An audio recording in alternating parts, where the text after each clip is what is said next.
X in my name is not just a symbol or a target sign. A spell that attracts all who spit facts online all the time. Can you see it? All the ones who drag my name every single day. Can you see it? Can you see it? Can you see it? They keep saying you don't have what it takes to carve out your own name underneath the shadows of gods. And I keep waiting for the day disbelievers say I flew way too close to the sun.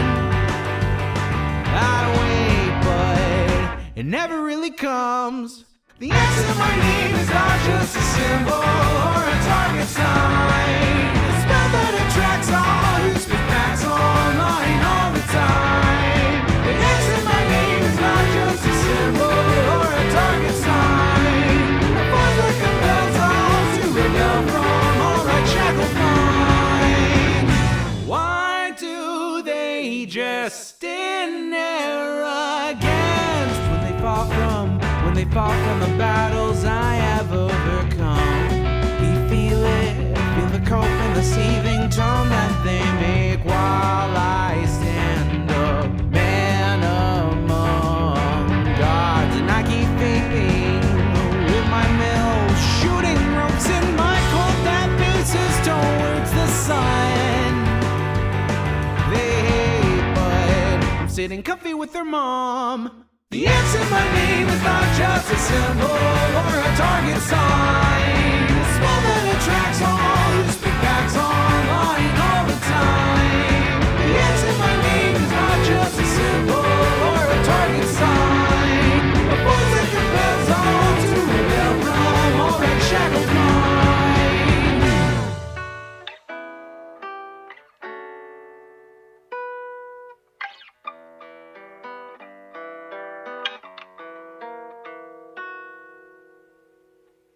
The X in my name is not just a symbol or a target sign. A spell that attracts all who speak facts online all the time.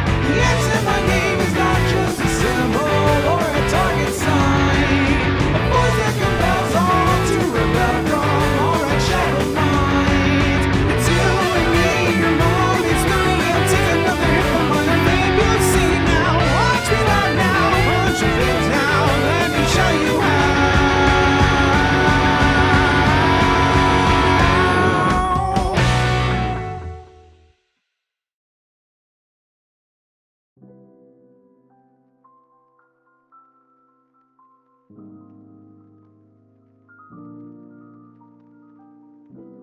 Good morning, everybody.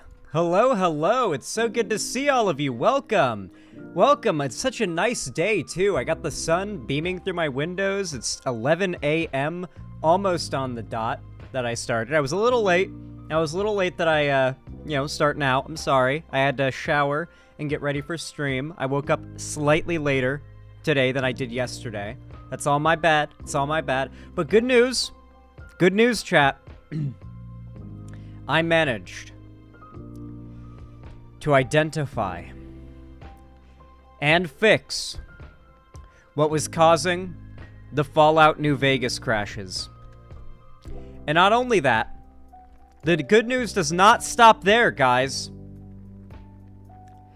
We still have last night's save. We didn't lose any progress from last night.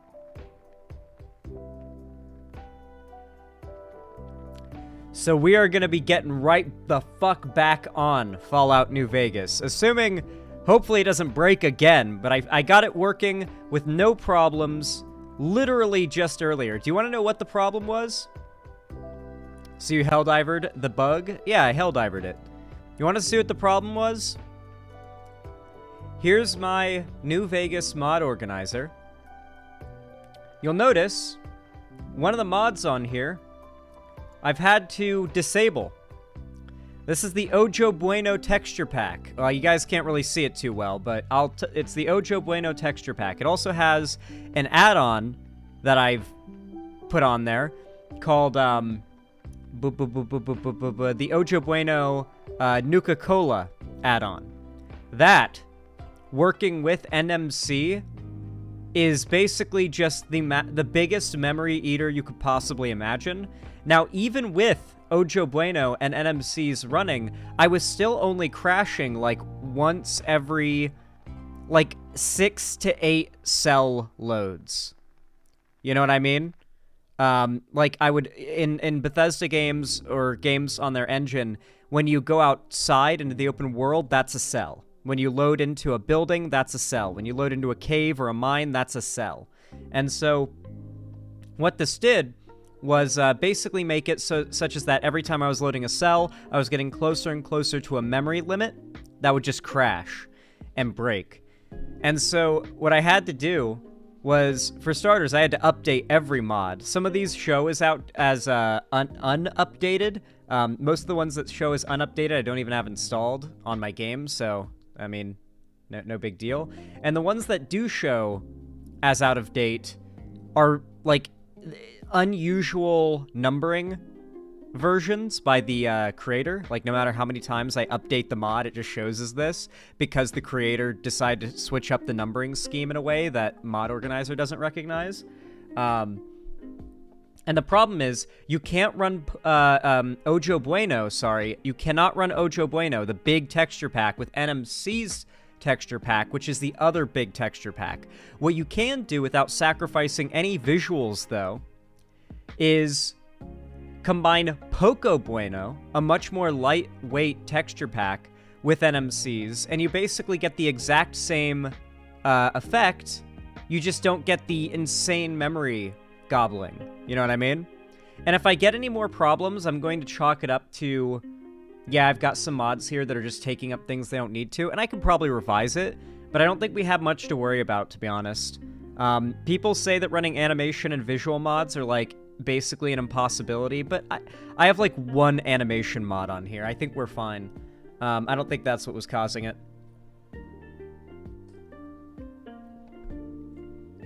My load order could probably also be improved, to be honest.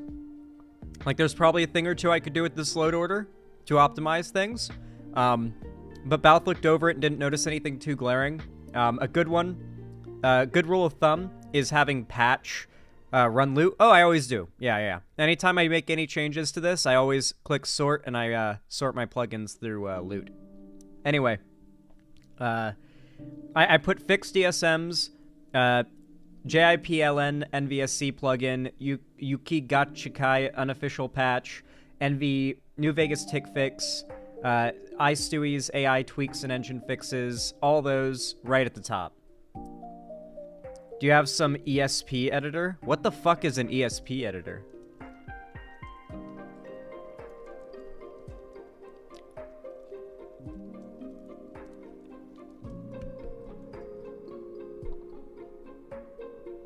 Plugin editor? Is Aloha out yet? Aloha? I don't know what that's referencing. Are you referencing the Fallout New Vegas woke mod that had, like, the controversy I covered? Maybe after we beat New Vegas, we should play through that mod. It's called Ashfall, not Aloha. Yeah, should I play through the Ashfall mod after I beat New Vegas, guys? Oh, welcome, Suburban Time Waster. Hopefully you enjoy the stream, then. I hope you find your presence here is well worth it. Fallout woke Vegas? So true. So true. What's this? Slashy, thank you so much for the $5. I really appreciate that. Very kind of you. Very base. Said, paying for you to cover this. What's this? Let me check this out.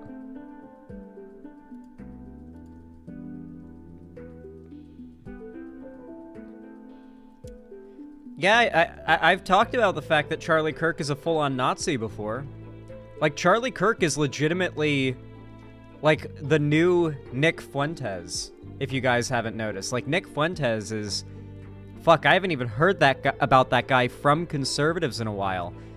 Charlie Kirk is quickly becoming their guy. The tiny face dude.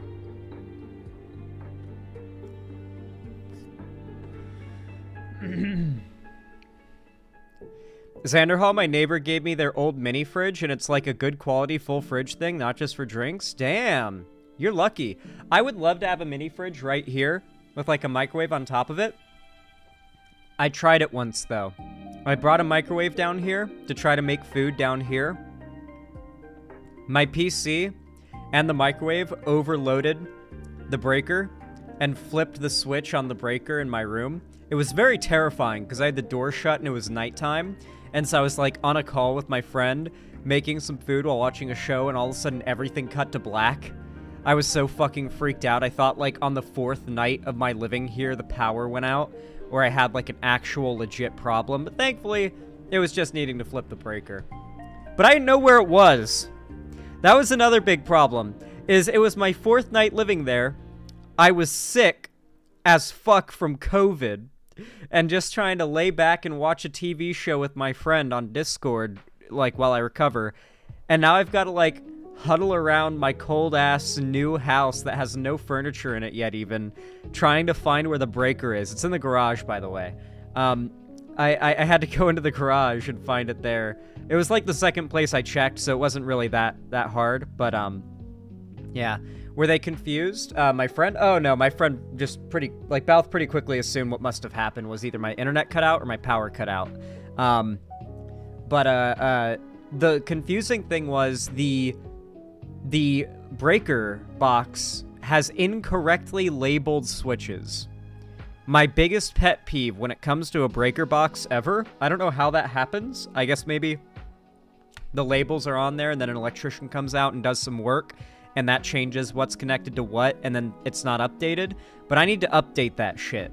Like, I am going to put new tape over those labels and, like, check and see what each one actually correlates to and relabel it, just in case I need to fuck with the breaker again, because God knows, if that happened right now, I don't remember which breaker is the one to this room. It's not labeled for this room. It's labeled, like, Garage 2 or some shit like that.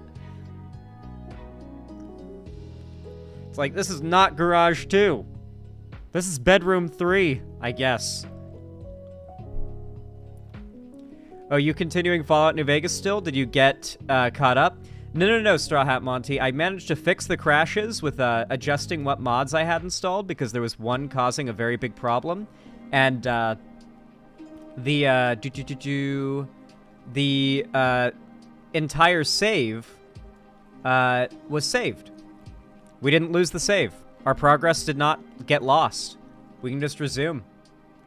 So that's what we're going to do today after segments. Continuing Fallout New Vegas for sure. MAGA street interviewers are blowing up right now. Oh yeah, we do need to cover more of those channels. If only the Liberty Hangout Poo Poo Pants Bennett girl had stuck around a while longer. She could have gotten a second wind online.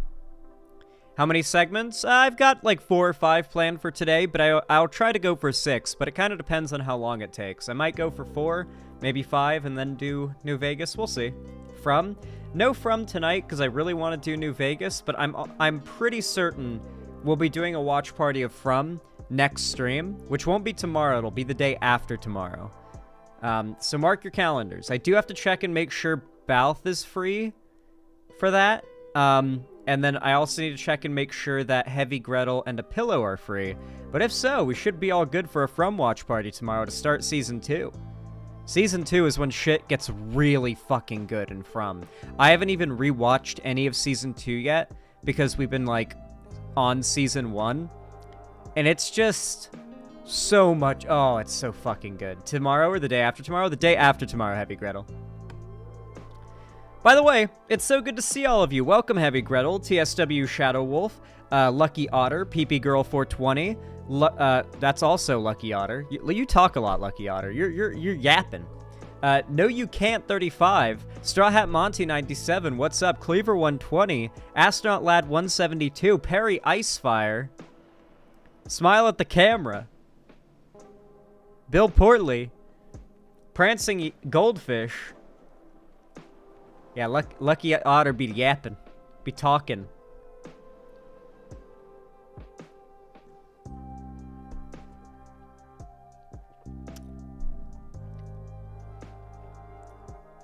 This is my first time hearing about this show. What's it about? Oh, man. Oh, man. We got someone in YouTube chat who just asked what From's about. I would show the trailer right now. Yeah, fuck it. I'll show the trailer. Fuck it. Fuck it. Fuck it. The trailer goes hard as fuck. Basically, the most bare-bones summary of the show I can give is it's Minecraft from the villagers' perspective. Like the NPC villagers in Minecraft, it's the game from their perspective. We should watch the trailer for Season 2 as well, honestly. Because we finished Season 1 in the watch parties. We should watch the Season 2 trailer. Okay, here's the, Actually, hold on. I should pause this. Boost this. Okay, here we go. Season 1 of From trailer. This show is really good. I highly recommend it. We are going to be starting Season 2 of our watch party watch-through the day after tomorrow. If you want to catch up, I guarantee you watching Episode 1 will lead you to an insane binge session in which you will get finished with the first season in a day. That's how it was for me and most people I showed the show to. So, yeah, if you want to catch up, it won't be hard. Let's check out this trailer. People who've already seen this trailer, it's like 7th time seeing the trailer via stream. It never gets old. Hey! Must have got knocked down in a storm or something. It's a pretty selective storm. What are they doing? Can we just leave, please? Jim! In this dirty old part of the city, Maybe we miss the sign It for the is a highway. good choice in We song, didn't miss yeah. the sign. when the sun refused. What the fuck were they thinking having this on Epic's whatever the fuck live streaming service that they had? And then on MGM Plus, which, like, who the fuck's ever heard of that? Why? Why would they do that? Why? I get you can get it on Amazon, and that's how I got it, but, like, nobody goes and searches for shows on Amazon that they're going to purchase. Like, I only knew about this show, knew it was good, and purchased it for future rewatches and to support the show, you know? It's like, fuck. Short-term boost? I suppose, yeah. I mean, sometimes you want to get a show going and there's only one studio that'll, like, greenlight it, I guess? Yeah. Basically, so we don't take up too much time on something we've done before. Family drives through a town. They can't leave. Every time they drive through, they end up looping through it again, and no one in the town will talk to them. They crash, and shit goes crazy. They're stuck in the town, and there's weird people in the town, and at night you gotta get inside and lock all your doors and windows and don't fucking open them, or creatures come that look like people, and those creatures they get real spooky. They get real spooky if you if you let them in. That's pretty much the premise. Anything else, honestly? And I'm kind of spoiling it. The show's probably best experienced without even seeing the trailer, to be completely honest with you. Just trust me that it's good. Trust me that it's good. Nah, Cleaver 120. Let them be surprised by that. Let them be surprised by that.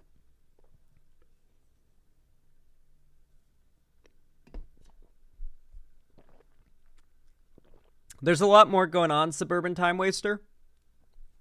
That's just the opening premise. Is that they're trapped in a town that's, like, in a loop. Like, you can't escape physically. Like, reality doesn't let you. And there are monsters that come out at night from the woods to rip people apart. And you gotta stay inside. Lock your doors, lock your windows, and don't fucking open them, or they'll get in. It's literally Minecraft, but from the villagers' perspective. Yeah, I always thought about getting a Shudder subscription because I do like horror media, but then I remember I could just sail the 7 seas instead. Madison L, there are other ways to watch it, but yeah, Prime Video is how I do. But yeah. Did you show them the reviews for the places it was recorded? Yeah, it's really fucking funny. They built the entire town for the show, and on Google Earth, or Google Maps, the diner, Colony House, the police station, and the bar all have Google reviews, and they're the funniest shit I've ever read. It reminds me of reading Google reviews for places the creatures would go on, like, the road to E3 and during some of their videos, and reading the reviews, and all of them are from Creatures fans, like, writing about how they saw a guy in a red hat chasing a Russian man chasing a guy in a red hat with a dirty toilet scrub brush outside of the Coney Island hot dog stand in the mountains of Colorado. You know what I mean? It's funny as fuck. Hell yeah, how much did building it cost? I don't know. What do I look like, an accountant? I don't know. Probably like $1 trillion or something like that. Pepper T21, thank you so much for the $5. Very based and pog of you. Thank you. Said, some asshole in the wasteland tried to run up on me, so I nuked his whole settlement and made the surviving ghouls work in my brothel. That's why bitches call me the Wappenheimer. So true. This Zaza got me speaking Esperanto. Thank you for the $5, Pepper T21. Okay, we're gonna go update the dono goal.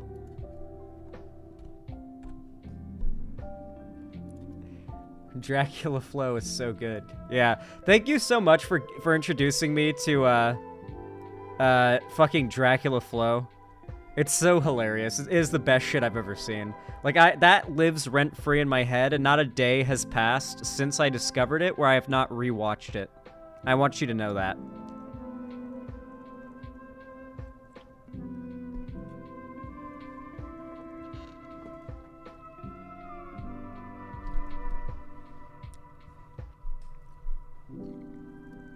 Ugh.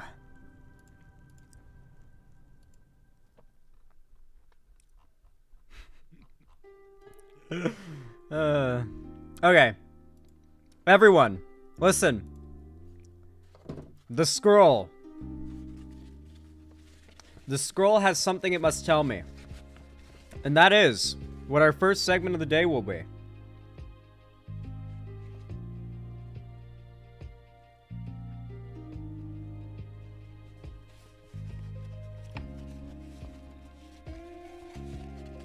Zan, you have the sense of humor of a 14-year-old, and that's why we love you. Thank you. I appreciate that. I'm glad I've never changed. My sense of humor has been entirely stationary my entire life. Like, my sense of humor now was the same as it was when I was like 6, the same as it was when I was 14, and the same as it was when I was 18. You know? Like, I've always had the same sense of humor. You know, Dracula Flow would have made 6-year-old me die laughing. It would have made 14-year-old me die laughing. It makes 24-year-old me die laughing. Anyway.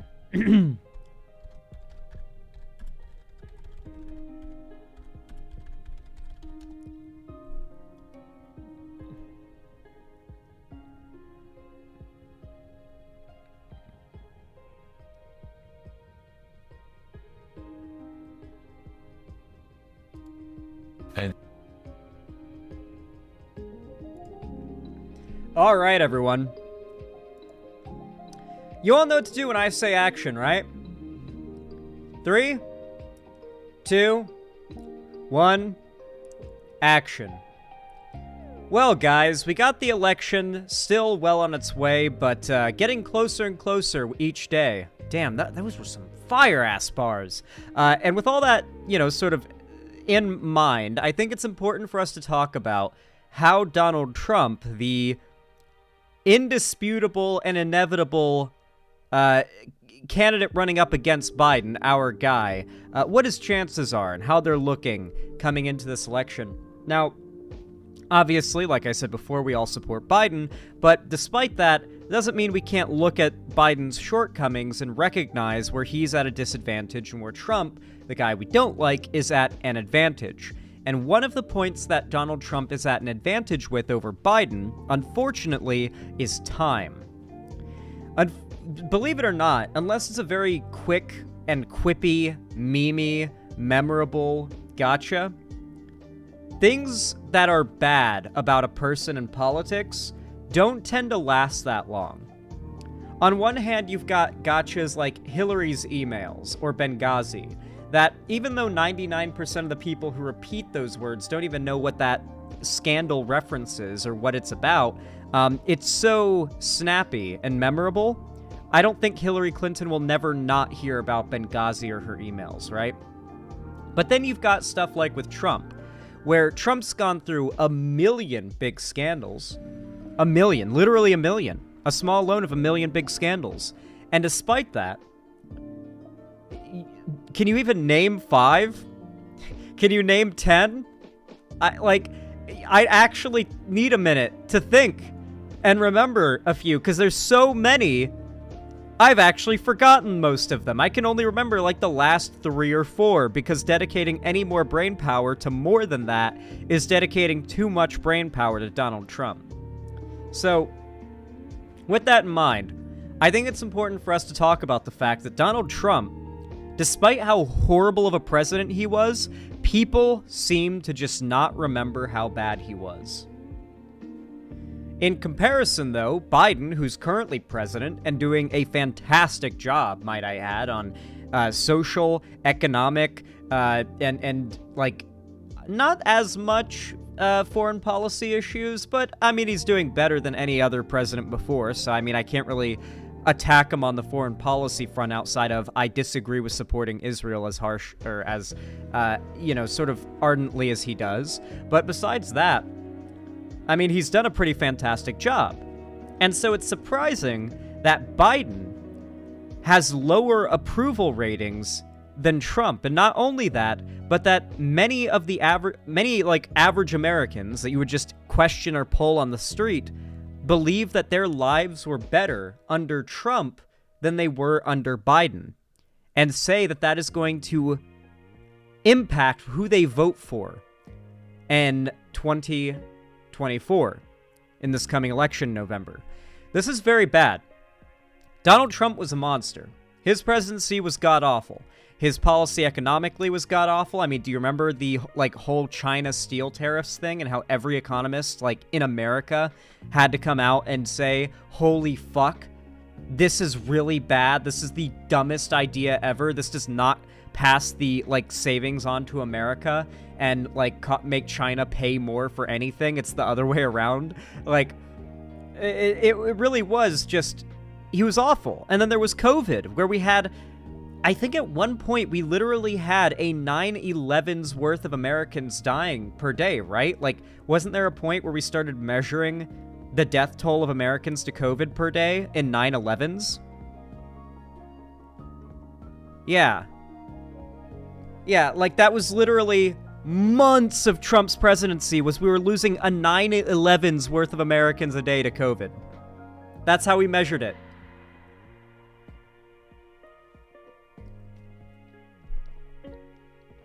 Mostly Trump supporters, lol? I don't know, though. I don't know. Because Trump supporters, what you have to understand is the type of people who are on the anti-vax train, especially now, are the types of people who got COVID once or twice, and for them, it was nothing but a light flu. They thought, oh, this is all bullshit, it's all made up. And then when they get sick with COVID, they go out on the town.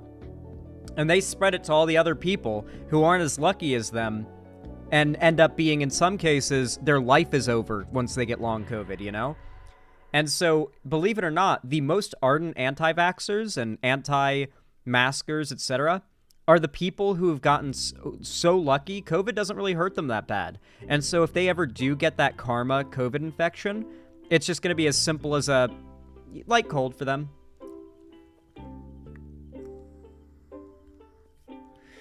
I got COVID. I never got sick. I never get sick. It was the worst flu I've ever had. I was lucky.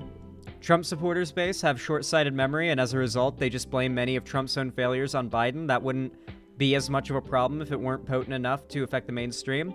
No, you can't 34. I think you guys, or 35, I think you guys are kind of mixing up what I'm saying here. This isn't about Trump's bad decisions and policies carrying on to Biden, because Biden has fixed that. Like, the economy is in an era of growth. Wages are growing more than, like, since the 1960s, guys. Like, Bidenomics, whatever you want to call it, are really fucking good, okay? And that's not even talking about, like, yesterday we covered that bill that he passed, expanding Title IX, where it's going to help get more justice for students that have been victims of sexual assault or anything along those lines, harassment, etc., and also grant protections for discrimination, against discrimination for trans students. Federal protection, as in if a school decides to enforce anti-trans policies, federal charges can come down from Washington to state government officials trying to enforce this. This title would overrule these red states trying to crack down on trans rights and drop federal charges on the people responsible for cracking down on these trans rights. Biden is doing a good fucking job. It's not about people not understanding that the bad things happening under Biden are because of Trump or because of Republican policy, going back even further than Trump, to be fair. It's the fact that people don't remember the bad of a few years ago. They remember the bad of today and maybe the bad of last year, but a lot of people don't remember how fucked shit was 5 years ago. They miss 5 years ago when all of the problems they were facing that at the time looked really rough are now just in hindsight. And so a lot of people have a recency bias. That's what it's called, a recency bias. Now, we usually hear this in reference to, like, movies and TV shows. Every new episode of this TV show or every new movie from this franchise is the best one. And you believe that, like, for the first, like, week after it comes out. But then with a little time, the hype wears away and you're able to more objectively gauge your preferences. I think the opposite happens, in a way, in politics with recency bias, where people feel as though whoever is currently president is doing a bad job. This doesn't mean we don't get reelected, like, people 2 terms in a row, obviously, but it does seem like, has there ever been a president more popular on his second term than on his first? Maybe in very rare circumstances, like, first term gets reelected, and then shortly after a war starts, like a popular war in the start, and like the approval ratings go up.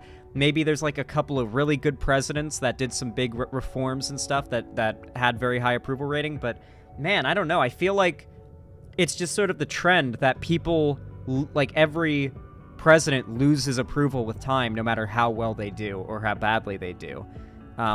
Donald Trump's might actually be the one exception with that. Didn't his approval ratings actually go up a fair amount after he got elected and started making bad policy decisions? Let me check. Trump approval rating chart 2016 through 2024.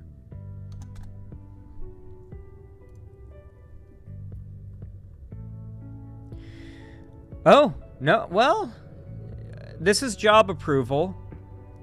So yeah, okay.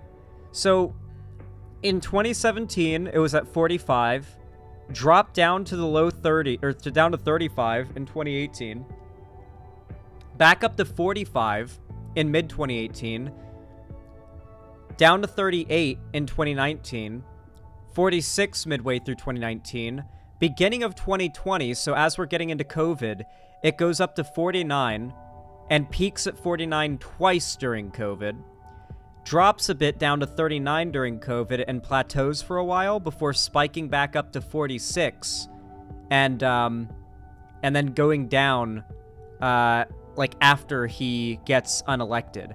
So Donald Trump finished his presidency 1 point higher in approval than he did when he started.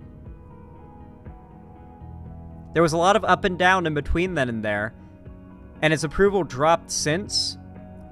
But people liked Donald Trump's job, like doing his job at president, more at the end of his presidency than at the start. Jan 6 must have hurt him. Yeah, it looks like Jan 6 did hurt him a fair amount. It dropped him down to 34. But outside of that, people did not mind how he handled COVID. Like, how bad of a president Trump was did not reflect in his approval ratings at all. And what shows very clearly here, as we're about to get into, is how good of a president Biden is does not show in his approval ratings at all either. You cannot ever rely on the idea that times will be good enough under a good president that will mean people will be like, oh, I want more of this. Let's reelect this guy. That will never happen. That is not how Americans think. If times are good, they don't think about the things that are good. They refocus on new bad things, new problems they have, and find a way to justify it being the fault of anyone but themselves. And the best scapegoat for anything is the government or the president, whoever's in charge right now of the country. And that means that everybody's always going to have a pretty pessimistic way of looking at things, the average American voter especially. And under Biden, who are they going to blame for any problems they have with anything other than Biden? Did you just say Biden is a good president? Yeah, would you like to come on stream and try to debate against that point? Are you a lefty? I have a feeling you could not name like 3 Biden policies if you disagree with this and you claim to be left-wing.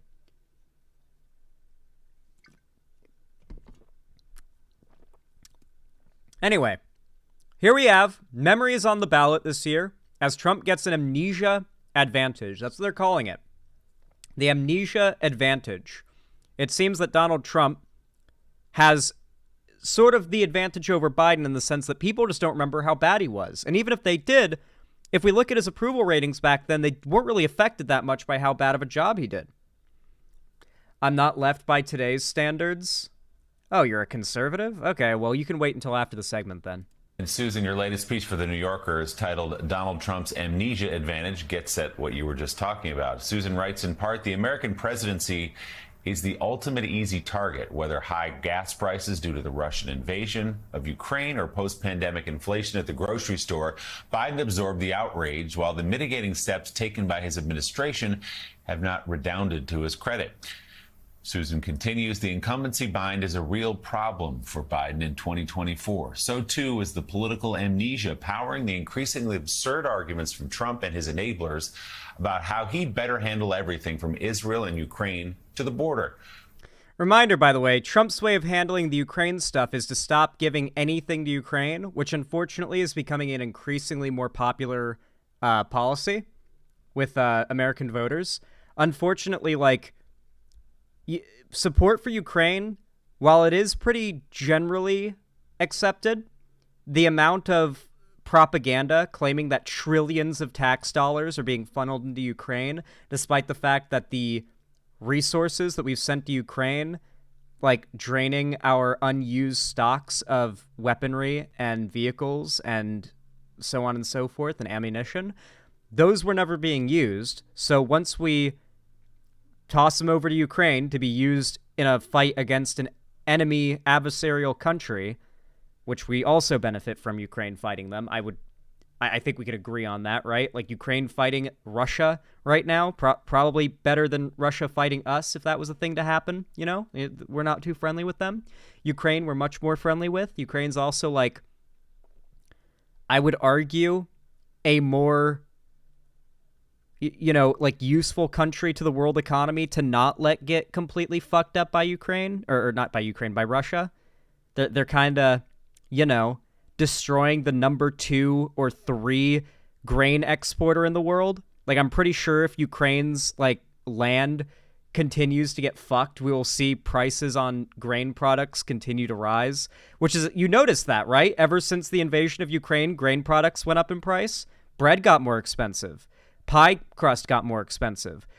Burgers got more expensive because buns, literally anything with grain in it, got a bit more expensive, noticeably more expensive at least, since the invasion of Ukraine.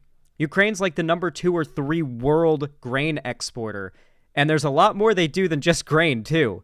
So we're talking about a lot of very broad reasons here why we don't want Ukraine to fall. And if we're just talking from the selfish American perspective too, The money and resources we have sent over to Ukraine, for as much as that is, and you can point to some big number or whatever, economists and like data has shown the amount of jobs that have been created for Americans in America restocking what we've sent to Ukraine, because most of what we sent isn't raw money. It's stuff that already existed that was just sitting in like a fucking Ukraine's number 2 behind the U.S. Cool, sitting behind like a silo somewhere, like in some facility out in the desert or whatever.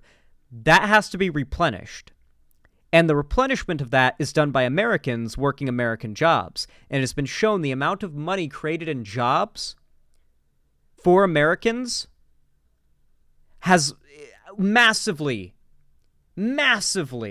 out dwarfs that of the money we're sending to Ukraine.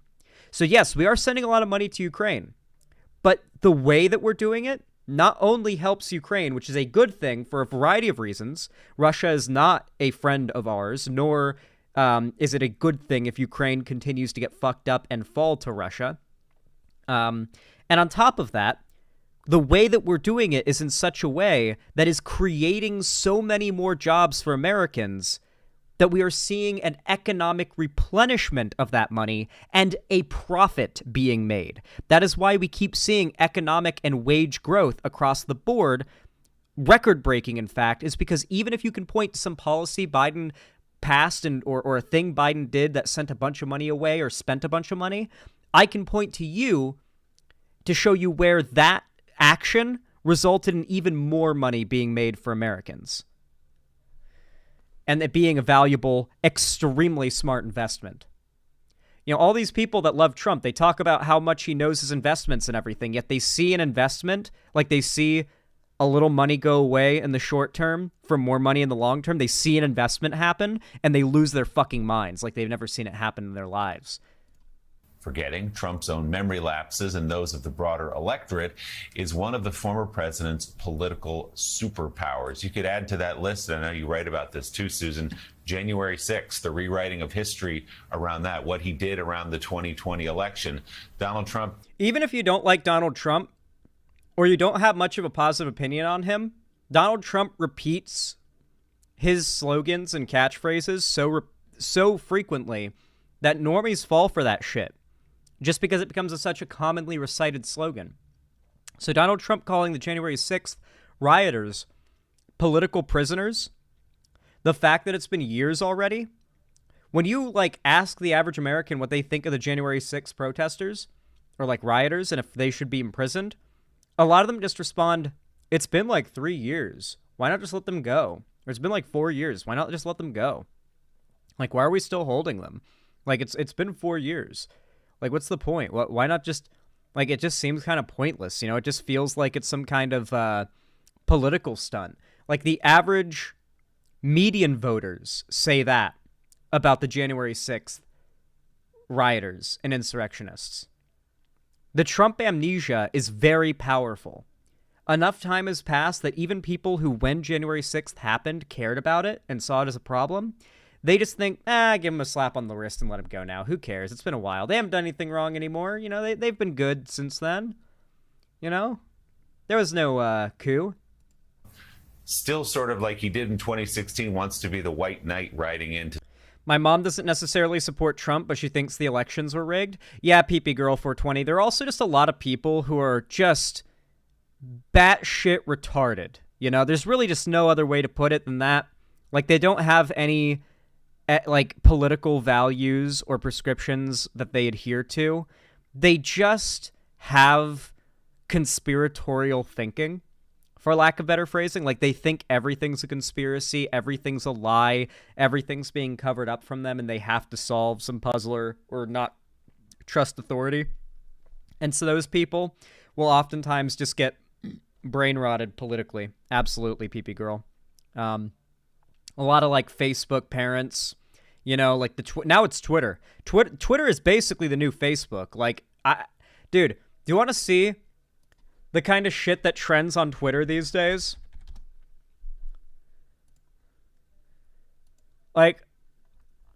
Holy fucking shit. This is the guy who posted the meme about how he cries when his favorite YouTubers make a joke that's blaspheming or anti-Christianity. If you remember, the tired meme clown guy. It's an edit of a Stone Toss comic where it's the child rape competition. I love that in the world of internet politics, culture war shit, simply drawing this image is not something that makes you, like, in an unironic manner, is not something that makes you the biggest lolcow in all of existence that has ever lived. Then you've got the guy in the gay shirt flag, the gay flag shirt, saying, "You got this, champ. Nobody rapes kids like us F-slurs." And then the gay guy is like, "Whoa!" And then it's the happy merchant Jewish, like drawing thing that anti-Semites use. Yeah. I wonder if that guy's a Nazi. If you called this guy a Nazi, you would have about 1 million people in your replies calling you Jewish and saying that not everyone that disagrees with you is a Nazi. To save a country in decline, forgetting the fact that he was right there in the middle of it for 4 years, adding to it. Yeah, I'm pretty blown away. When you look at some of these numbers, it is just extraordinary. It's as if the country, a large part of the country, has lost its collective mind, really. I mean, you know, you see Donald Trump going up in polls on every... She's absolutely correct. Not a single day goes by anymore where I don't think of that meme, where it's the ape, and it's like, we taught a chimpanzee to understand the mind of the average median political voter, or American voter, and it hung itself. I never don't think of that meme. It lives in my head rent-free. I think of it every day. This meme explains everything about this entire phenomenon.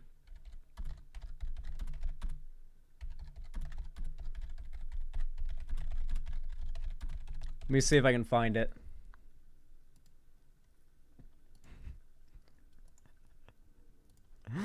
God, I love this meme. It literally lives so rent-free in my head. We taught this chimpanzee to understand the American political system, and he hanged himself. The meme edit is one where it's the average American voter, but yeah. It's really, really funny. I love that meme. Lives rent-free in my head. Sort of criteria. For example, leadership qualities. You know, is he capable of managing the country well in a crisis? It's literally like, did all of America just sleep through 2020? Did they forget this? And what I'm struck by is that it's across the board. We're talking about Israel right now. And increasingly, I hear, as I'm sure you do, from many people, especially many young people who are not even fans of Donald Trump, well, what really is the difference between the two parties? I mean, what is the difference between Joe Biden and Donald Trump? And I think, how is it even possible that this is the conversation? Even if Biden and Donald Trump were exactly the same on the foreign policy position of Israel, the idea that that would preclude any, like, discussion about how much better Biden is domestically is ridiculous. Like absolutely. What I need you guys to understand are that the young lefties saying they won't vote Biden, they're just stupid. Like, I need you guys to recognize this. Nobody... The people who are saying they're not going to vote Biden are literally types of people on Twitter that say, my mode of political efficacy, voting is bad. Nothing beats my mode of political efficacy, which is firebombing a Walmart. And they proceed to not firebomb a Walmart. Instead, they sit home and continue to post on Twitter about how they're not going to vote. Instead, they're going to go do a revolution and firebomb a Walmart. And so whenever you see one of these posts, I am so happy to see... I've started to see the trend where all the replies on a post like that, advocating for people not to vote and instead to advocate for revolution, all the replies are, I'm sorry, what's the status of your local Walmart? Walmart photos? What's the status of your local Walmart? How's your local Walmart doing? Walmart? Question mark? Like, they just, all the replies are that. It was genuinely the most beautiful thing I've ever seen. I think it was his Xeezy tweet everyone was replying to, asking him, what is the status of your local Walmart if you're not going to be voting? If you don't want people to vote and you advocate so much for revolution. It's really just the best way to reply to these people. Okay, what's the status of your local Walmart? conversation we're having in 2024. It's a remarkable thing, but I think you have to look at memory itself as on the ballot in our elections this fall. Caddy, it is extraordinary, this phenomenon of Trump amnesia. It's been changes in presidential character ratings. Donald Trump. So people believe that Donald Trump managed effectively at a rate of 48% in 2020. With a 1-point increase today. They think he's a point more likable today, or like a point more. People think he's more likable. A point more think he's got good judgment. A point more think he's a decisive leader. Minus 3 points on he cares about my needs. It's so weird how the same people who answered yes to all these questions, saying that they think like Trump is good in all these ways, don't think that Trump cares about their needs. Like some percentage of those people answered, yes, he's good on these, but no on this somehow. And I don't know. Honest and trustworthy, -5. It's so weird that Donald Trump can be seen as an effective manager, likable, with good judgment and a decisive leader. And yet, even among the average voters, they still believe he doesn't care about their needs. And he's not honest and trustworthy. But they still think these things, despite believing these things aren't true. It's so bizarre how much compromise. Yeah, I heard this term once. I forget what conservative pundit said it, but they said, I grade Trump on a curve. You got to understand that they don't compare Trump to the almighty. They compare him to the alternative. But when it comes to a Democrat, I almost feel as though the Democrats, being seen as the party that's supposed to be the morally just and righteous party, kind of that's the stereotype kind of latched onto them, if there is any perceived hypocrisy that can be attacked at, then people treat any moral wrong they perceive in the Democrats so much more harshly than the Republicans, because the Republicans aren't about morals, and the Republicans aren't about being a goody two-shoes people helper. They're the ones who fix the economy and stop the woke takeover and keep these crazy, activists from going too far. They balance out the wokeness. That is what a lot of your average voters think. They think that wokeness is like one crazy end of the spectrum and that like crazy far-right stuff is the other end, and they've got to balance things out and not let any side be in power for too long. A lot of median voters think that the proper way to vote is to ensure that no single party, no matter what,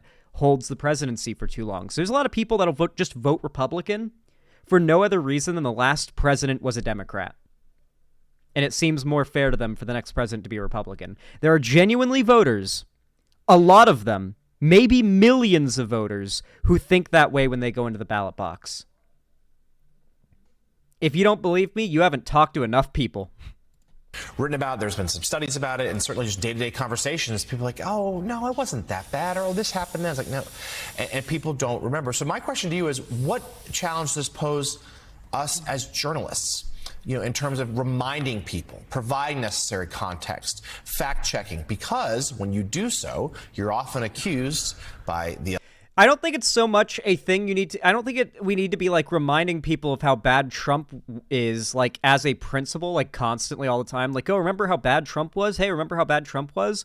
Because simply doing that all the time almost seems annoying and might even result in pushing people towards Trump so they can stop hearing about how bad Trump was and hear more about how bad Trump is. Just for excitement. Just for a change of pace, right? People literally vote like that. I hate to say it, but a lot of people vote like that. And so I almost feel like just having this conversation is the valuable thing. Talking about the fact that if you're falling for this, if you're part of the group of Americans who has fallen into the Trump amnesia and has forgotten what happened 4 years ago, 3 years ago, whatever, and you're just thinking that Trump and Biden are maybe the same, or perhaps Biden's even worse, or Trump has gotten better or wasn't as bad as you remember him being, I promise you it's not the case. And you're falling for what Trump is trying to do. He is trying to make you forget how bad he was. So you think, you know what? Let's get Trump back in the office. Let's see how that goes. You guys remember how that went, right? COVID didn't happen under Biden. It happened under Trump. COVID would be gone right now if it happened under Biden, because as much as people would have hated it, we would have probably had enforced lockdowns through much of the country. And we would have been able to cut down on the amount of hospitalizations and deaths from COVID substantially. Maybe not wiping it out as we should have. I don't know if it would have been possible. But America certainly, with Trump in charge, ensured that we will never stop COVID. Not unless we find a cure for it. And that's not a thing. Like, we can't do that. Like, COVID's a virus. We don't know how to just make a thing that goes into your body and kills a virus. We might have that for like one or two, but they're all different and the variants are all different. So like, it's basically not possible. Like, what we're basically fucked, you know, like COVID's around forever now and it'll keep mutating. So even if we do find a cure, we're fucked. It's like the common cold. Exactly. If we find a cure for the common cold, it'll just evolve into a new one. Especially if anti-vaxxers are around. Anti-vaxxers are the people that guarantee that these superbugs get to have a safe place to mutate and survive. So, like, that's what measles is having right now. It's why we're having measles in the country again for the first time in, like, 20 years, is because the anti-vaxxers are acting as, like, an island of safety where they cannot be touched by the medicine that kills them. And now the non-vaxxers are acting as like a constant replenishment of these 25 years of these horrific diseases back into this country. I really do wonder if we'll see any motions to like act with criminal charges on anti-vaxxers, like people who knowingly don't get vaccinated for like and spread disease. Like, that's gotta be like, we should probably be categorizing that as like attempted murder or assault. Like, if sneezing in someone's face in public is a form of battery or assault, which I think it is, like, just generally because of the risk, then knowingly walking around while sick with, like, COVID or something should honestly be, like, manslaughter charges. Yeah, because people can die from COVID. Yes. You know, depending on the location, I think the amount of old people and children you've been in contact with knowingly with COVID should be like an extra manslaughter charge, you know? So like every single one, like near or attempted manslaughter, I don't know what the term would be legally, but yeah, just get them in prison for a really fucking long time, you know? I really do think anti-vaxxers are scum of the earth. I really want them to see jail cells. The other side, in this case, Republicans, conservatives, in a bad faith way of being biased. Well, why are you talking about January 6th all the time? Why are you talking about this? Why are you doing this? You're just trying to sway people's opinions. So what's the right approach here? It is really unfortunate, too, that the right has this sort of like, they will do something horrible, and then if progressives criticize it, not just because it is something that the right is doing, but because it is horrible, their response is, you're just calling this out because of political disagreement. You're just mad about this because of political disagreement. No, we politically disagree, and that's why we're calling it out, okay? This behavior is what these politics stand for. The desire to win no matter what, so much so that you'll overturn an election with an attempted coup. That is a conservative right-wing GOP value, one they have been touting since Donald Trump first got elected, and this in the last election was coming up, that no matter what, Trump will be the next president, even if he doesn't win the election, is essentially what his fans were saying. They will make him be the next president no matter what. And then they failed. And now they're coping hard about it. And if you criticize them for any of that, if you even talk about any of that, their immediate copium response to try to get people not to pay attention to that is to say, why are you still talking about that? That was so long ago. Get over it already. I wish. I remember when I read, like, when Biden did his recent State of the Union address, half of the comments granted it was Twitter, but half of the comments were like, I stopped watching after he said January 6th in the first 3 sentences. Half of the comments said that. They stopped watching after Biden said January 6th. Median voters want the Democrats to drop January 6th. They see it as like a political strategy to try to take down Trump, not as an actual legal process being done to people who broke the law. They don't. That's all that the average median voter sees it as, a political stunt. That's how they saw the impeachment of Trump. The average median voter did not approve of the impeachment of Trump. Trump's approval ratings skyrocketed. In fact, one of the biggest jumps we saw in that chart I just showed was after his impeachment, his second impeachment trial, I think it was. Like every time Trump got an impeachment trial or anything along those lines, it actually resulted in his approval ratings going up because they aren't seen as valid legal procedures. They're seen as a political attack. And when the government's attacking somebody, I mean, surely that must mean that person's good because the government's bad. It's we're kind of going full circle back to the American brain rot of there must always be a scapegoat for every problem, and it's almost always going to be who's currently in charge. Wish I had the answer. I mean, I really do, because I think Donald Trump has always been one of the most tricky politicians, if we call him that, figures to cover. Right from 2015 when he came down the escalator and he got a huge amount of attention, a huge amount of free airtime, partly because he was new, he was newsworthy, right? He was a different kind of politician. He was someone running for the presidency who'd never been elected before, who said extraordinary things that were right outside of the political mainstream. And then I think after he left office, part of the reason for the amnesia was that we'd gone through 4 years of government by chaos. I mean, that was the way Trump operated. It was, for all of us journalists who covered it every day, it was sort of exhausting. And I think for the country, there was that as well. I mean, poll after poll showed us that people were exhausted by the Trump presidency. Even people who were big supporters of Donald Trump found it very tiring and found the level of exhaustion high. So perhaps that's... I mean, there's even those messages leaked, the Tucker Carlson texts where he says that he hates Trump and like hates having to like defend him on air and can't wait for him to not be president anymore.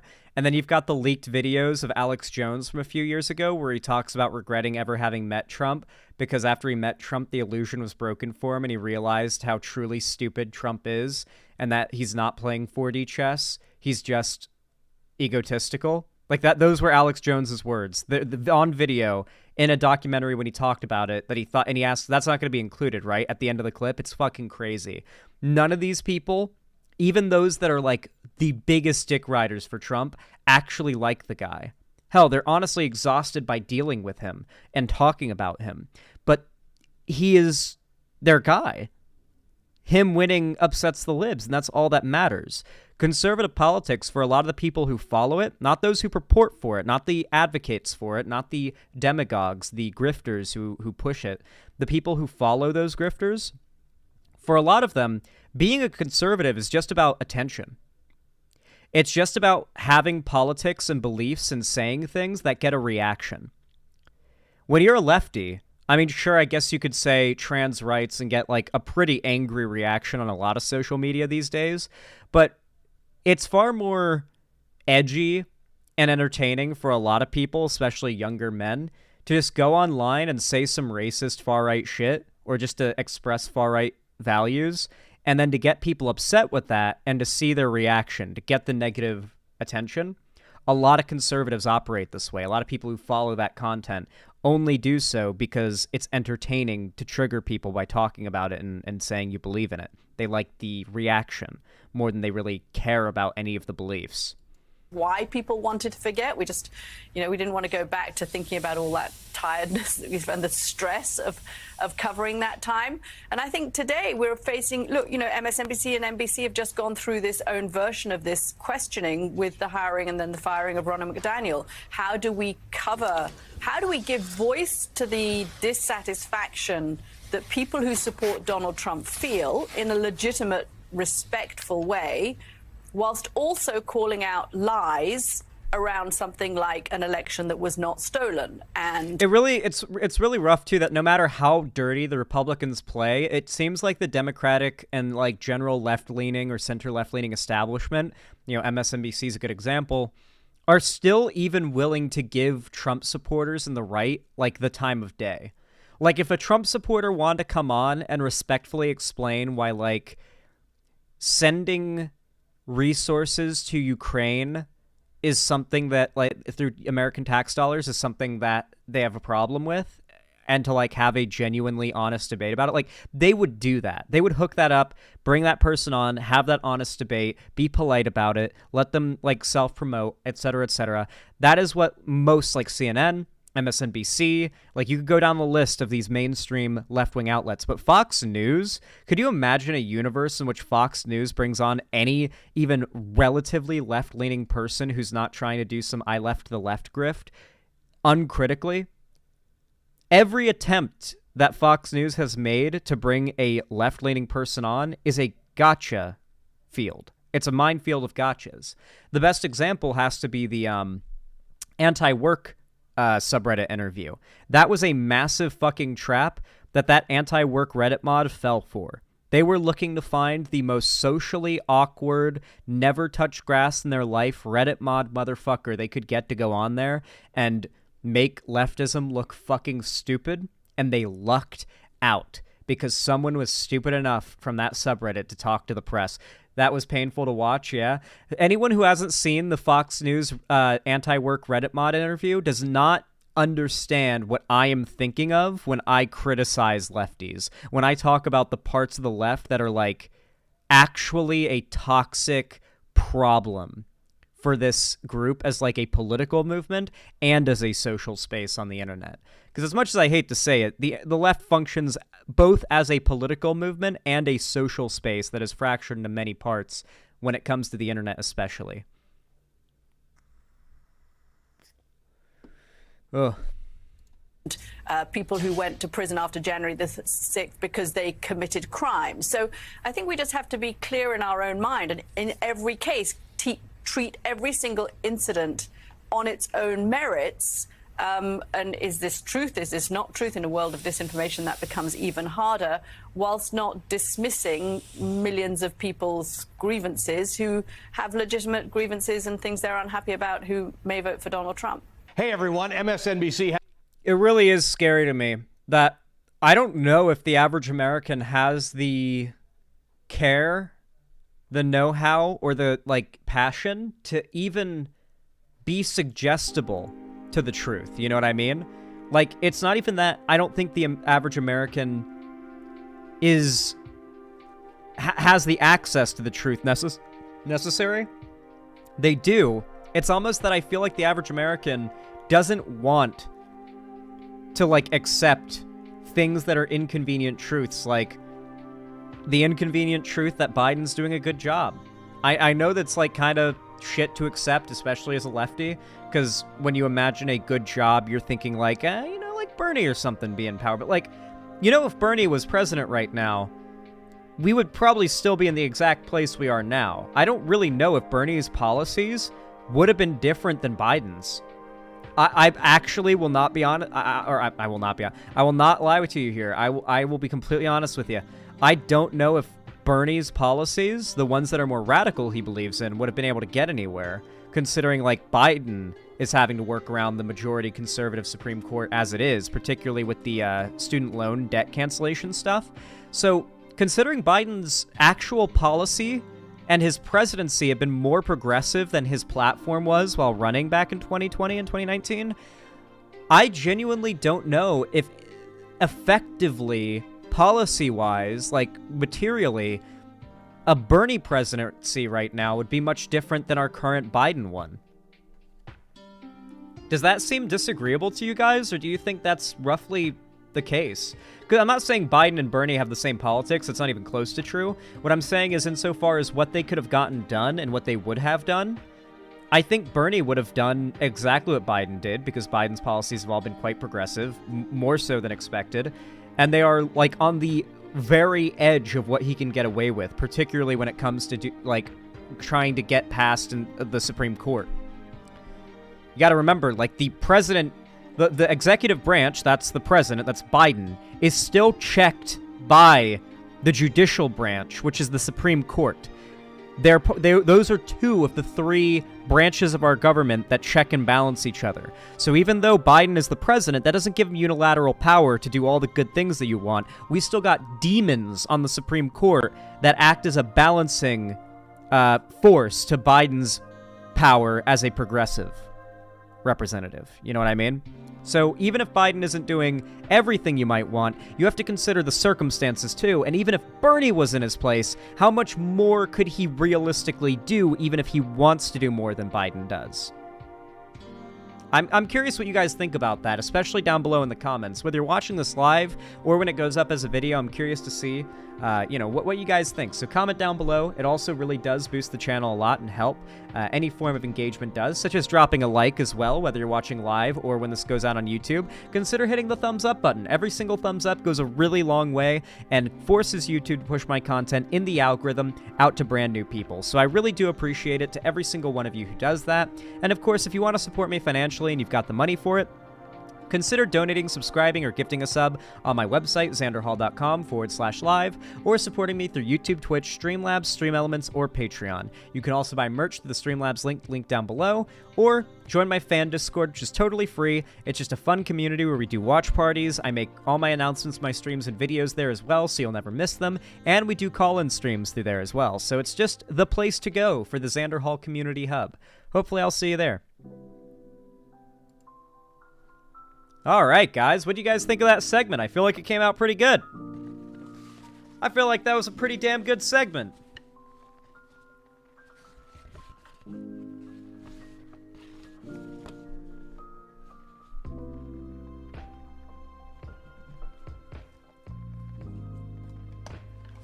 Good seg, hell yeah. If I had money, I would subscribe over that segment. Aw. Well, hey, if you've got any casherinos in the chat, any caps that you would like to toss my way, I would really appreciate it. It helps a lot. You see, I have not eaten in 300 days. I would love if you guys could donate so I could buy some food. I'm currently, I'm emaciated. I'm dying of starvation right now. You guys should donate. I've never eaten, actually, ever before. You guys should donate so I can afford to buy my first ever meal that I've ever had in my entire life. Real. No lie. Yeah, I'm practically see-through. Look at me. Note, thanks to Zan and Vosh for pulling me out of the don't vote for Biden hole. Hell yeah. I'm glad you're not cringe anymore. I'm glad I was able to uncringe you and make you based. Even if Bernie did get the exact things Biden did / has done / will do, not eaten in 300 days is Xander Hall Buddha. Yeah, I actually am. You know, I to be fair, I don't have to eat to survive, believe it or not. I consume energy from the environment around me, and when I say energy, I mean I literally dissolve matter on an atomic level, transferring it from a state of matter to a state of equivalent energy, consume it, and process it for burning and usage to run my body. So I'm actually evaporating the matter around me into energy to sustain myself.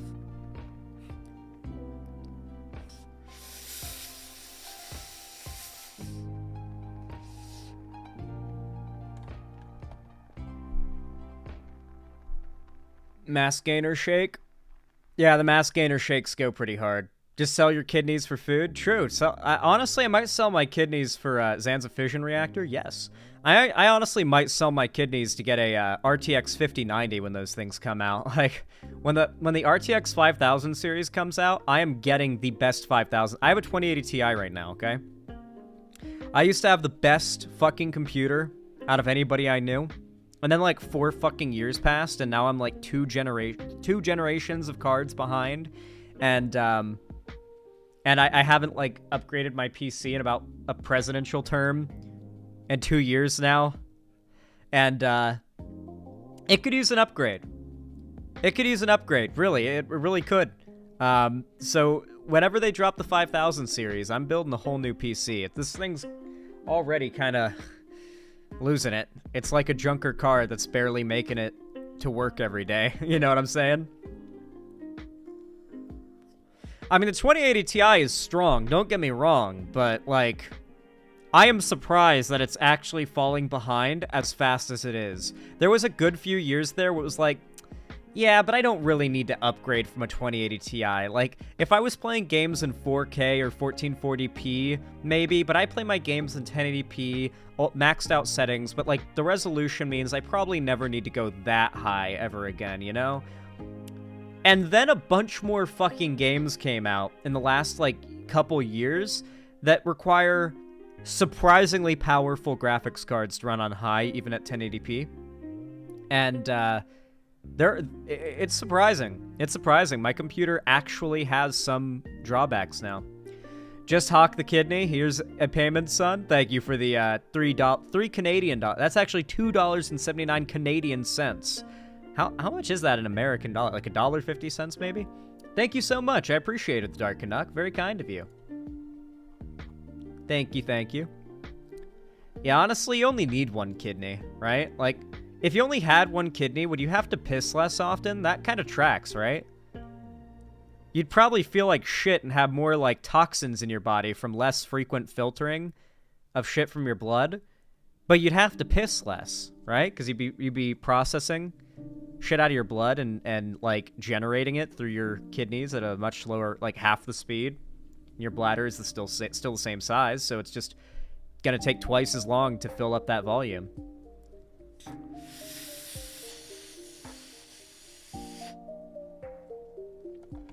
Yeah, SSDs are a big deal.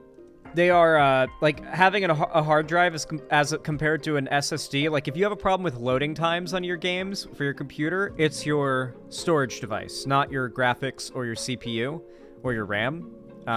If loading times take a long time, it's almost certainly the fact that you're running your game off of a hard drive. If you have an SSD, ideally an NVMe SSD, one that just slides right onto the motherboard. No SATA cable needed, no, like, affixing to the side of the case needed. If you can get one of those, or multiple of those are the ones that can go, like, really big. They tend to be more expensive, but they are the fast fuckers. Like, you can load your OS onto one of those and have, like, a 5-second startup. My OS is on a NVMe, or not an NVMe, a SATA port SSD. It's a pretty fast SSD, but it's small, and it's connected via SATA. And even on that, my boot startup is fast. Even now, it's fast. But when I first got this PC, for like the first 2 or 3 years that I had it, before it started to just kind of slow down from all the stuff I have on it, especially all like the video recordings and all the like streaming assets and shit, and games, a lot of fucking games and memes. Once all that shit started to pile up, it takes a bit longer, but I still have less than 10 seconds. If my PC was off, when I hit that on button, it's booted to the screen where I'm typing in my password to get to my, like, Windows in less than 10 seconds. Used to be about 5 seconds. Now it's maybe 7 or 8. So it's gotten a little slower, but not by much. An SSD makes a huge difference. And you can get boot times in, like, the sub 3-second range. I'm not even joking. Like, you can literally get near instantaneous boot times with an NVMe SSD. Like, loading your OS onto that. Especially older operating systems. Like, if you don't use it because it's super insecure now, sadly, it's not viable.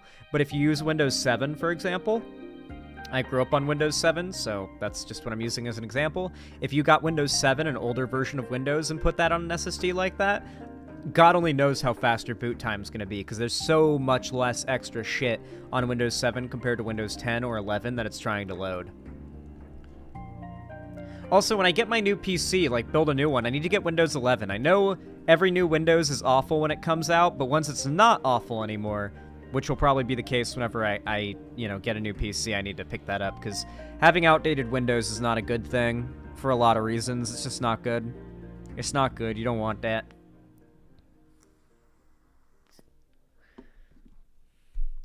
Windows 11 was not bad on release, TBH. I just heard a lot of bad things about it, but regardless, I don't want to have outdated Windows, ideally. Just not a good thing. Use Linux with it. Nope! Nope! Ha! Nice try. Linux users. White Nervosa has tried to get me to use Linux a million fucking times, and I'll tell you exactly what I tell her. No. No. No. No Linux. Nope. Nope. No. I'm not a coder. I don't wear programmer socks, aka trans flag socks that go up to the thighs. I'm not a programmer. I don't need Linux. I'm a gamer, a YouTuber, a streamer, a basic-ass boy who's grown up on Windows 7, okay? Before that, it was probably Windows Vista. Hold on, what Windows would my mom have had on her laptop? Because that was just my more recent PC, like when I was a kid, that had Windows 7 on it.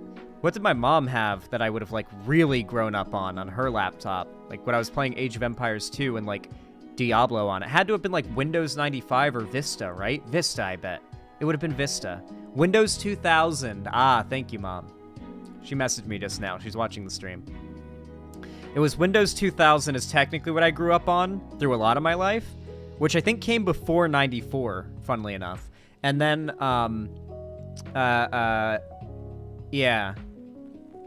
Yeah, Windows 2000, and then Windows 7, and then the god-awful Windows 8 and 9 for a while I used on a laptop, and I could never get used to it.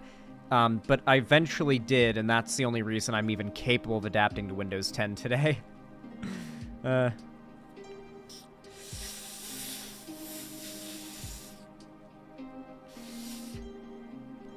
Vista, no, don't talk about the cursed OS. Windows Vista was what every school computer had on it growing up. It was always Windows Vista for some reason. I wonder if, like, there was some sort of grant or, like, free, like, mass distribution of free copies of Windows Vista given to, like, public schools for their, like, operating system or something.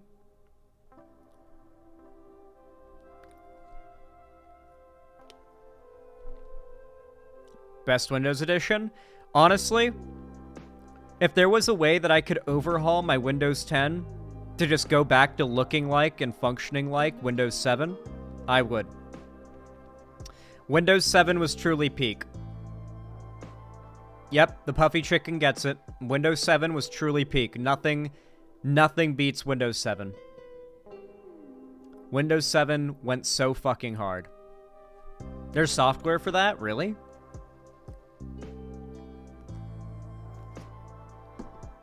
Facts? Yeah, Windows 7 was just the best. I really do think it was the best.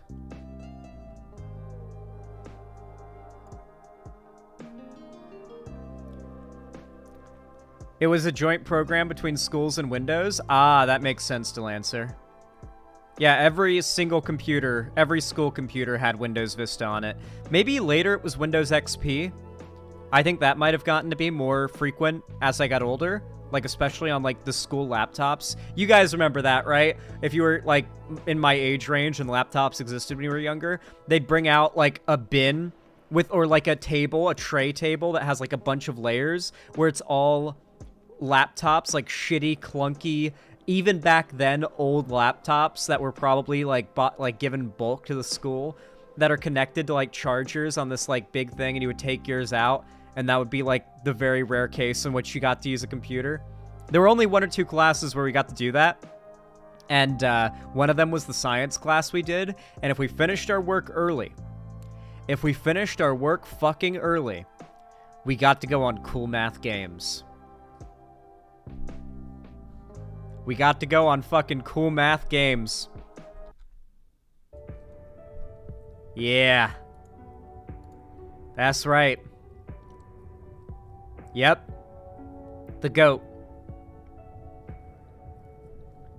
I remember a school of laptops that were Lenovo and didn't have a trackpad. It had just a little red dot for the mouse. We didn't have those, thankfully. We had real laptops. They weren't great, but they could run cool math games at like 28 FPS. And the funny thing is, Windows 7 is basically Vista Service Pack 2, but 7 is so much better. Yeah. Windows 7's great. I miss it. Unfortunately, it's not stable anymore. I had Chromebooks at my school. Yeah, Chromebooks didn't exist when I went to school. I don't think. When did the Chromebooks happen? When was that a thing? I think Chromebooks started being a thing when I was in high school. Maybe very late middle school. Tablets existed. iPads existed, but Chromebooks? That's recent, right? I know that, like, my last year of elementary school, nobody owned a cell phone. Like, when I say cell phone, I mean like a smartphone, like a touchscreen smartphone.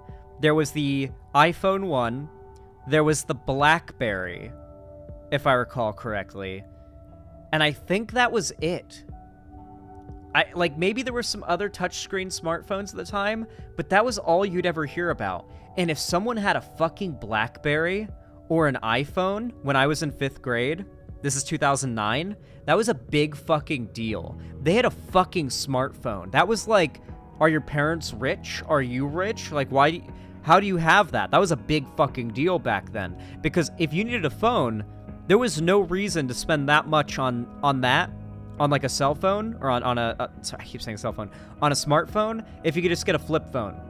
Like, there were fancy flip phones back then, which is what I'm referring to. We're not talking like a clamshell, like little, like cheap piece of shit, though many of you might have had that. I know I did, as my first phone. But I'm talking about like the proper, you know, you can like touch things on the screen. And then I had a summer vacation, went into my first year of middle school, and by the time summer ended and like the school year of 2010 started, smartphones had become so unanimously like around that there were a good few kids in my 6th grade class, including my best friend at the time, who had cell phones, like smartphones, that they could watch YouTube videos on with like an internet connection. They could play games on. They had like limited data plans, which was always annoying, like especially if you wanted to watch like YouTube videos in the bus and chill out. But regardless, it was a big deal. It was like game changing. It was like, holy fuck, you've got a cell phone. We could watch YouTube on the fucking bus? Dog, that's fucking awesome. It was a game changer, man.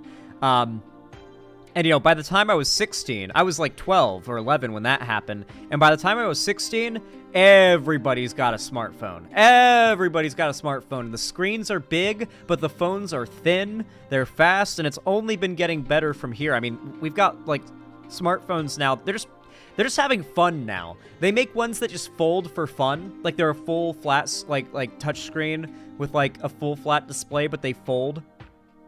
And they're actually quite cool. My mom has one. Like, they are actually really cool. It is wild how fast we have advanced in this department. Speaking of which, I feel like this is a really good segue to the next topic.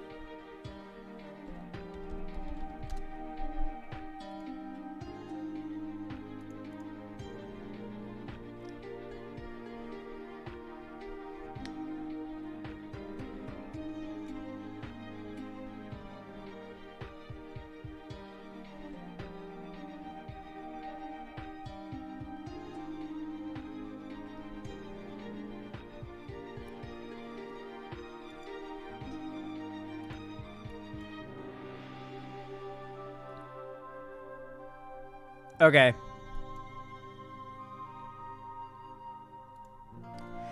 You guys know what to do when I say action, right? 3, 2, 1, action. Alright, everybody. You guys, you're really gonna like this. You guys are really, really gonna like this. We've talked a lot about incels, we've talked a lot about the red pill, and we've talked a lot about AI. But we have never talked about where those 3 topics intersect. The topic of AI women, or I should specify AI girlfriends. For those who don't know, there is a technological arms race happening right now in the world of AI generative content in order to create what feel like fully alive, responsive, completely compliant, I imagine, if you know what I'm referring to and what these guys would want, AI girlfriends.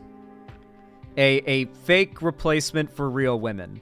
And a lot of these guys that are really excited about this, these are like your big-time incels who don't just have a hard time or an impossible time in the dating scene. These are people who not only are bitter about being single, but have gotten so bitter about it that they view their saying, well, you know what? I'm opting out of the dating scene. I'm not going to date any real women, as like a genuine punishment when they think that women deserve on women. Like, oh yeah, well, I'm going to get an AI girlfriend and I'll be happy and you're going to end up being single one day and I'm not going to date you. That, like, that's their epic payback punishment against the evil real women. So, you've got this absolutely hilarious post from an account called Bri.ai that posted AI women are women. And this video, which is a trailer for a program called Orifice.ai. Prepare for the most hilarious shit I have ever seen in my life. I genuinely don't know whether I should laugh, feel disgusted, or feel bad for these people. But here's the trailer, the official trailer for Orifice.ai. Thank you, BWK McDonald's. I'm glad you're playing Rust. It's a good game.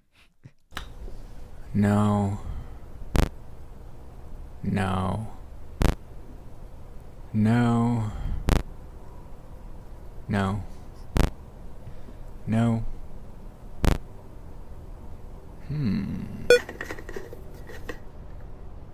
Hold on, wait a second. Is that a Vault Tech auto blow? What the hell? Tell me it doesn't look like the Vault Tech logo. Come on, it's totally, like, that's so close to being the Vault Tech logo right there. Like, if they just gave it, like, a little more of an analog, like, 1950s vibe to it, you could totally sell this as, like, a Vault Tech Fallout official, you know, like, Vault Tech assigned auto blow 5000, you know? The companion cube. Now you get to swipe left. I'm not even joking. That is their tagline. Now you get to swipe left. Absolutely. You just can't make it up. You genuinely can't make it up. The top comment is, it's very interesting that the message here is, quote, now we get to be the ones who reject them, when that wouldn't matter to women who have already rejected you. This isn't revenge, this is cope. And then there's the reply from the guy who made this post saying, thank you so much for your unbiased feedback. I'm going to keep moving forward and watch as you squirm. Yes, it's absolutely the women that have rejected you, that you've resorted to pretending computers are real women, like Plankton and SpongeBob. They're the ones that are coping. The women who've rejected you, absolutely. Keep telling yourself that if it lets you sleep at night and, you know, helps you stave off the suicidal thoughts. For some reason, I don't feel like I'm winning after swiping and fucking a hole with a screw top. I don't know what this person is saying. Is this... For some reason, I don't feel like I'm winning after swiping and fucking a hole with a screw top. Is that like a hairstyle or something? Is this just some like incel nonsense that's so hateful I don't even understand it? Okay. I assume he's referring to women as holes, that commenter. Dude, it's so weird reading incel comments online these days, because it used to be that, like, the standard was if somebody was, like, openly incel posting, they would instantly get ratioed.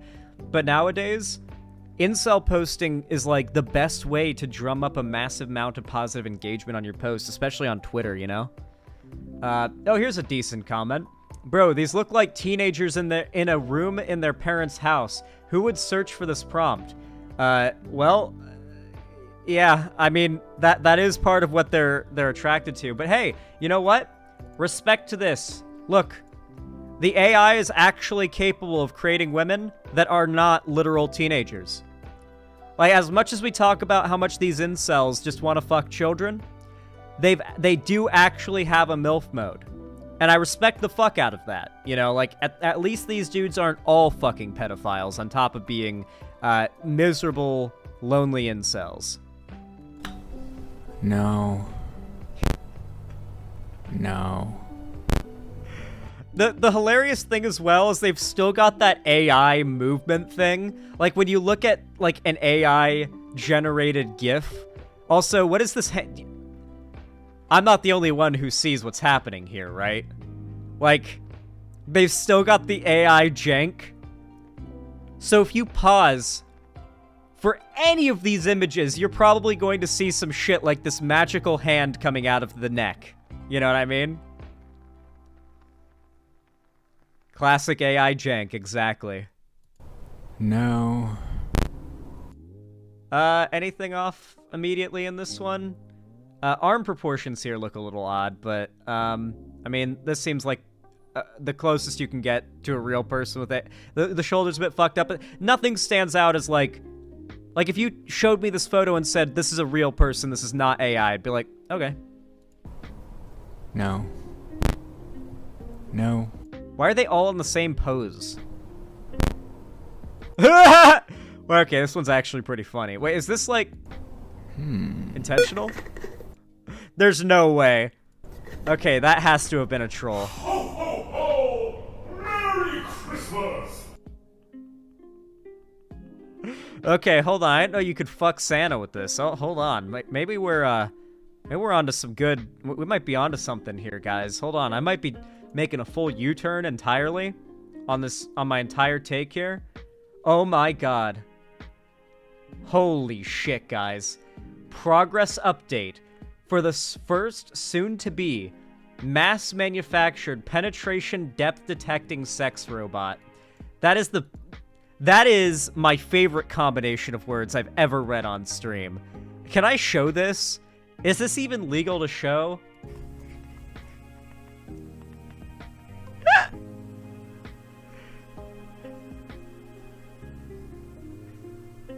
Bro, you can measure your stats while you're jacking it with your auto blow. This is the goonerest thing that has ever gooned. Yeah, I actually okay. If you're building some like Iron Man like arc reactor type bullshit in your bedroom to goon, I think you might have a porn addiction. I'm gonna be honest. I think when you're building scientific contraptions to help you get off, you need to get help. That's a porn addiction. That's a masturbation or sex addiction or something. You need help when it goes this far. When you're building glowing blue contraptions in your bedroom to penetrate, I think it's time to go outside. I said take off your fucking panties. No shot, man. No way is this guy including videos of himself, like, programming it with, like, inputs. That's insane, dude. Hey, listen, if I have to hear that, so do you guys. Dog, what the fuck? Dude, this guy is fucking crazy. What else do we have? Work in a fast-paced, unpredictable, high-energy environment. Okay, this is, like, not even... Like, half this guy's posts are engagement bait, like, right-wing meme posts, because that's what this guy gets up to most of the time. Like, arguing with people that are making fun of him.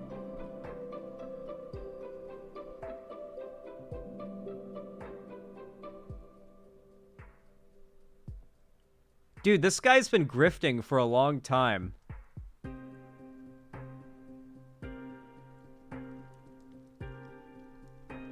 Dude, this guy's a big-time grifter. Holy shit.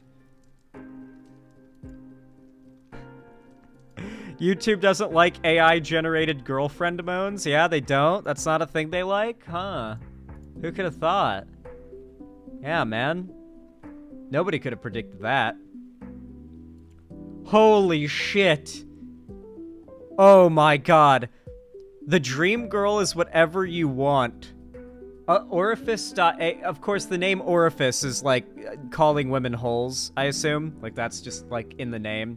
This is made by incels for incels. Of course, the name is, like, you know, bringing attention to what they view women as. Core settings. Intelligence level.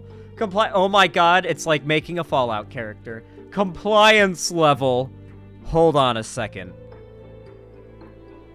You know, we're not going to even delve into what happens if you drop the compliance level to 0.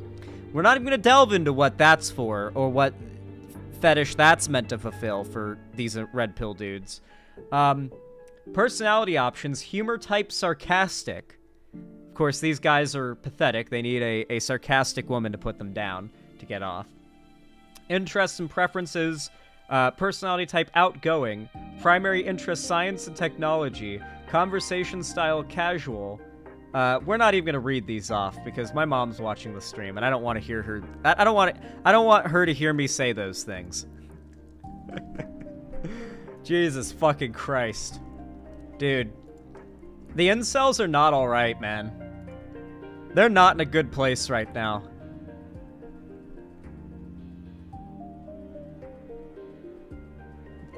Men, are you okay? Guys, fellas, are you doing alright? Because I think you're not. Fellas, I think you're not doing alright. I'm gonna be real. What the fuck?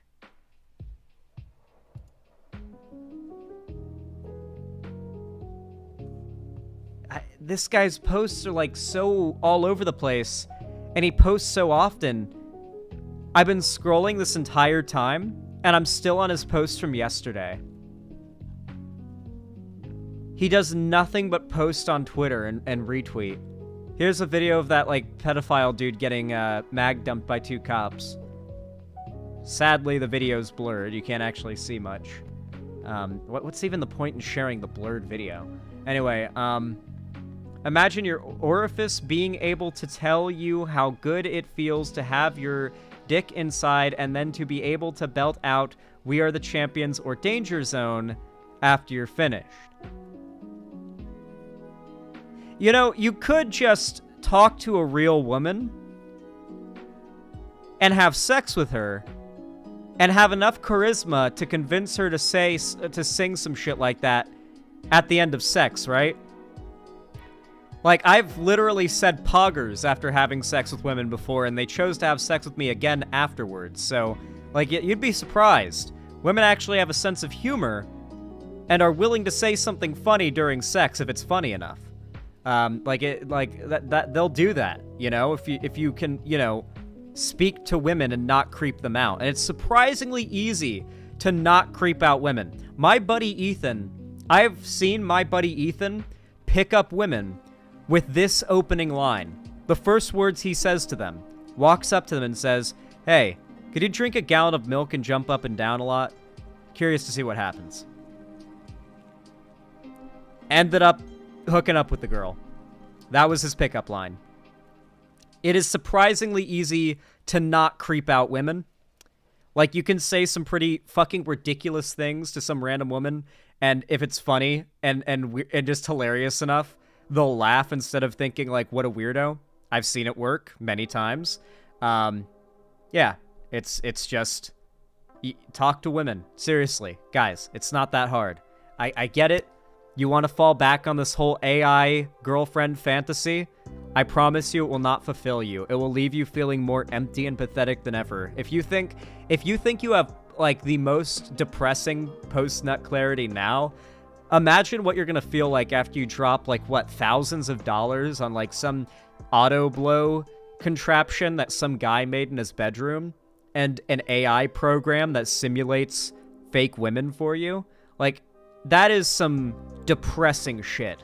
You are going to cry yourself to sleep at night if you go down that route. So please, I implore you, go outside, talk to random people, eventually work your way up to talking to women, you know? And then from there, see where it goes. Maybe you find yourself less desiring fake AI women that you program or, like, select through a list of options. Maybe you might actually like real people, real human connection, a real human you can touch, that can touch you, that has a personality and thoughts and experiences. They can tell you stories about their life, and you can tell them stories about yours, you know? You can have connections about mutual interests, maybe? Listen, I know this all sounds too good to be true if you're some incel out there, but I promise you it's not. It's not too good to be true. It's completely achievable, and if you put your mind to it, if you have the ethic, the work ethic to better yourself and engage with people socially, you will be rewarded for it. That hard work will pay off for you. I promise it will. Anyway, I'm curious to hear what you guys think about all this. I imagine a lot of it is just what the fuck, what the fuck, what the fuck over and over again, but even if your comment is just WTF on loop until you run out of characters in your comment, please comment down below because the engagement really helps me in the algorithm, and I like reading your comments as well, so I'm curious to see what you guys think about all this. And of course, if you want to support me even more, you can always drop a like, a free thumbs up on my channel. Every single one pushes my comment in the algorithm over and over again, no matter how many likes they are from the same person on different videos. It really does help, so I do appreciate every single one of you who goes out of your way to drop a like. It means a lot to me. And of course, if you want to support me financially, like Anonymous in chat has done, you can donate, subscribe, or gift a sub on my website, xanderhall.com/live, or support me financially through YouTube, Twitch, Streamlabs, StreamElements, or Patreon. You can also buy merch through the Streamlabs link down below, and you can join my Discord through the link down below, which is totally free. We've got an awesome community where I do announcements for all my videos and uploads, as well as watch parties and call-in streams and stuff. All of that is done through my Discord, so make sure to join if you haven't already.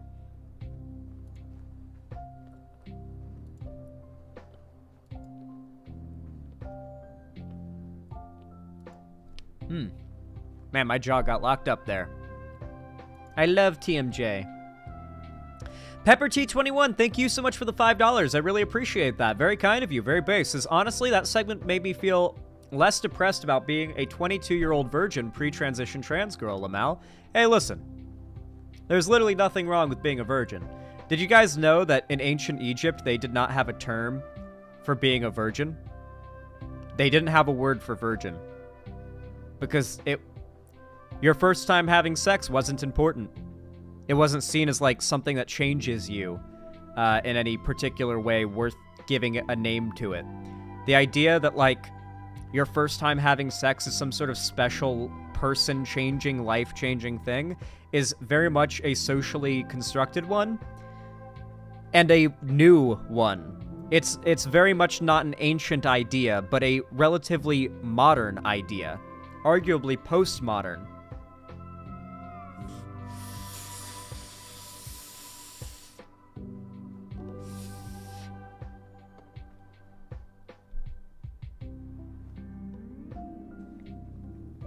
Yep. I watched an anthropology video about that last night, funnily enough. Really good shit. Really good shit. I love those videos where it's like they bring in an anthropologist or a scientist in some specific field, and it's like, okay, here's some random questions from Twitter. Answer them. And it'll be like some really low IQ question, barely spelled correctly on Twitter from someone with like name, bunch of numbers, first name, bunch of numbers. And then they'll like go on a lecture that heavily explains the topic. And it's like, the person who asked that question isn't smart enough to understand your answer, but I am. And I appreciate it, you know?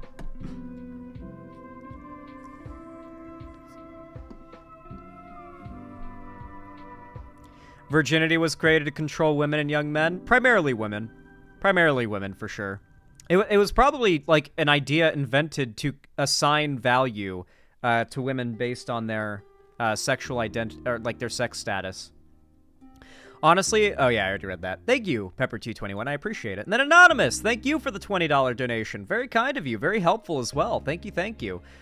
Said, Oregon sent me back a bunch of money after taxes this year. Here, have some. Oh, hell yeah. Thank you. I really appreciate it.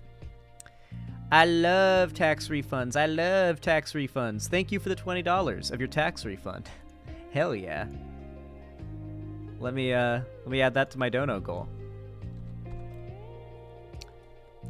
Tax season, donations go down. Post-tax season, donations go up because everyone's getting they're given allotted money back for whatever they what's the word for it? Why am I blanking on this word? I'm brain farting. Whichever one they qualify for. Yo, Zan, speaking of ancient Egypt, here's this eye. I have seen the eye of Horror. I have pushed the camel through the eye of a needle. I've been flipping bricks for Mansa Musa before you folks became a Type 1 civilization.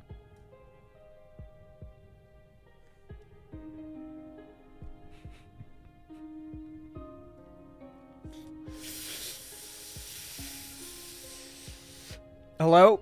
I need to talk to the president. I fronted him a brick and I need my money. Lol, you usually get a little bit of my disability every month. This month's bills were expensive, though. It's all good. Straw Hat Monty 97, it's all good. Do you and Shark 300 talk much at all? I don't really talk much to other YouTubers off stream, to be honest, because I've got, like... I don't talk about it all that much, but I've got a pretty, like, healthy social life outside of the streamer world. Like, I've got a pretty big friend group that I hang out with when I'm off stream and when I'm, like, just doing stuff. And then when I'm not hanging out with them, I'm usually just handling shit with my real life, like housework, chores, like errands, groceries, stuff like that, preparing for stream. So I don't really have that much time, nor do I dedicate that much time to talking to other content creators, but I certainly have nothing against Shark 300. I just don't really talk much to content creators unless I'm, like, contacted first. But that's just a me thing. Like, I'm not like in any way antagonistic towards anybody all that much these days, especially. Like, I don't really have any drama going on. But no, I think Shark 300 in particular is probably someone I have, like, higher respect for than most in the space, to be honest. Because outside of that, like, one time where Shark got into drama and it was because he was getting attacked by racists, when has Shark ever, like, gotten himself into drama? Like, Shark has, like, an impressive tendency to just keep to his own, like, area of the internet and build his own, like, empire online. Like, never starts shit with anybody, doesn't, like, throw stones in any glass houses, just, like, makes good content, grows his channel, doesn't get into drama, isn't super controversial, and just doing his thing. Like, there's really nothing I can say negative about him. Like, I like, what could I possibly take issue with Shark about? Like, he doesn't get into drama, he's just making his content, he's just grinding. I respect it. Yeah, I've certainly got nothing against Shark. Honestly, if I do any, like, big streamer event-related things, Shark is one of the top people on my list of people to invite.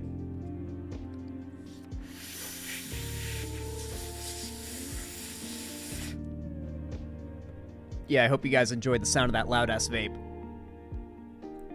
Did we talk about Tucker and Joe Rogan yet? Joe said the dumbest shit about Amish people not having autism. We haven't gotten to that yet, no.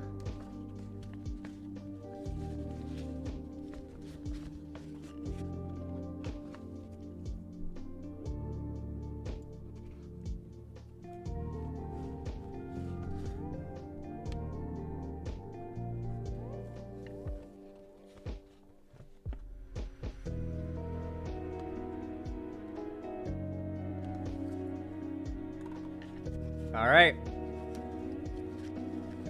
Yeah, the silly Zaza air.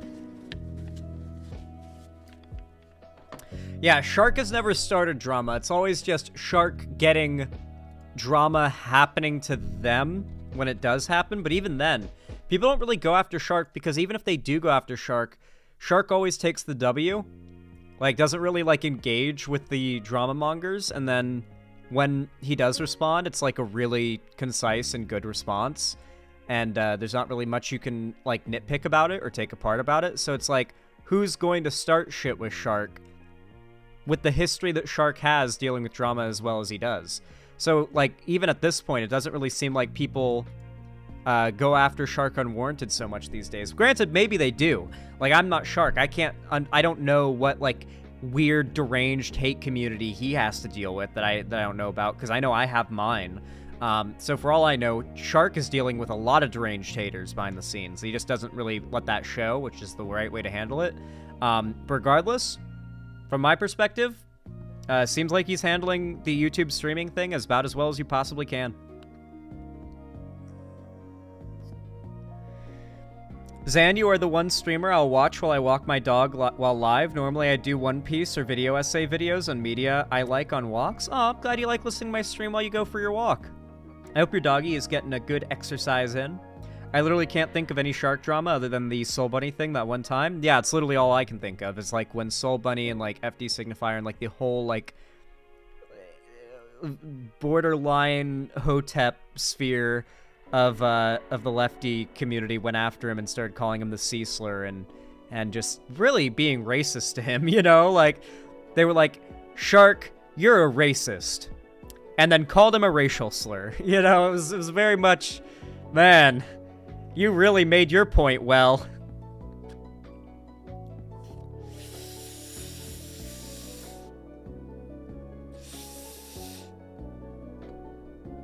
You got brigade harassed by Matt Walsh in his shorts a couple times, which means you are a good person. Yeah, just getting attacked by conservatives is kind of like, that is being a lefty figure. There is no being a lefty figure without being under constant attack from conservatives, but that's just the given. That's just part of the job.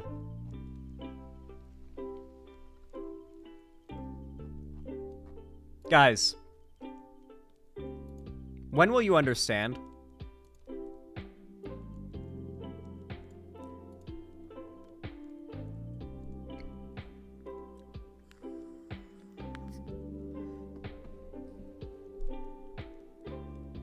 This is all of you.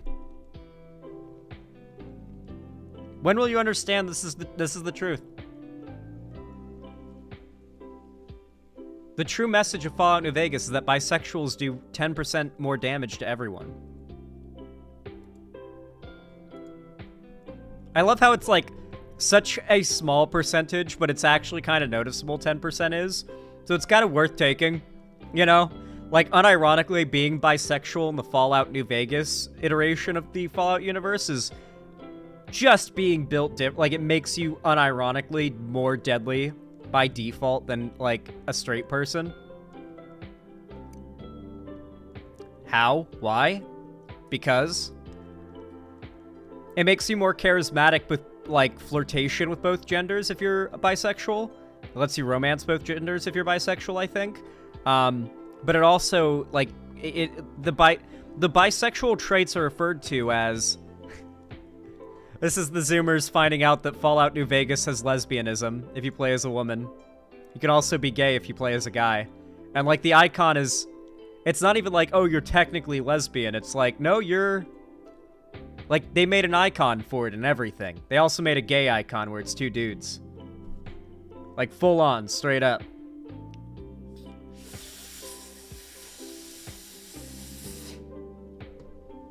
Fallout New Vegas goes crazy.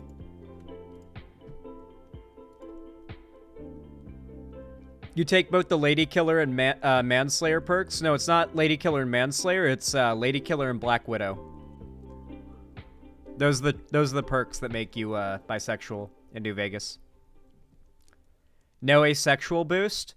I wonder if there is an asexual trait, but this is a game that came out in 2010, okay? Role-playing as a bisexual murderer is a lot of woke for a 2010 game, let's be honest.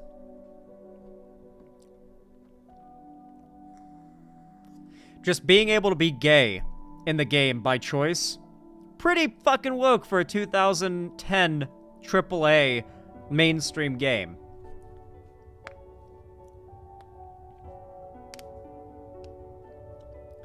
Why would you go Legion on your first playthrough? I mean, like, my first instinct is to go NCR, and I'm on my first playthrough.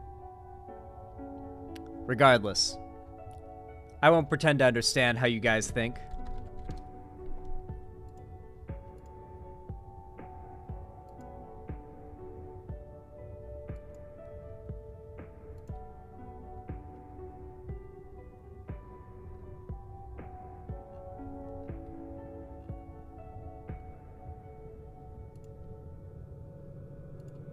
Evolution is... Whoa! Don't. Okay, everyone. You all know what to do when I say action, right? 3, 2, 1, action. Well, alright, everybody. We are talking about Joe Rogan again, the biggest podcaster in the entire world, and it's not even close. Like, by a lot, he is the biggest podcaster in the world.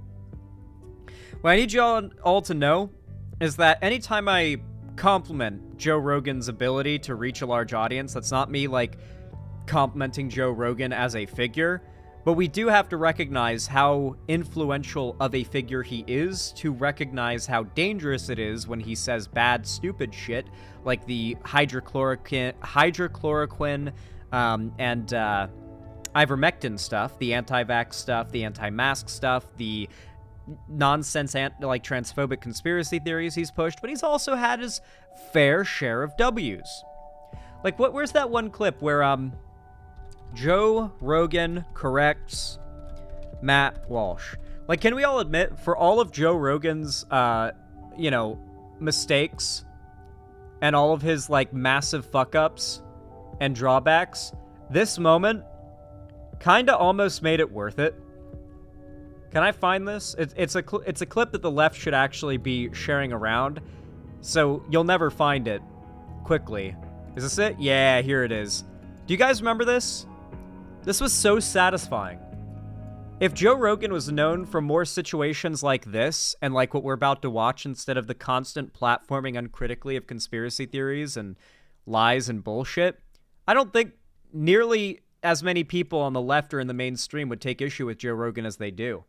Like, this was a pretty good moment insofar as fact-checking a claim made on a show. And I wonder if this started happening more often because of the criticism and because of the canceling and because of the public pressure from to not uncritically platform these people when they make these claims. But this moment, oh, I will never forget it. It's so funny. Because Matt Walsh is one of those figures that never allows himself to be challenged on these points in particular in the public setting. That is not something he allows. These points are only arguments he makes on pre-recorded, edited, and uploaded curated content that cannot be live challenged. How many people have had this done? Depends on what. I don't think we have exact numbers, but if we're talking about the drugs, it's millions. You're talking about hormone blockers? Yeah. Millions of kids have been on hormone blockers? Really? I'm sure someone's going to fact check me on that, but my. Remember, guys, hormone blockers aren't just gender-affirming care for trans kids. Hormone blockers are what they give kids who have like hormone disorders too. Like, hormone blockers are not a trans drug. They're a drug that has for a very long time been prescribed to kids for other medical issues involving like hormone production. I know that, like, for example, I had a friend. This is a really fucking funny story. Okay, so I was in the swim team in my first year of high school, and there was a girl who was doing the, like, assistant job for the coach, like the assistant coach. And I thought she was cute. I also thought she was my age because she was, she looked like she was also in high school, right? And so I start talking to her fairly often, like kind of flirty. And after about 4 days of this, she ends up dropping that she's 24 years old. She hadn't noticed that I was flirting with her, by the way. But she drops that she's 24 years old, and I'm like, what? I'm going to be honest, I genuinely thought you were another student at our school. And she was like, no, I'm just volunteered. I'm 24. I was like, you look really young. And she said, yeah, I have it's a hormone disorder. I forget exactly what it's called, but basically this made her look like she was roughly, like, I don't know, 15 or 16 years old, despite the fact that she's 24. Could have groomed you? No, she would not have groomed me at all. No, if I had asked her out, she would have absolutely been like, no, and do you understand why no on multiple levels? Like, yeah, it would have been really awkward had it not gone the way that it did. It went the best possible way it could have. But I feel like that story is a good example of how, like, there are just people out there who have hormone disorders that have nothing to do with being trans. Like, they are not trans, they are not intersex, they are not in any way, shape, or form related to the LGBT community, but hormone blockers and other related hormone replacement drugs. Hormone blockers and hormone replacers are not the same thing, by the way. Hormone replacers are hormone treatment, like actual hormones. Hormone blockers block certain hormones from being produced in excess or produced at a certain rate, depending on dosage. So, not the same thing. To be very clear, hormone blockers are, of course, fully reversible, something that Matt Walsh and conservative types like him will never admit. But, regardless of that little, information dump, I feel it's valuable to know. It's valuable to know. I feel like it's good to know that even the number that we're about to hear is being weighed upwards by non-trans kids getting medical treatment that has nothing to do with being trans or LGBT. Just remember that when you hear what the actual number is. That's not millions. If kids have been on hormone blockers, really? I'm sure someone's going to fact check me on me, but my guess is that we're into the millions now at this point. Yeah, that would be my guess. I can say for double mastectomies, I read a report recently that there were over 1,000 done between 2016 and 2019, and when you compare that to how many were done between 2008 and 2015, it's a massive increase. And over 1,000 girls had gender affirming double mastectomies in that time frame. And when you say girls, you're talking about prepubescent, right? Minors, and that's just up until 2019. And then we know that there's been this exponential increase with all this stuff year over year. So it's a lot. It's too many. Even if this stuff that he's saying was true, guess what? Also, there was an exponential increase of over the years as it got more accepted. People identifying as gay. Conservatives going back to like the 80s and 90s have made this argument about gay people, that acceptance of gay people and like the platforming of gay people, them being allowed on TV, that kind of thing, has led to more people identifying as gay exponentially over the years. And that must be evidence not of there being a lot more gay people in society than previously thought that now feel comfortable in coming out and identifying that way, but instead that it's some sort of social contagion. And yet the same exact pattern happened with left-handedness, as Alan Netherson and 00 Ashroom 00 have pointed out in chat. Whenever being left-handed was heavily discriminated against as like a satanic or devilish thing, the rate at which people identified as left-handed or were left-handed was super low. But then when that stopped being punished in schools, because that was once punished in schools, we saw the rate of children being left-handed rise steadily and exponentially over like 2 decades, 3 decades maybe, and then it plateaued out because there was always a set amount of left-handed people in society. It was just that they were being suppressed, and once they were no longer being suppressed, they all felt fine just being left-handed and presenting as so. And so that number eventually levels out because it's not some spreading social contagion, just like being gay isn't a spreading social contagion, nor is being trans. There's just always been gay and trans people and left-handed people that exist, some percentage of the population, and once they are free to identify as they feel they are, really, then that number is just going to plateau out eventually. There's going to be a plateau in the amount of people identifying as trans or having gender dysphoria because it's not a social contagion. It's not a thing people are deciding to do. Believe it or not, being gay isn't a choice.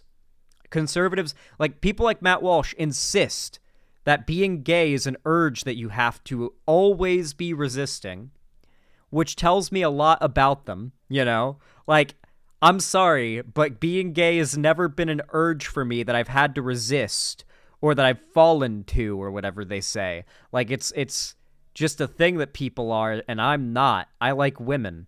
And so when they describe being gay as like a choice, it implies that they feel that desire and they have to fight it and make the active choice not to pursue it.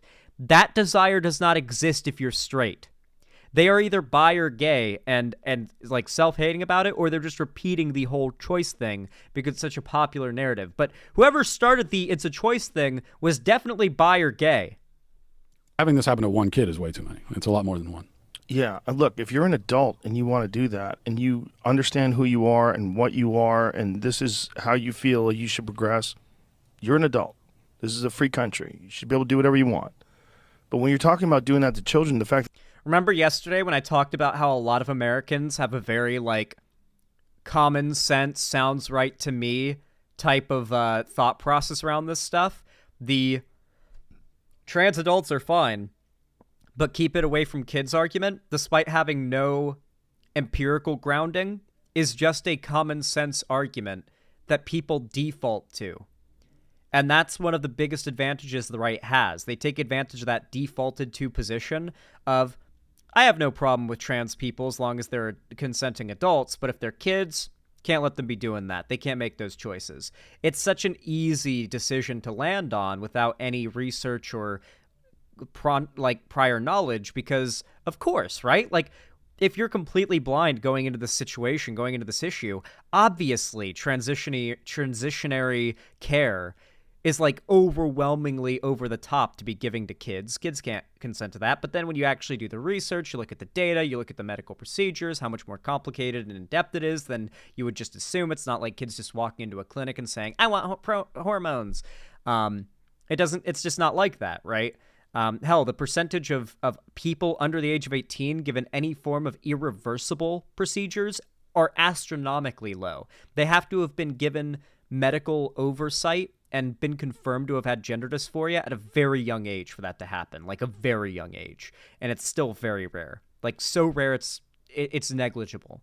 But they hyper-focus on it as if it's more common than it is, even if it was more common than it is, it wouldn't be a problem. The desistance rate among trans people is very low. And even among those that desist from transition, I'm not going to get into the whole spiel. Yeah, you've heard this a million times. You know, just watch Matt Walsh get owned. If it's so many people are on board and so many people are angry, if you have people are going to be angry at us that we're having these conversations.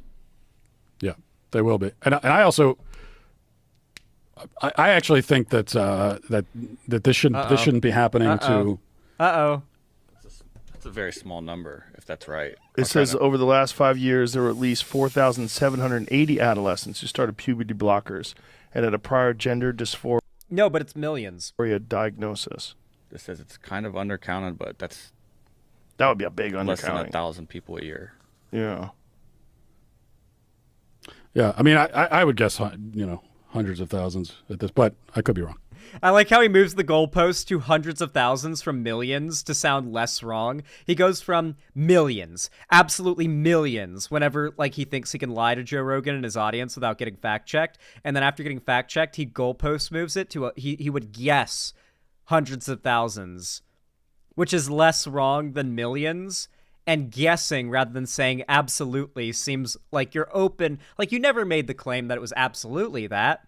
See how good these guys are at moving the goalpost to not seem like they just got completely called out on their bullshit? Regardless, Joe Rogan recently had Tucker Carlson on his show, and this wasn't just a fact-checking moment. This was a full-on challenging moment.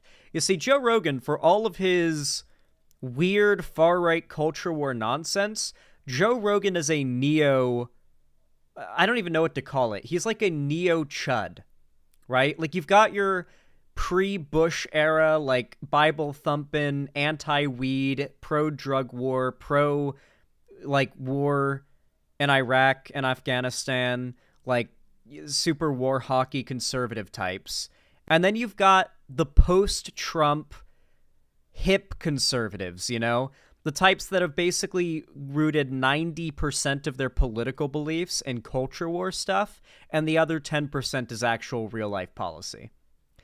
However, that means that Joe Rogan does not vibe with the boomer conservative-style messaging of someone like Tucker Carlson, who has come onto a show to try to argue evolution isn't real.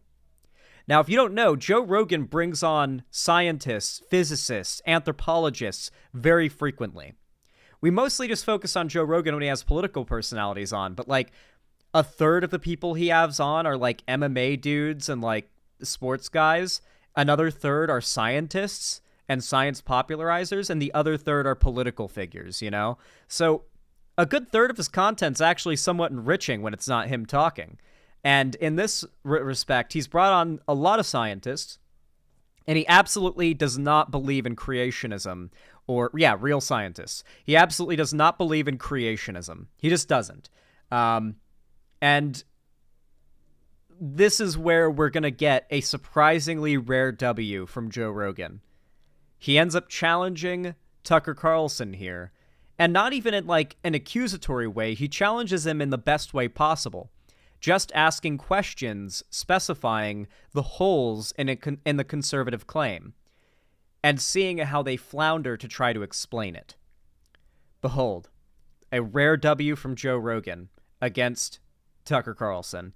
I watched this already, to be clear. This is not a blind watch, rare case where I'm not watching something blind.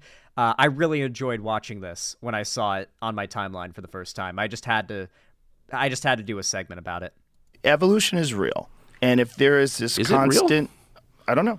but it's visible. Like you can measure it in certain animals. You can measure adaptation. Yeah. But there's no evidence that in fact, I think we've kind of given up on the idea of evolution. The theory of evolution is articulated. No, we haven't. By Darwin is like kind of not true. Right? In what sense? Well, in the most basic sense, the idea that, all life emerged from a single cell organism. The theory of evolution in no way, shape, or form claims to know where all life originated from. And over time, and there would be a fossil record of that, and there's not. And there's not a fossil record of transitionary species, like species that are adapting to its environment. There's and they tons develop... of record of adaptation, and you see it in your own life. I mean, I have a lot of dogs. I see adaptation in dogs. Evolution is long-term adaptation. That is literally what evolution is. Evolution is when over long periods of time, living organisms adapt to their environment to suit a particular niche and fit into that little puzzle piece, and that puzzle piece morphs and changes shape over time as the environment changes over time. And if they survive by changing, then that's evolution. For example, modern-day crocodiles and alligators are pretty much exactly the same in, like, every way anatomically to how they were back when dinosaurs roamed the earth. Mind you, the time dinosaurs roamed the earth was a long fucking time. But, like, the time, like, the end of the time of the dinosaurs, there were alligators that look like the ones you have in your Florida swamps today.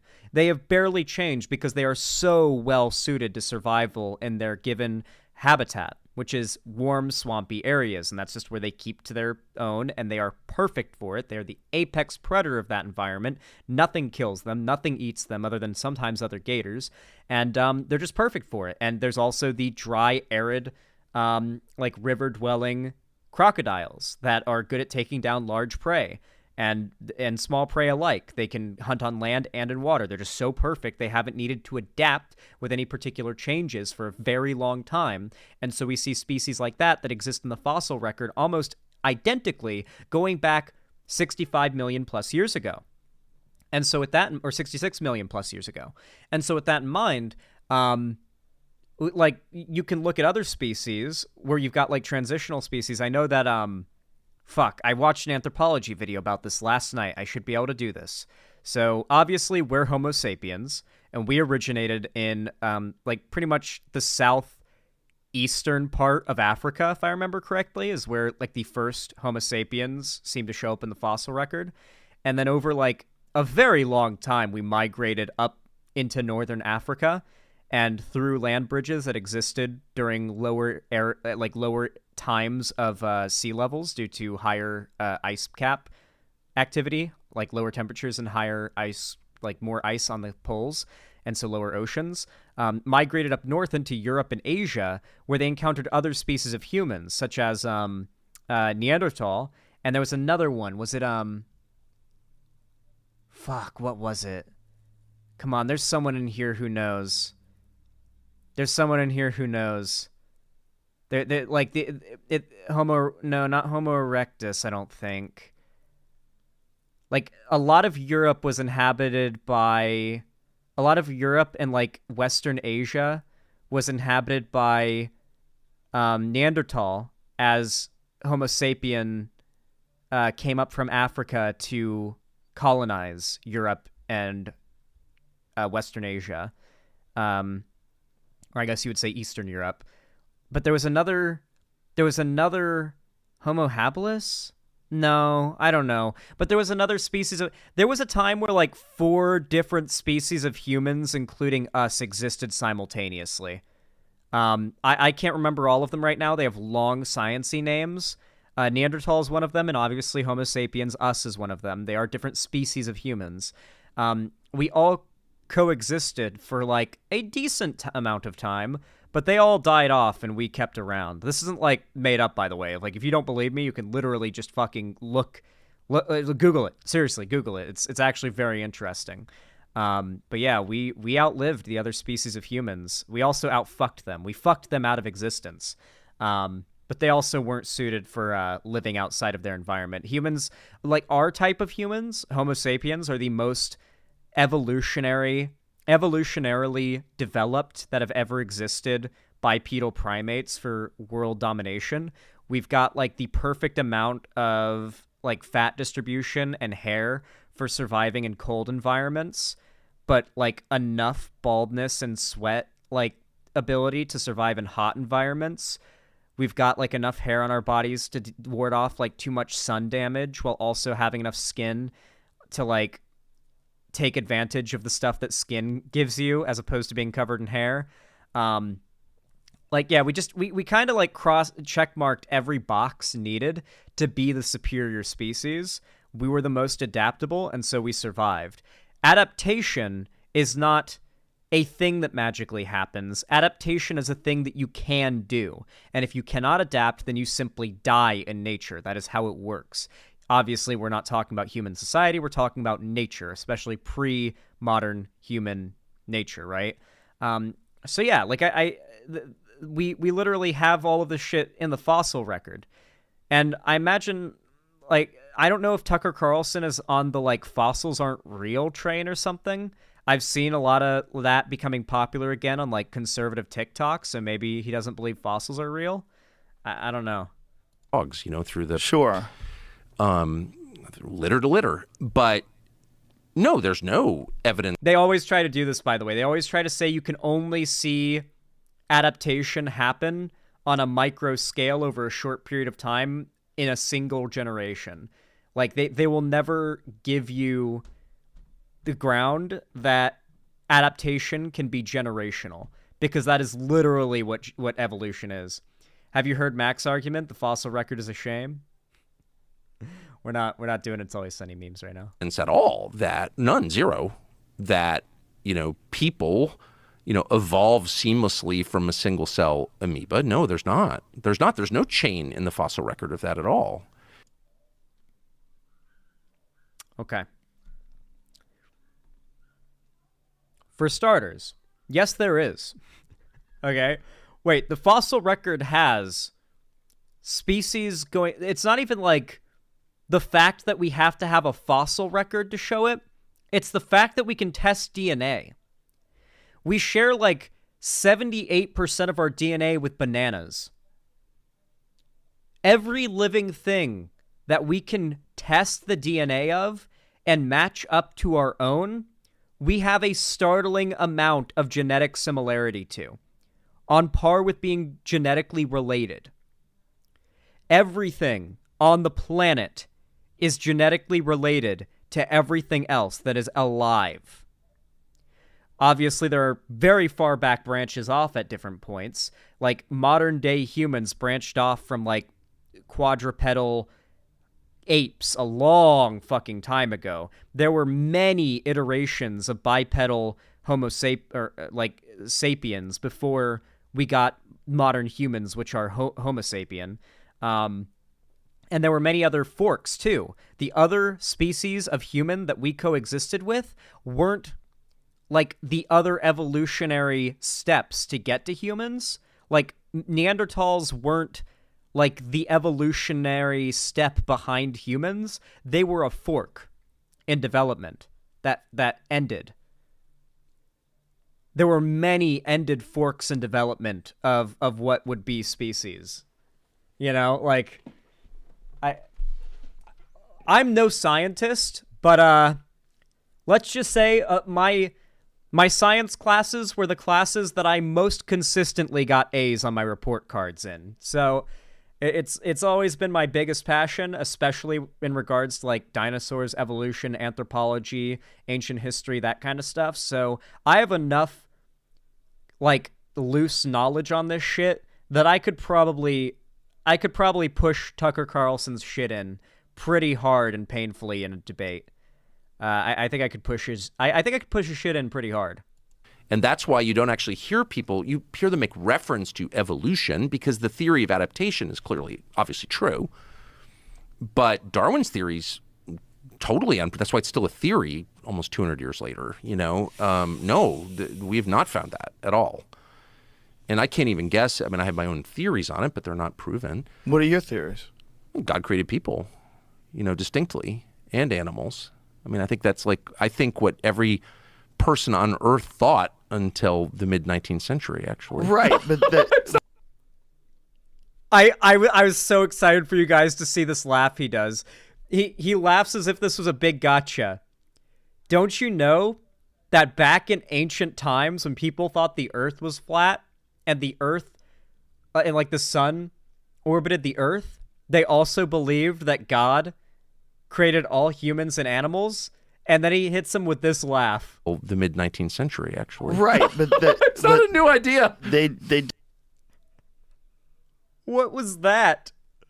Like, he really needed to look like he got a gotcha there to like, and laugh to disarm the look that he's being pressed right now. Because like, if Joe Rogan is pressuring you on a topic, you fucked up. Joe Rogan does not challenge people, especially not on the right, very often on topics like this or any topic at all. And Joe Rogan won't let up. Like, Joe Rogan's actually a decent enough debater because he'll just ask you questions, clarifying questions over and over and over again and pick apart whatever bullshit you're spewing. So if he detects that some conservative dumbfuck has like lied to him or is pushing some bullshit to him, he will fuck them up on his podcast and he will make them look like an idiot to his, reminder everyone, little friendly reminder, the biggest podcast audience in the world. He is the biggest podcast by a long shot, has the biggest audience of any podcast by a long shot. He is very influential. And remember, the primary majority of his audience are Americans. Americans who are voting age. didn't have computers. They didn't have a general understanding that we have today of the process. Do you think we understand more now? Yes. Really? You don't think that we understand more today? We understand way less. We understand so little that we're actually sitting here allowing like a bunch of greedy, stupid, childless. There's this really bizarre idea that's gotten popular lately, and I see it even among marginally progressive people, that not having children is selfish. I'm not even joking. Like, literally a disdain for people who've not had children. And I see it among, like, even somewhat progressive people that aren't, like, super tuned into politics. It seems like it's almost like one of those common sense takes that no one thinks about. They just kind of default to after they hear it repeated. As if, like, so first it was overpopulation is a huge problem, right? And some people still believe that. But now it's underpopulation is a huge problem. And if you don't have kids, you're selfish because you're not furthering the species. As if somehow existing mandates you to reproduce. Of course, this also throws in, like, a very bizarre addition of, like, are incels right then in feeling like they are being oppressed for not getting laid or having a girlfriend or whatever, if like they are literally a bad, selfish person for not contributing to the repopulation of humanity. Like if they're not getting a girl pregnant, they're a bad person, and somehow they're also a bad person for not being upset about not being able to get a girl pregnant. Like, how does that logic follow? You can see why conservatives and red pill incels get along so well. It's not just the hatred of women, it's also the measuring of a man's value in anything whatsoever, regardless of their experience, and whether or not they live up to some bizarre, unimportant, but for some reason designated moral standard that must be met, you know? Software engineers in Northern California to like flirt with the extinction of mankind. I love how quickly he tries to change the topic to like a culture war issue about Northern Californian left-wing childless software engineers trying to flirt with the extinction of mankind. What?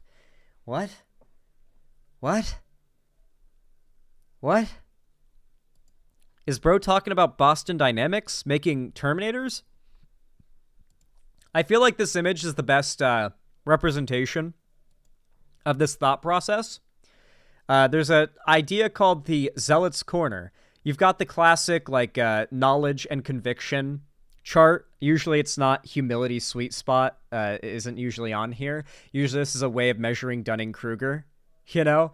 Like, yes, when you have like the least amount of knowledge, you are likely to feel, if you're in a state of Dunning-Kruger, the most confident that you are, like, you know everything about it. But as you get more knowledge, you start to level out to a somewhat baseline plateaued level of confidence that you know everything, or that you know about that, what there is everything to know about this. And it kind of plateaus out because once you reach a certain level of experience, you come to understand that you will never know everything, you know?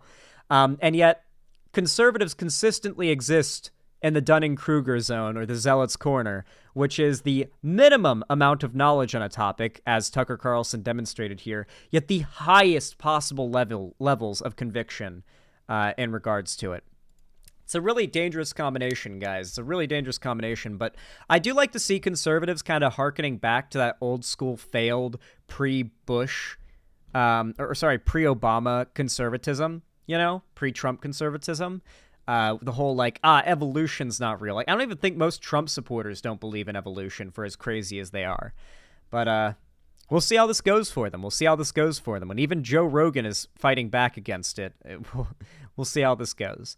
Anyway, I'm curious to see what you guys think of all this. Comment down below so I can see. And, of course, if you want to boost the channel, commenting also helps, because engagement boosts the channel, so thank you. I really appreciate it.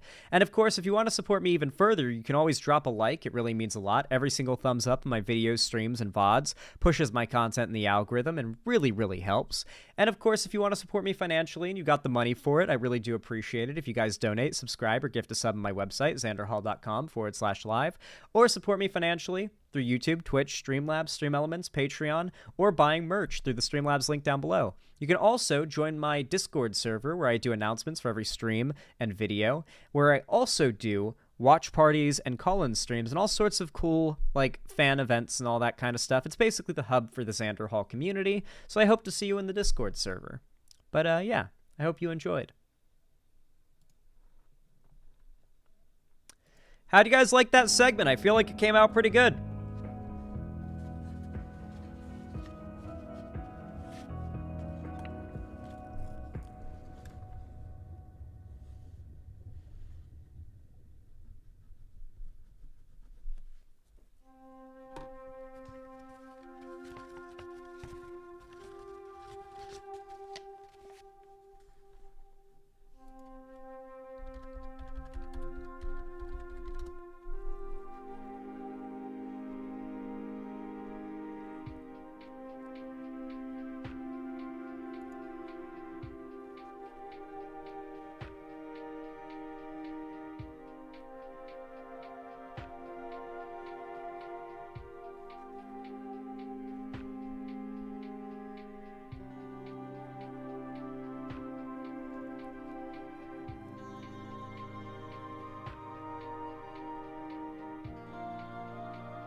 Okay.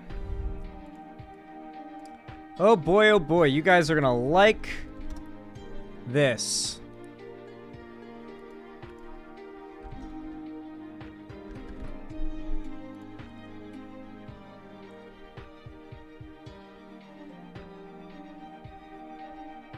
All right. You all know what to do when I say action, right? 3, 2, 1, action. All right, guys. It's time for us to talk about right-wing Twitter's biggest lolcow. I genuinely don't know if there's anyone who is as much of a worthy laughingstock as this guy. Like, I think this guy might be more pathetic than the Quartering, Geeks and Gamers, maybe even No Bullshit, because this guy has been a grifting loser who has been slowly burning every potential bridge he can build for longer than the Quartering or No Bullshit have even thought about doing their grift. That is a man named Mark Kern, who you might know by his online pseudonym of Grums. This guy has quickly grown to become one of the more prominent right-wing Gamergate 2 proponents as of late, and as you can see, he's actually got a very big resume. He is the official Twitter of Mark Kern, CEO and designer, former team lead of OG World of Warcraft, producer of Diablo 2, and StarCraft 1. Chrono Trigger, his best game, for some reason, is in the thing. Now, this guy, at first glance, based on his presented resume, really just seems like a really decorated veteran of the gaming industry who's come out to call out the evil of wokeness in gaming. You know, look at this guy, like, he's a gaming legend. This guy's made so much. He's such a big deal. If he's calling out the wokeness, then surely he's got he's got a point, right? There must be something to it all. Well, let's just say this guy's presented identity and his bio aren't exactly the whole story when it comes to his history. You see, he's existed in the gaming industry for a very long time, and in doing so has made a lot of enemies and burned a lot of people. And so going back a whole long way, there are a lot of stories about how awful and destructive he is as a person, how much of a grifter he is as well. This is far before he got into the realm of politics and started grifting off of that as well. So if you want to claim that 6 years ago, like before Grums was doing any right-wing shit, the left had a time machine and went back to, like, say the stuff about him before anything political came out of his mouth, then I guess you can believe that, but let's just say, if you're someone who likes this dude, you might find yourself being quite surprised here. Of all places, this comes from the Asmongold subreddit, but someone put together a post here that I think is quite worth going over, especially because they cite all of their sources, which I brought up for looking over, and I feel it's worth checking out. But first, let's take a look at the average Grum post. Let's see, what's Grum's post? Here's, like, the average Grums post. So you've got, like, I guess this is Aphrodite from Hades, and then this is the chick from Stellar Blade, the Gooner game that everyone's talking about. This person says, game journos praising the design on the left while simultaneously bashing the one on the right. Make it make sense. No one's bashing this design, they're just making fun of the people gooning over it because it's like some culture war thing for them. Thread, a boss fight. A Netflix game studio, Damon Schubert. Just a reminder that the criticism of the one on the right has been pretty tiny, that Hades has long been praised for its horny art, and that this is a non-issue that Chuds desperately want to be an issue. And then, of course, Mark Kern's very salient commentary. Quote, pretty tiny. Eve from Stellar Blade, who is blasted by IGN and woke journalists online, is getting the revisionism treatment. Actually, we always liked her as next. I don't know about you guys, but the revisionism treatment is exactly what people like this do. Are we forgetting about the famous critical drinker thing? Critical drinker House of the Dragon. Who remembers this? This is my favorite example of the rights games that they play.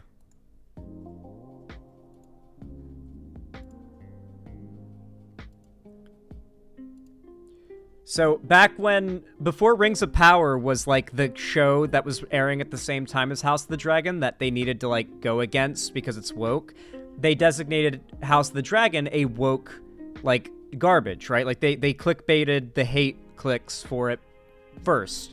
And so they made videos like Drinkers Chasers, why no one cares about House of the Dragon. and tweeting things like, genuinely had no idea House of the Dragon had even started. There seems to be no buzz around it at all. But then the next day, HBO calls House of the Dragon its biggest premiere ever with nearly 10 million US viewers. The same video, overnight, the guy changes the title 2 months later, after the show comes out, to Drinkers Chasers House of the Dragon trailer breakdown, from the scathing why no one cares about House of the Dragon. And of course, if you're wondering to see how far the flip-flop goes, if you look up Critical Drinker House of the Dragon, you've got House of the Dragon, It's Excellent from Critical Drinker, and like I said before, the verses that always has to come out, Drinkers Chasers, Why House of the Dragon is Destroying Rings of Power. They only flipped on it because Rings of Power came out at the same time, and that had more minorities, and was more woke, and had more of a grounds to hate it for, because it's, you know, Tolkien fans are toxic as fuck, and so they flipped on it. They got the, as Grum says, the revisionism treatment. So it's funny that he is doing that projecting there, when that's literally what the right does. Here, let's see. Do we have any more perfect posts from him to highlight? Some real dumb shit. A lot of it is just like him being a gooner.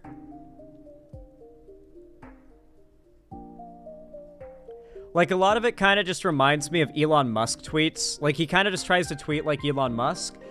If it's not a big deal, why are they banning you for even talking about it, erasing the past and trying to stomp you out for it?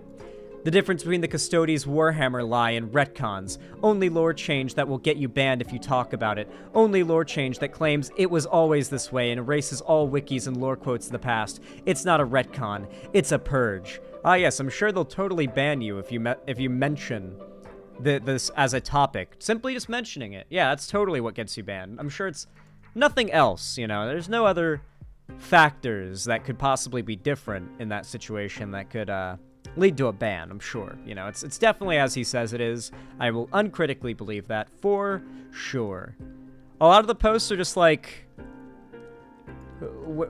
where's the... It's basically just like making an attack against an argument that doesn't exist. Like, this is a lefty who posted their Warhammer army, and they replied, where are the women space marines, bigot? Like, heh. If you're so woke, why don't you have any female space marines? It's like, well, they're all female because they're all wearing helmets. You can't see their faces. You just don't see it underneath their armor. You can just reply with that. Not very much of a gotcha, but it kind of gives you an idea of like how low effort this guy's engagement farming is. He's just kind of recently entered the grift sphere, and I have a feeling he's going to continue to grow quite a lot over time. But he's actually got a really long history. I figured I'd read this post and we'd go over the receipts provided by the post to kind of get a look at this guy's very long history as a grifter within the gaming industry. You see, several employees of Blizzard that worked at Blizzard with Mark Kern back when he worked on StarCraft, Diablo 2, and original World of Warcraft, and I mean like a dozen devs from back then, have come out to say that Mark Kern was back then one of the worst people to ever work at Blizzard. It was like a day of celebration when he was fired, or when he left, I forget which, and like nobody liked him. He was toxic as fuck. He was annoying. He was like a suggester of ideas that had, like, he was a big part of a lot of the ideas that moved WoW more towards like pay to win, or not pay to win, but like heavy real money transaction in-game store shit. Like, he was one of the earliest like suggestors, that kind of shit. Same as like the kind of dudes in like Silicon Valley and in the gaming industry trying to get AI art into gaming. He was like the equivalent of that, but with like in-game shops in like early World of Warcraft. He has always been bad for any game that he touches or has been a part of, but he has also started his own projects as of, you know, late, since no real studio will hire him anymore. And oh my god, the disasters with his indie projects he's tried to run are insane. One example is he sells spaceships for his now defunct, well, not now defunct, his currently in development Kickstarter project of a space game, he sells ships for hundreds, in some cases over $1,000 of real money for his non-released game. Like, if you think Star Citizen's a scam, this is literal bank robbery. Anyway, I'm not going to spoil too much. Let's read the post. This is, believe it or not, from an Asmongold subreddit poster. I got downvoted for it last time, but fuck it, I'll say it again. Mark Kern's a known grifter who has a history of twisting facts to suit his own narratives. Even as someone who never played WoW, I remember hearing the name Mark Kern years ago, and looking back into Firefall, it really didn't take long to remember why the name and the name of the game, Ember, rings a bell. So, this first thing that comes up is the fall of the game Firefall. This is back in 2016. This is literally, as of now, an 8-year-old article exposing this guy as a grifter. Let's read it. You all remember Mark Kern, right? The team lead on Vanilla World of Warcraft, the guy that has become known for signing off on the infamous Firefall bus, the CEO that was removed from his own company following some questionable decisions? Yeah, that guy. He's back with a new project called Ember. But before we get to Ember, let's go through the history of what Mark Kern has been up to since he was pushed out of Red 5. In September 2014, Kern's new company, MEK Entertainment, announced that it raised $1 million from investors to create a VR MMO with 16-bit graphics and an in-game player-driven economy powered by blockchain technology similar to Bitcoin. Less than 2 weeks later, social media updates came to an abrupt halt. In May 2015, it was announced that the company's name had been changed to Retro Ronin. The game would become Voxel Knots, and Kern had departed the company to pursue his own agenda. Fast forward a full year to this past May 6th, Kern announces Srixa, a space opera tabletop role-playing game, passion project of his. Crixa, I guess is how it's pronounced, sorry, is said to have history as a third-party title Kern was working on for Blizzard before they hired him on. After another period of less than 2 weeks for some inexplicable reason, Mark Kern decides that he's going to speak out about Firefall. He goes on a long-winded rant about how the title was intended to be an alternative reality World War II MMO at first, but that he realized that wouldn't work and it went sci-fi. He discusses how it was going to be a full PvP combined arms title that sounds like something not unlike PlanetSide. Later, things changed and it was meant to be Minecraft with war. After the many changes the game underwent, the original vision, quote-unquote, unclear after all of this, he sums it up as, quote, what shipped with Firefall was a complete redo of my original game, unquote. He later updates the post to state that he would buy back the Firefall IP if the game went under and posts a now deleted explanation of what buying back the Firefall IP means if he were to do so. An alleged former employee responded to the post with a bold statement. Mark, as someone who worked for you at Red 5 on Firefall, you're full of shit. He goes on to explain that there was no executive team of any kind at Red 5. Kern made all of the decisions, and thus most of the blame lies at Kern's feet. Perhaps the most damning of the accusations are as follows. There was no executive team making actual decisions. Nobody except Mark could make real decisions. Mark rarely showed up to work, though, so lots of decisions were made absentia, and many were countermanded when he decided to show up. The state of Firefall is the result. The esports focus? Mark. Founders packs? Mark. Highest tier frames? Mark. He wanted to sell a new one monthly so it could be like League of Legends. Real money, per-use paint jobs? Mark. Vehicles, pets, and dozens of other random features that were irrelevant to the core gameplay? Mark. The completely fucked up UI? Mark. He thinks he's a UI genius and put himself directly in charge. Stage 5 and the clusterfuck that was the bus? All Mark. Cutting PvP? Mark again. And he told the forums before the devs. The vaunted story, all bullshit, was in a constant flux. Major rewrites, to support whatever feature was the flavor of the month. He then goes on to state the following. As an aside, even if Mark managed to buy all the code and IP, there's no way on earth he would ever get that game running again. With the team that they have left, I doubt that Red 5/the 9 could get that game running again from scratch either, and there's no way that any of the key devs would ever work for Kern again. Fast forward another month, and it all makes sense.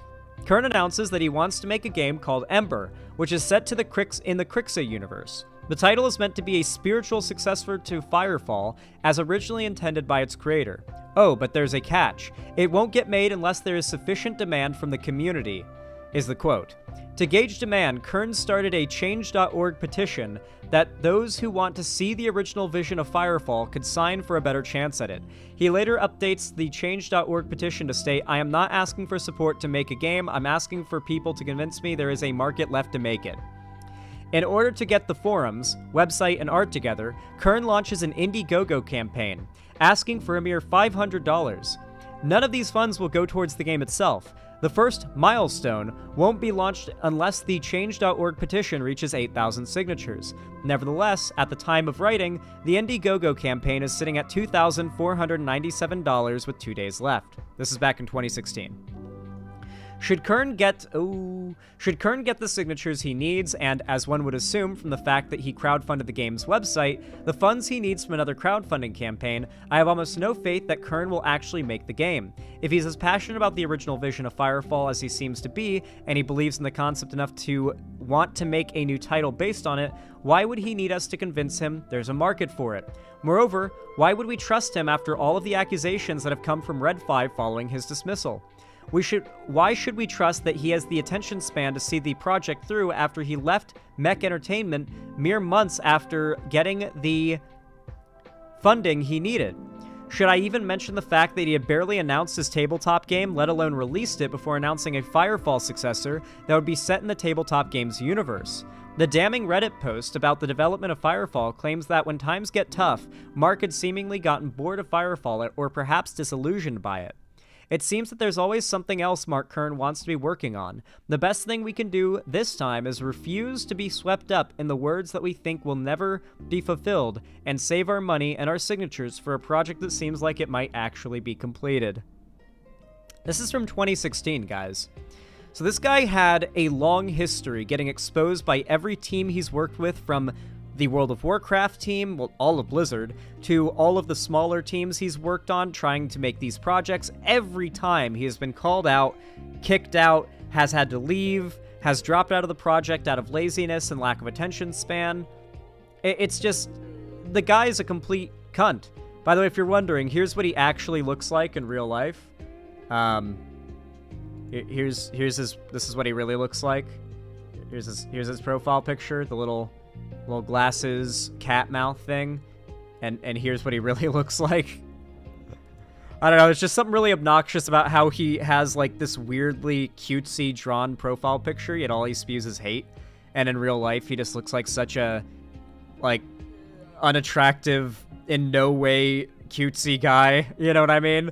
Like, it's just very disturbing. I don't know how else to put it into words. Anyway, this is another article, this one from 2014, so we're going back 10 years ago to an article exposing how much of a piece of shit this guy is. Ex-Red 5 staffers blast Mark Kern's destructive behavior. If you ever wondered what was going on behind the scenes of Red 5 Studios' turbulent past year, then a new expose on Gamefront might illuminate you. Anonymous former employees of Firefall Studio allegedly came forward to spill the beans about mass layoffs, questionable decisions, and ex-CEO Mark Kern's erratic behavior. One person said that Kern's constant shifting decisions caused severe stress in the team. Months of work would be thrown out simply because he would change his mind or would have another revolutionary idea. Another anonymous ex-staffer said that Kern was worse than that. Quote, when he did not get involved in the production of the game itself, he was simply destructive. He would swoop in one afternoon and berate a series of features several teams had spent months on, declaring they began again and listened to what he told them to do. He'd be back in a few days to see if it was done. This crushed morale and forced people into spontaneous, isolated crunch mode. He would shout and scream into his perspectives. So this guy has been like a long-time veteran piece of shit, not a decorated veteran of the gaming industry. And on top of that, there is a Reddit post from 5 years ago on r/PC Gaming, going over his like attempts to cover this up, which is quite interesting. Mark Kern, ex-CEO of Firefall, caught blocking people for tweeting about attempts to ease fans of his early access game into Epic Games Store exclusivity when blocking whistleblowers and purging his tweets when called out. Example of a tweet. We get it. Your game is becoming an Epic Games exclusive. Jeez. Ban/block followed by a tweet concerning a purge to erase his track/replies to his posts. He's been doing this for a while every time he notices people are catching on that he's trying to ease fans into EGS Epic Games Store exclusivity and feigning neutrality to not halt pre-orders. I'm stunned by his behavior from the producer and game designer of some of the best games that were ever made, and we're promised this game on Steam. Many of us would have never bought it if we knew. Edit. Let me clarify that he's the one who keeps bringing up EGS Epic Games Store versus Steam. I wish I could have archived more links, but I didn't. He just gets mad when the discussion takes a turn he's not happy about. Edit 2. I just wanted to warn people, as there is an understanding about Steam on the M8er forums about how all proof was deleted. Edit 3. I'm sorry about the title. I'm complete shit at giving titles to articles. Yeah, it was apparently r/title gore is the top reply. So, God, Redditors are so annoying. It's like, the title of your post is too long. r/Reddit gore top reply. It's like, okay, dude, I don't know. I fucking Redditors, dude. Your post isn't quippy or funny. No one thinks you're cool except for the 157 Redditors that upvoted you. Sorry, I hate Redditors. I really do. Anyway, this guy's just got such a long history of being a piece of shit. It's astonishing to me that now that he's, like, starting the new grift of being a right-wing, reactionary, anti-woke grifter, people aren't immediately realizing it and just throwing this guy to the wayside. I guess this is another example of people's very short memory when it comes to the internet. There's this video from 6 years ago by Nerdslayer Studios called The Death of a Game, Firefall. You know what's crazy to me? This guy claims to be fighting against everything that's destroying modern-day gaming and making it so bad, and yet in all of these stories, it's been shown that he has been the guy pushing for and demanding all of the things that make games worse. Like, distractive features that have nothing to do with, like, the core gameplay, in-game transactions, microtransactions, and shops and stuff like that. Like, all these, like, game crunch time, like, all this stuff that every gamer should hate and recognize as a bad thing for the gaming industry. This guy was responsible for it on every project that he has done, and now he is trying to play the hero of the gaming industry, fighting against wokeness, which is the real bad thing ruining gaming, not the microtransactions on his game. By the way, if you're curious of, like, what he's charging for some of the packs on his game, Mark Kern Scam.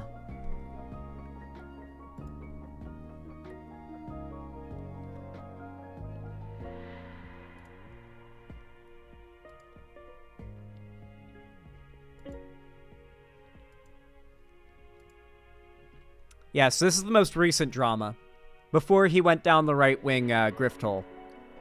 I think my favorite thing about Mark Kern is that his third failed game, M8er, has an option to buy Founders Packs for up to $1,500. His little army that wants him to be the savior of games would milk them for all...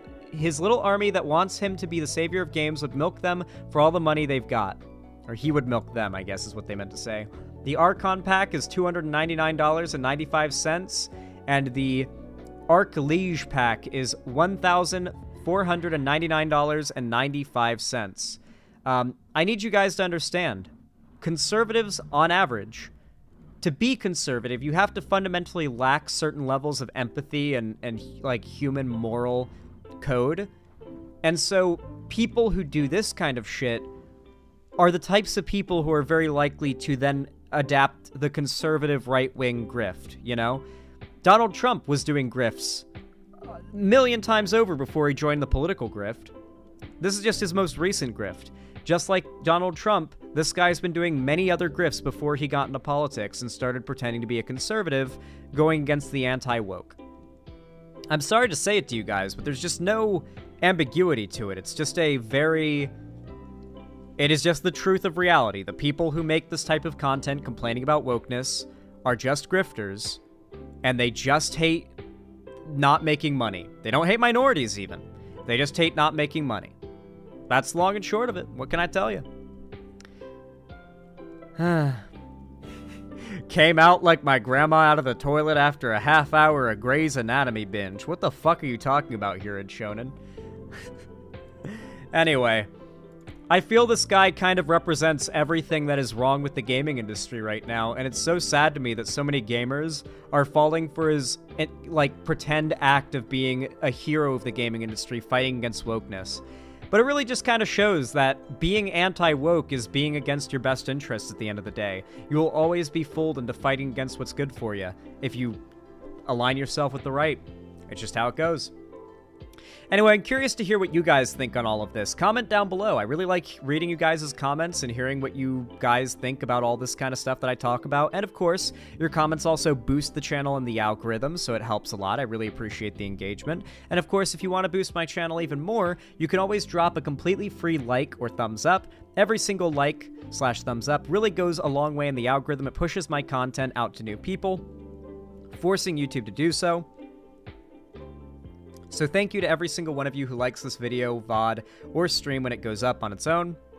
I really do appreciate it. You guys are really dope. I really appreciate you. And of course, if you got the money for it and you want to support me financially, you can always do so through my website, xanderhall.com/live, through YouTube, Twitch, Streamlabs, Stream Elements, or Patreon. You can also buy merch down below through the Streamlabs link in the description.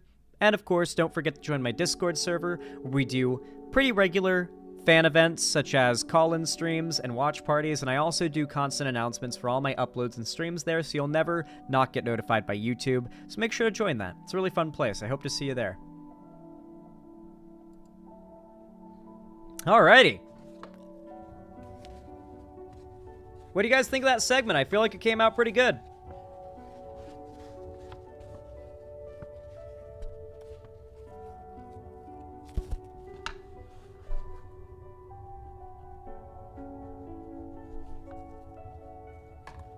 Good Segi? Hell yeah.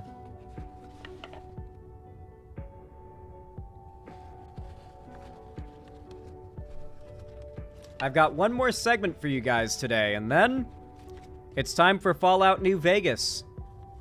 Are you guys excited? I believe I've got the game fully fixed and working. I don't believe we should be running into any more crashes or serious problems anymore. Like, there might be a crash or two that are just, like, random, but it won't be like a now every 6 cells we load we get a like regularly scheduled crash. It'll be like every few hours we'll get a crash, you know, which is far more manageable. That's not a problem.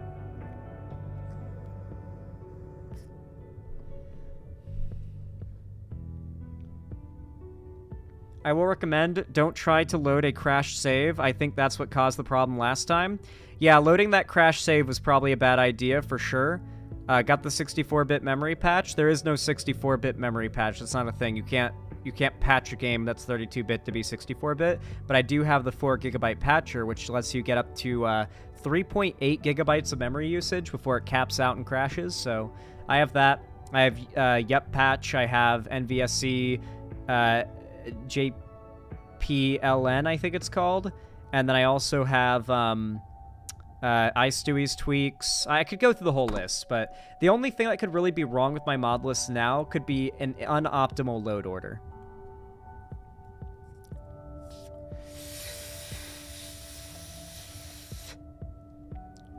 Olympics did a study on trans versus cis athletes, and trans athletes did slightly worse than cis athletes. Oh, holy shit. I'm gonna add that to my document. Can you please look at my email and cover it? I may do that on next stream, HeadyLove29. I already have stream planned out for today, unfortunately, but I do appreciate you emailing me. And I don't know what your email address is, so I can't know which one's yours, but I'll take a look for it, and if it's something that's segment worthy, then I'll cover it. Yeah, you could like DM me on Discord what your email is, so I'll know. But yeah. Sorry about your previous save, Zan. No, we didn't lose our save from last night, guys. Our save from last night is fine, and I fixed the game as far as I know, so we should be fine. And just resuming straight from where we left off when the game crashed last night. We should be getting right back into it from where we were before. PC player trying to open a game. Gabriel Leite, do you think that Fallout New Vegas is representative of, like, most games on PC? You know New Vegas is like the most broken game that was ever a broken game, right? And that PCs run games far better. I literally bought Fallout 4 last night to run on my PS5 and played it last night on my couch. The top of the screen had a lighting error that was constantly bugging and fucking flashing nonstop.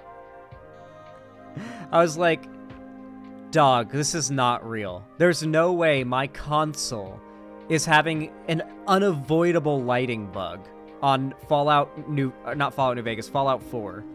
You have a PS5? Yes, I do. I've had it for years. Yeah, it's a nightmare. But like New Vegas with mods, I've got it running solid now, so we're good. Fallout 4 sucks and it's buggy as shit. It runs better than Fallout New Vegas though. Yeah, just Bethesda games in general don't run well. Yeah. Yeah, New Vegas runs way worse on consoles, especially PS3, I've heard, yeah. I know that on console, when it came to Fallout New Vegas, you had to it was like a race against time in order to beat the game before your save maxed out on memory and you couldn't load up your save without it crashing anymore. At least that's how I've had it described to me by people who played New Vegas on consoles growing up, is it was a race against time, because if your save lasted too long and you did too much on it, like spending too much time in it, like it would eventually just get to be too bloated and your entire fucking console wouldn't be able to run that save and it would always crash. So you have to beat the game quickly. Otherwise you lose your save, pretty much. Apparently that was the console experience, especially on PS3, for New Vegas back in the day. Xanderhall, I remember playing back in the day on Xbox 360, walking into a room and not being able to leave. Oh, that's rough.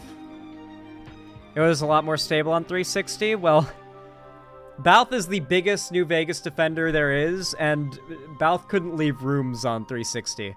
Yeah. Despite all the problems I've had with it on PC, from what I can tell, this is a dream compared to the console experience back in the day.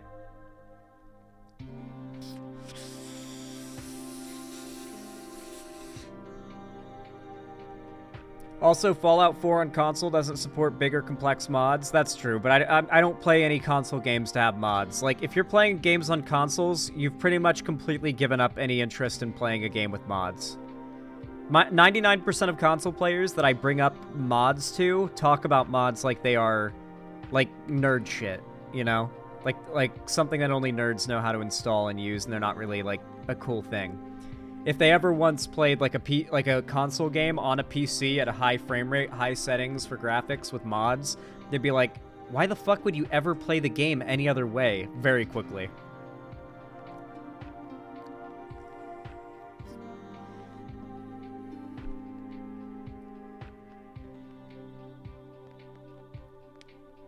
I used Mod Organizer circa 1.11. Anyway, let's get the next segment ready.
Okay, everybody. You all know what to do when I say action, right?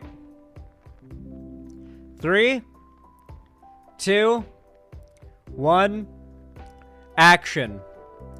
Well, everybody, It would seem that Alex Jones is in a pretty rough spot right now after all of the legal trouble he's been in. And it's not just that, but also the drama he's now in online, believe it or not. He's upset his own fan base, that is the Fourth Reich, or the Third Reich, I don't know, I guess they're the Fourth Reich, because it's like, the Third Reich's not a thing anymore? Yes, Alex Jones has brought the might of his own fan base, aka the Fourth Reich, down on himself by criticizing Hitler. But we're not even getting to that just yet. Yeah, the long-awaited sequel. We're actually going to be talking about his real-life drama and then getting to his internet drama. You see, this is an article from a day ago, and I couldn't believe the title when I first saw it, but it is real.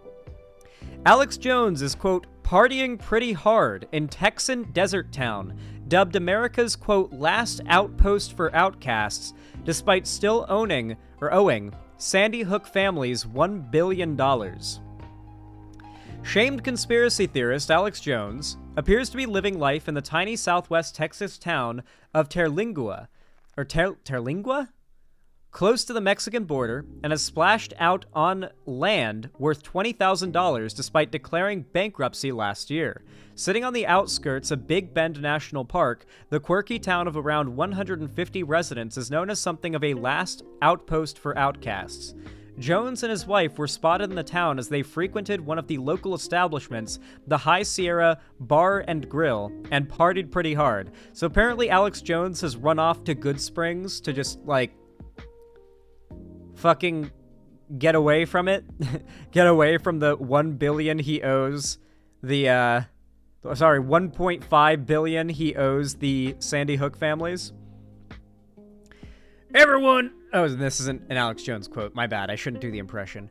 Everyone in Terlingua is running from something, as said realtor Stephanie Nakar to Texas Monthly.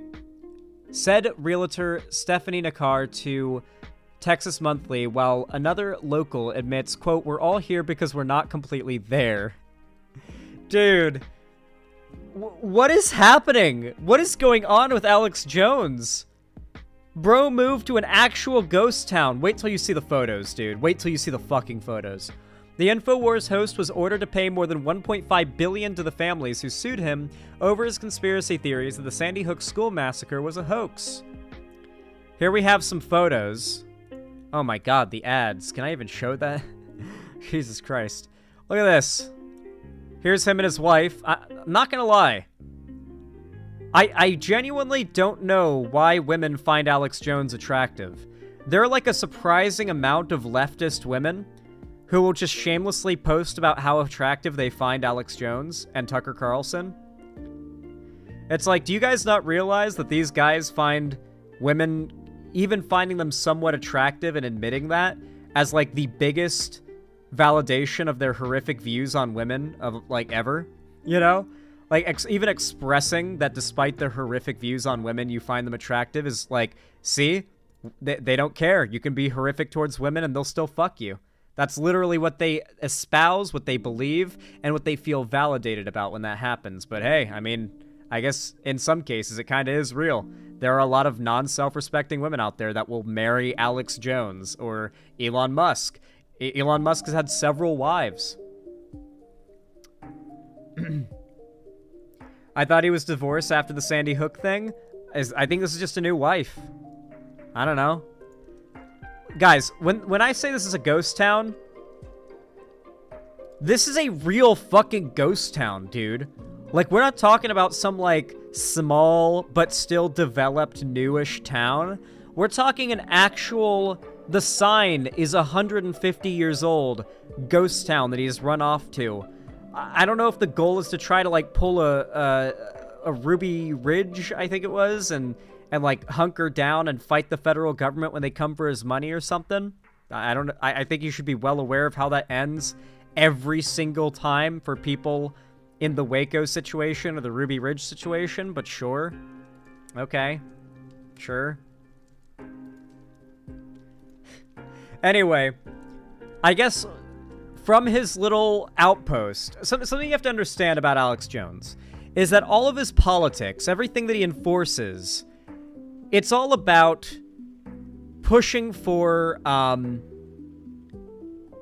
right-wing politics in a culture war sense. Alex Jones still tries to pretend to be an old-school style libertarian, one who evokes the Nazis as an insult. Alex Jones is the type of dude who says that the left is bad because they call anybody who disagrees with them Nazis, despite the people that disagree with them espousing Nazi beliefs, while at the same time saying that when the government overreaches, it's Nazi-esque. Alex Jones loves comparing anything bad that the government does, such as like taking people's guns away or whatever, to the Nazis. The Nazis are his metric of bad government overreach he uses to criticize a lot of what the government does, what Biden does, what the Democrats do. Which means sometimes he goes a little overboard on his criticism of Nazis. And that's what he did yesterday that brought the hammer down on him. So here you've got a Nazi account called Schizo Truth that posted an AI colorized version of Hitler that is hilariously eye-colored blue. I don't believe there's a single colored photo of Hitler that exists, so I'm pretty certain this was AI recolored. And the AI gave him blue eyes. Like the Nazis who used the AI had it give him blue eyes, which I don't think he had. Did Hitler have blue eyes? I know he didn't have blonde hair. Did Hitler have blue eyes? He had brown eyes? Yeah, I'm pretty certain his eyes weren't blue. This just looks jarring. Like, this doesn't look natural. Like, Hitler doesn't look like the kind of guy who would have blue eyes. Motherfucker would have had hazel or brown eyes 100% with hair like that. He was not Aryan. Anyway, so Nazi account tweets out happy birthday to Hitler. Alex Jones quote tweets it saying, happy birthday to the man who got 24 million Germans killed. You see, that's the bad thing he did. Hitler also launched a world war that killed another 80 million people. Just because our rulers are evil does not mean Hitler was good. Fuck Adolf Hitler. I like how at no point here, though, does he bring up the Holocaust or the killing of the Jews. Like, he says Hitler's bad for all the deaths that he caused, nothing involving the Holocaust or the deaths of the Jews or anyone killed in the Holocaust. But still, acknowledging in any way that Hitler was bad, actually, well, you basically just sent in a signal flare for the Third Reich to come after you. Who launched the World War, Alex? You're either purposefully misinforming your followers or you're ignorant to the history. Hey, Alex, how is your first wife and children? They are Jewish, aren't they? Do they have blackmail on you, big boy? Are you saying that to appease your handlers, or is it to remove any suspicion of you being an anti-Semite? I ask because, in my perspective, this came out of nowhere. If you could say something today, it would be this. Told you so. And it's Hitler holding up a sign that says told you so. TikTok, the world is waking up. Happy birthday, Uncle H. And it's a Pepe smiling in, like, vacation wear, taking photos at Auschwitz. A few examples of, quote, it definitely happened, unquote. A lot of Holocaust denial today looks like this. A smug Pepe in front of a concentration camp saying, oh yeah, it happened, I'm sure. Or basically just saying that basically a meme claiming that believing the Holocaust happened is NPC shit, you know? Anyway, Alex Jones really kind of dug his own hole here. Like, what else can I say? He voted for the leopards eating people's faces party, and then he got his face eaten off by leopards. But it's even funnier when you consider the fact that during all of this drama, he's living in a ghost town. What is this place called? Terlingua. Let's see if we can find video of this place.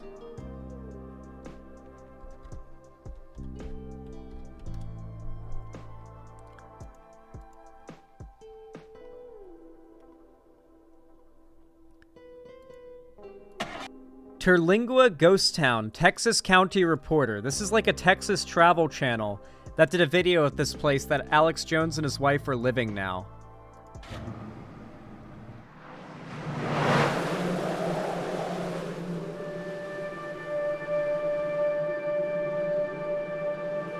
The fuck is bro doing in Good Springs?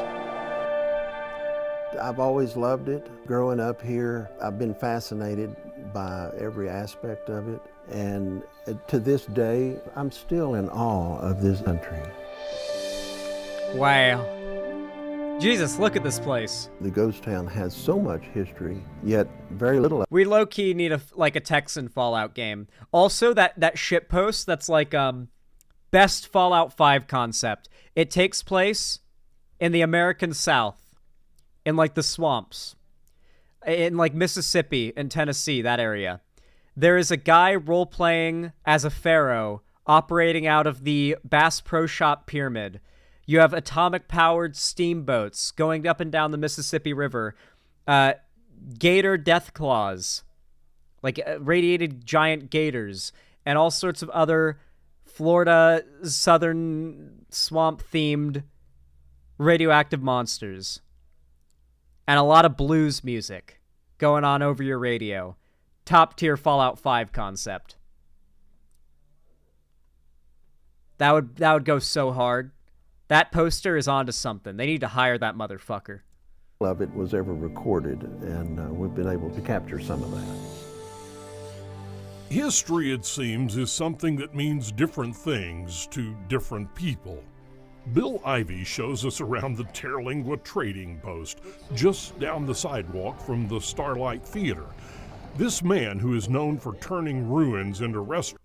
Like, I guess I can't really accuse Alex Jones of being a LARPer if bro's just bought some, like, cheap land in this little town and gotten shit going, you know? Like, I can't really give him... How does he have internet?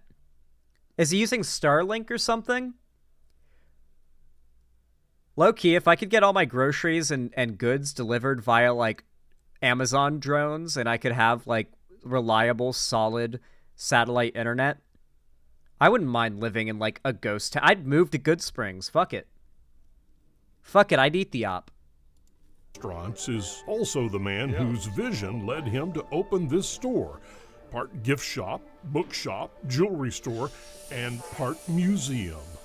Most of these things have been left over from the mining days. You know, this was the largest... Like, this place is unironically cool, low-key. Why the fuck is Alex Jones living there? Is he unironically just planning to... Is this like a vacation for him and he's just partying there and having fun? Or is this his plan? Like, he's bought land there and is staying there. Is he planning on, like, running away to the border and being near Mexico for a potential, like, leaving the country if shit goes south because of where his legal things are headed? He might be in more legal trouble behind the scenes than we even know about, by the way. Like, it could come out that he's being investigated for felonies right now. Countless felonies. Mercury mine in North America, and it shut down, and my dad bought it right after it shut down. You know, T-shirts are still one of our big sellers here. Everyone wants to take home a little piece of Terlingua, so that's a good way to do it. Bill Ivey's always been one to think outside the box and outside the borders. It is a land that... I love driving through Canada, finding little shops like this. Bob, I'm so excited for us to go to the Mojave. I think we can do it this year. It's at the end of the year. The Fallout New Vegas event in Good Springs. We're going to road trip the entire loop. We're going to road trip that entire loop that makes up the Fallout New Vegas map in real life. All the locations are real, by the way, guys. I can show you on Google Maps. It's cool as shit. Yeah, it's super fucking neat. Like that would be an awesome road trip. Like, nothing beats the sheer scale and remoteness of the American countryside out west. Like, when you're out in the middle of the desert and you can look in all directions and there's, like, not a single fucking building or tree, just rocks and sand and then mountains cutting off your view of the horizon. That's it. Really far away.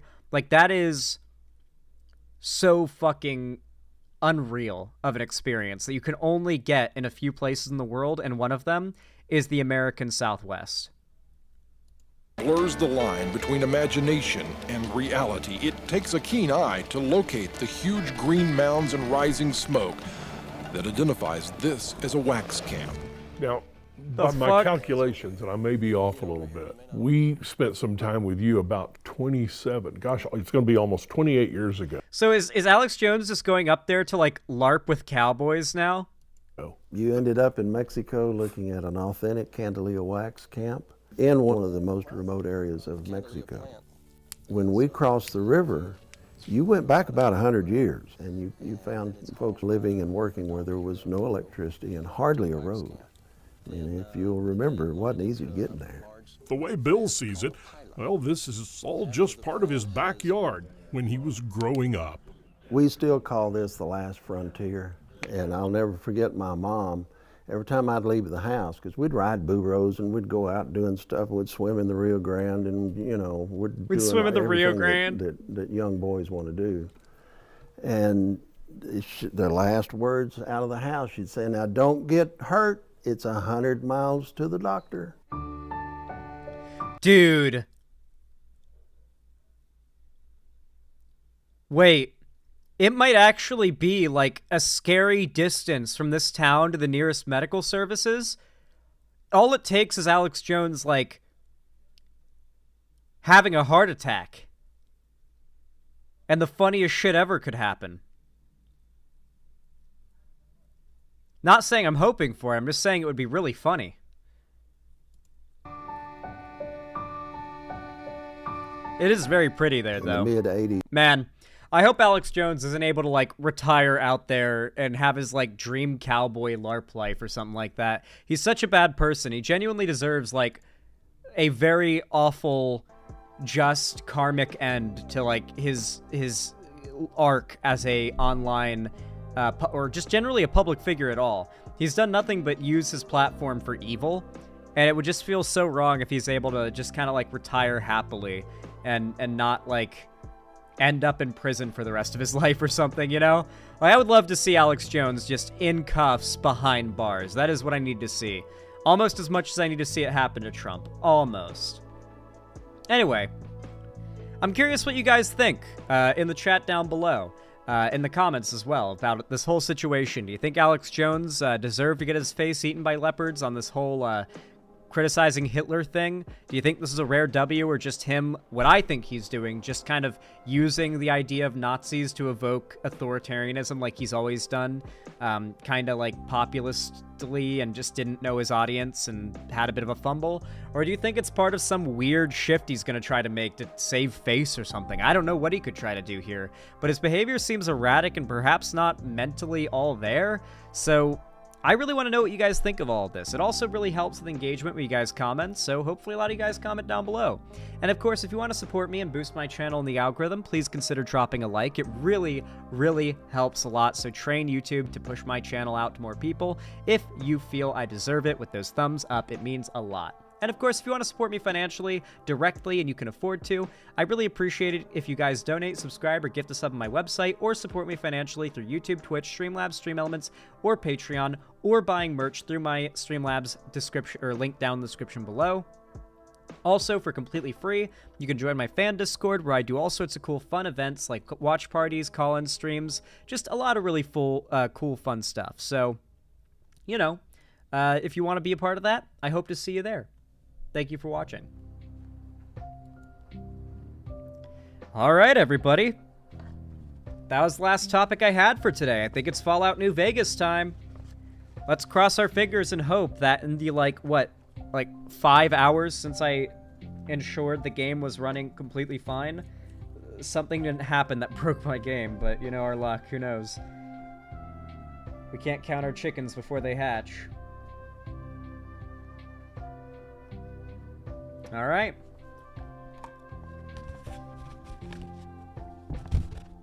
I'm going to go use the restroom very quick. I will be right back, guys. I haven't used the bathroom all stream, but I need to really quick, and then we're going to be... Excuse me. Excuse me again. Then, I'm going to be starting New Vegas, so I'll be right back. Or not starting, I'll be continuing New Vegas. So, yeah, I'll be right back. Be patient. I'll be back in, like, a minute.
Wow.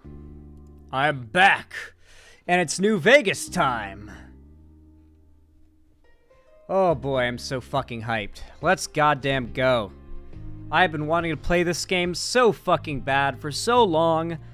Like, ever since the last time we played it, when I really got hooked on it, playing through it the first time, getting to Novak, I really liked it. And then just IRL stuff mixed things up. I ended up uninstalling my game for other things, and I needed space, and I just didn't get to getting all that set up again with my mods because I knew it would be a pain in the ass until recently. Fallout Show had me doing it. Yeah, I had to figure out how to get on that New Vegas grind. And, yeah, it's so good to be back on the game. I'm so excited to finally beat it and to know fully what people are talking about when they praise this game. And just to be able to say I've experienced it myself, to be able to say I've beat it, to be able to experience it live on stream in front of you guys. Like, I imagine that finding a full blind playthrough of Fallout New Vegas these days is probably not the easiest task. I imagine most people who are ever going to play New Vegas at this point have kind of already played it or streamed it or Let's Played it. So if you are like a big-time New Vegas fan, you like seeing people play through it blind, this is definitely the place to be.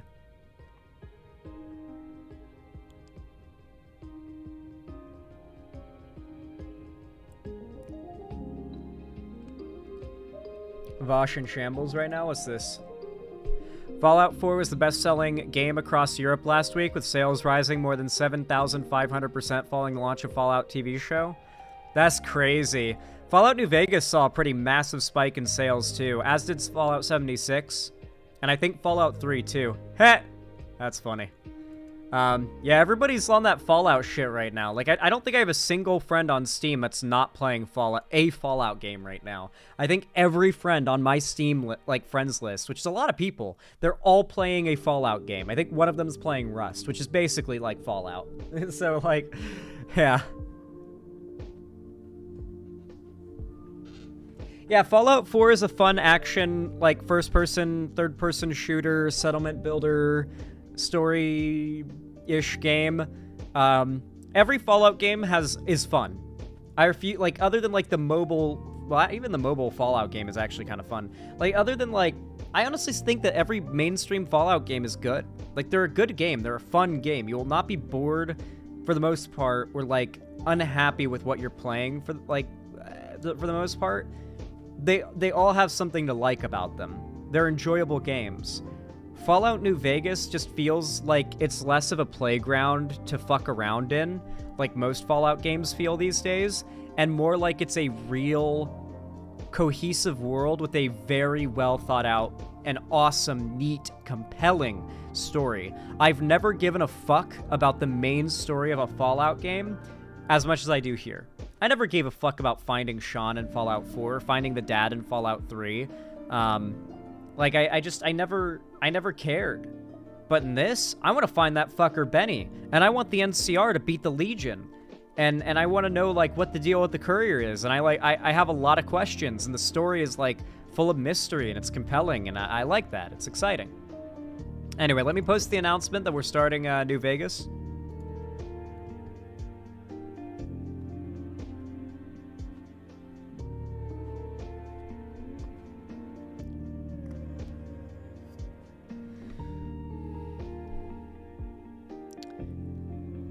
Val thinks the problem I had last night should be pretty alleviated.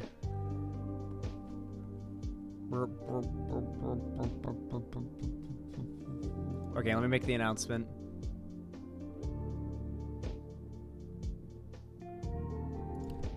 At everyone.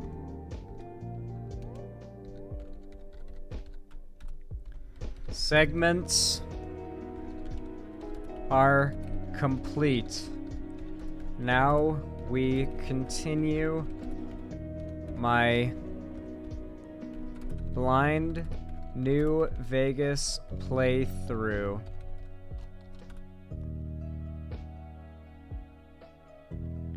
Come watch and cross your fingers.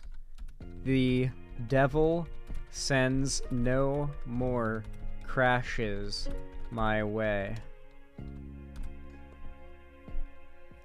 And then I'm going to add the little funny meme. There we go.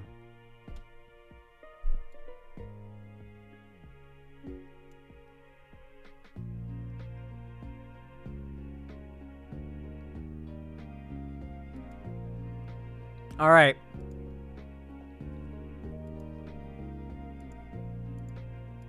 Let me pause this. And bloop, bloop, bloop, bloop, bloop, bloop. Camera's white as fuck. My gain's too high with the sun coming through the window. Turn it down a little. Okay.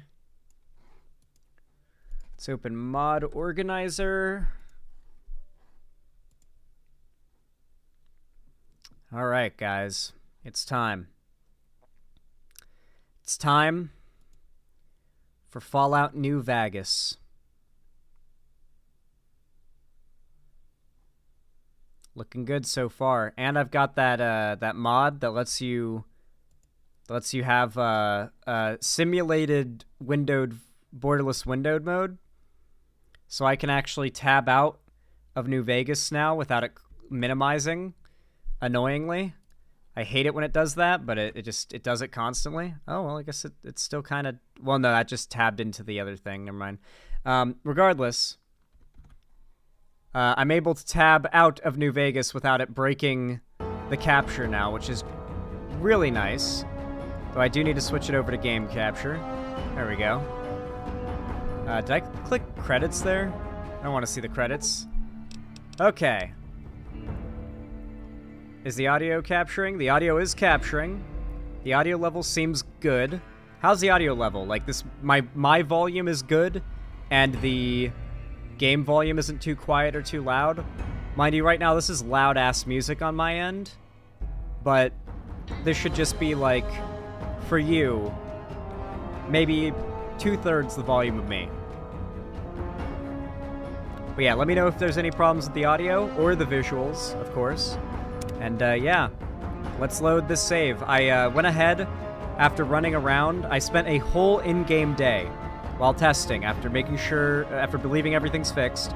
I spent a whole in-game day, well, technically a whole in-game night from like evening to morning, running in and out of Doc Mitchell's house, then to the house next door to the general store, then to the general store and out, and then in and out of the Good Springs Saloon. So, or the Prospector Saloon. So I spent like 12 in-game hours testing to see if I can induce the crash. I think we're good. So I set us right here, and we should be ready to just resume right where we were. And yeah, let's hop right in. We should be good now. We should be safe. Obviously, I can't make any guaranteed promises, but I think we're probably fine. Hello. Trudy! Okay. I think the last thing we need to do, I remember this, we needed to fix her radio. Repair her radio. Let's go. Our first repair check. Feeling thirsty? I can take care of that. I am pretty thirsty boy, not gonna lie. I fixed your radio. Yeah, I heard it turn right back on after you got done tinkering with it. Here's some caps for the work. Oh no. No, that feels so rude. Chat, is it ever like... Does it ever harm you in any way? Or is it ever a bad thing to go with a check like this? No? So you always want to take checks like this when they come up? In this, like, circumstances like this, it's not, like, rude or bad? She is underpaying you if you don't speak up? Oh. Nah, she chill? So she won't get upset if I mean, generally when you pass a speech check or any type of check in this game, the characters tend to not just go with your suggestion, but to enthusiastically go with your suggestion. Like, oh, you're right. So let's see. Not at all. I'm never sure how much is normally charged for this sort of thing. Okay, there we go. Here's some additional caps. That should be enough. Now, how about spending some of those caps in the saloon? Okay, awesome. Nice, and we get free XP for that, too. Alright, goodbye. Be careful out there. You mean I need to be careful? What do you mean? I don't need to be careful for shit. I'm him. I will continue to be him. Alright, I'm gonna quick save just in case, because, you know, I am... After all the problems we've faced, I'm so fucking paranoid at this point. My heart can't take it, you know? My heart simply cannot take it. But guys, look how pretty the game looks. Look. It's so pretty. Wow. It's not even like all that sunny and beautiful of a day in the game, but I'd say I made my game look pretty fucking nice if you ask me. Especially if I pull out a gun. Look at these gun textures. Look at that. You can aim down sights. Look at that. Isn't this clean? Look at this Joshua tree. Look at this. I've seen Joshua trees in real life. This is one of the best looking Joshua trees I've ever laid my eyes on. Seriously though, I am unironically very proud of what I managed to put together here. And big thank you to Balth. Balthazar in chat. Everyone thank Balth in chat for helping me get this all working. Because without Balth's help, I wouldn't have gotten past getting the mod manager, frankly. My journey of Fallout New Vegas would have pretty much ended there. Alright, time to talk to, what's his name? Fuck, why am I blanking on Ringo? We gotta talk to Ringo. Those assholes are giving him a hard time, the powder gangers. They wanted him to pay up for entering their territory, and he didn't pay their tithes. That's close enough. Who are you, and what do you want with me? Oh yeah, Yuri Lowenthal. Okay, I'm not an enemy if that's what you're asking. Sorry about the gun. You just caught me off guard, that's all. We got off to a bad start. Let's say we start over with a friendly game of Caravan. You know how to play? No, I don't know how to play Caravan, Spider-Man. I'm not going to learn how to. Do you know there's a man named Joe Cobb looking for you? Actually, I'm going to ask the other questions because I think this cuts off the dialogue. What do you do around here? Oh, sorry. I thought everybody knew already. I'm a trader with the Crimson Caravan Company. I'm, staying in town for a bit. I see. Did you want something else? Do you know anything about Good Springs? I've never stopped here until recently. You're better off asking one of the locals. Tell me more about the Crimson Caravan Company. It's been in business for a very long time, and it's probably the biggest trading outfit in California. There's a branch up in New Vegas, but it hasn't been doing so well. Word is that the big boss herself, Alice McLafferty, is coming in to fix things. Okay. Gotta get to New Vegas to find the Crimson Caravan headquarters, I guess? What are the rules of Caravan? We're not doing that. What do you do? Well, we already asked him that. Why is it still green? Like I said, I'm not from Good Springs. I'm a trader with the Crimson Caravan Company. Okay. Oh, they just had two, like, dialogue things. That's so neat. I wonder why the game does that. Like, that wasn't even necessary. Like, just being able to ask the question twice and the character gets a little annoyed and repeats himself. I mean, I get why it's there, because sometimes you want to reselect it, but they could have just had him repeat the same dialogue. They didn't have to do all that, but they did. It's high effort. I appreciate that. Do you know there's a man named Joe Cobb looking for you? Yeah. He doesn't look very tough, though. I hear he's afraid I'll shoot him down from one of the windows when I see him. And he's right. I'll have a much bigger problem once his friends show up. There's no way I could handle all of them in a gunfight. Yeah, probably not. Why are the powder gangers out to get you? My caravan was on the return trip from California and heading back to the company branch in New Vegas when we got jumped. Not even a drop your weapons and hands up before the bullets started flying. We put up a good fight, but there was too many of them.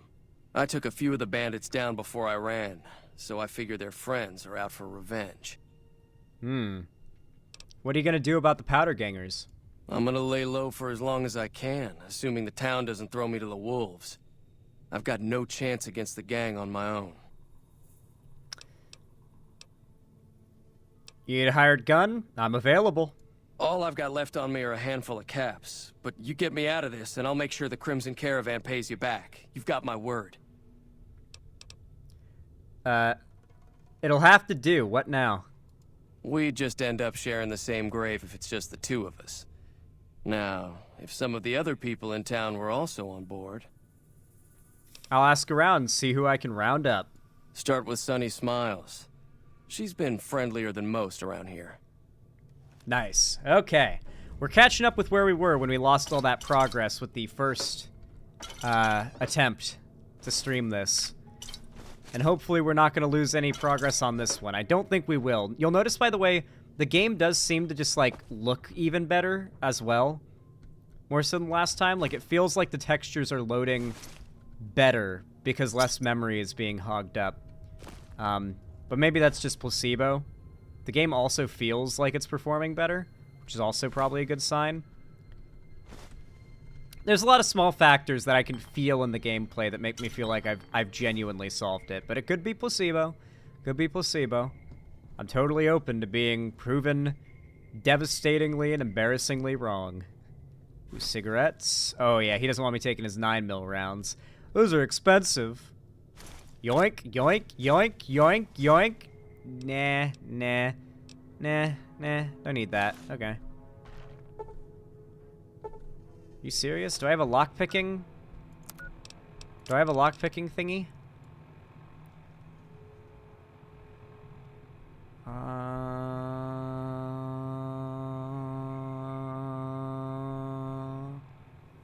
No.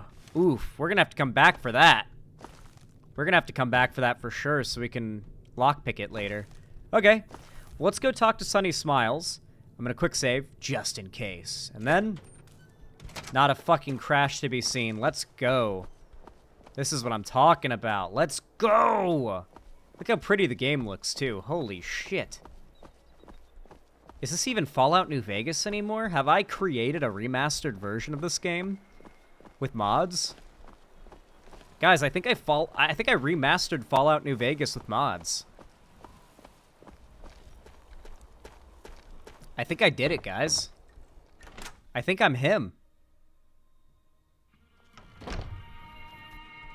Hey, Sonny. Hi there. Sticking around Good Springs for a while longer? I'm gonna help Ringo take on the Powder Gangers. I might need your help. Say no more. I'm in.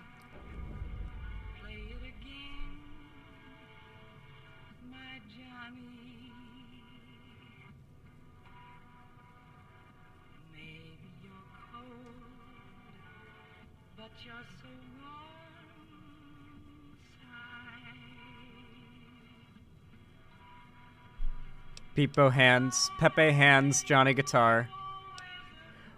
Well, that was easy. Just like that, we might die horribly. Well, maybe not me. Well, that was easy. Joe Cobb talks about leaving us alone if we hand over Ringo. But I know his type. He and his friends will come after the town eventually. However, between you, me, and Ringo, we aren't exactly a force to be reckoned with. A lot of people around here look up to Trudy. If you could convince Trudy to join us, some of the folks in town might decide to help out as well. I know Easy Pete's got a stock of dynamite somewhere, and Chet just got a shipment of leather armor we could borrow. Talk to them as well. Finally, there's a good chance we'll all end up with extra holes in us. So if Doc Mitchell could cough up some extra stim packs, that'd be great. All right. How can I get Easy Pete's dynamite? Easy Pete's pretty protective of his dynamite. You'd have to convince him you know a thing or two about explosives before you handed it over. I think we have that covered. Would Chet be willing to help us, give us his supplies? I don't think give is in Chet's vocabulary. Even with the town at stake, he'd still make you barter with him. Sounds right. Any ideas on how to convince Trudy to join us? A silver tongue would help.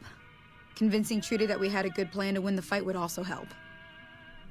Cool, cool. All right. Well, I guess that's everyone. I'll be waiting.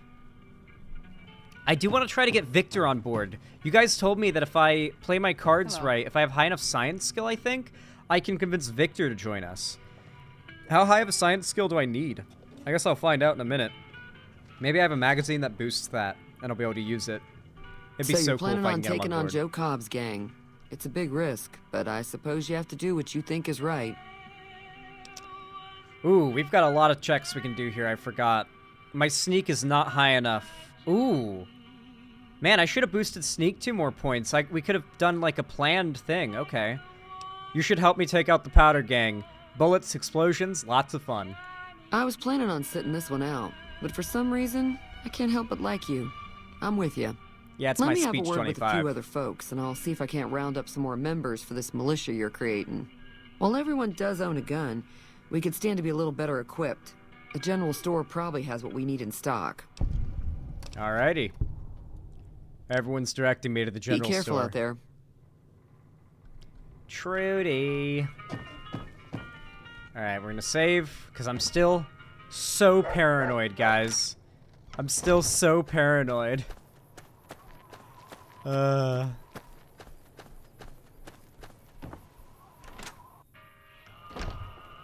Hey, Ringo. Hello. Hello. You must be the one Doc Mitchell was patching up. The way I heard it, I didn't think you'd be walking out of that office. I've got plenty of supplies for sale. Even got some weapon mods and special ammo. Well worth the caps if you ask me. If you're hurting for caps, I've also got boxes of surplus ammo in the miscellaneous section. They're not great, but you get what you pay for. We're about to rinse this guy. Do you know anything about the people who attacked me? The leader was a New Vegas type. Typical city boy. He had a bunch of Great Khans with him, probably hired guns. The Great Khans normally stay in their own territory way up northwest, on account of them being enemies with the NCR.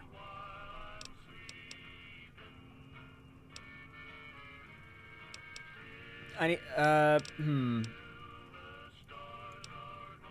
you tell me anything else? What else can you tell me about the Great Khans?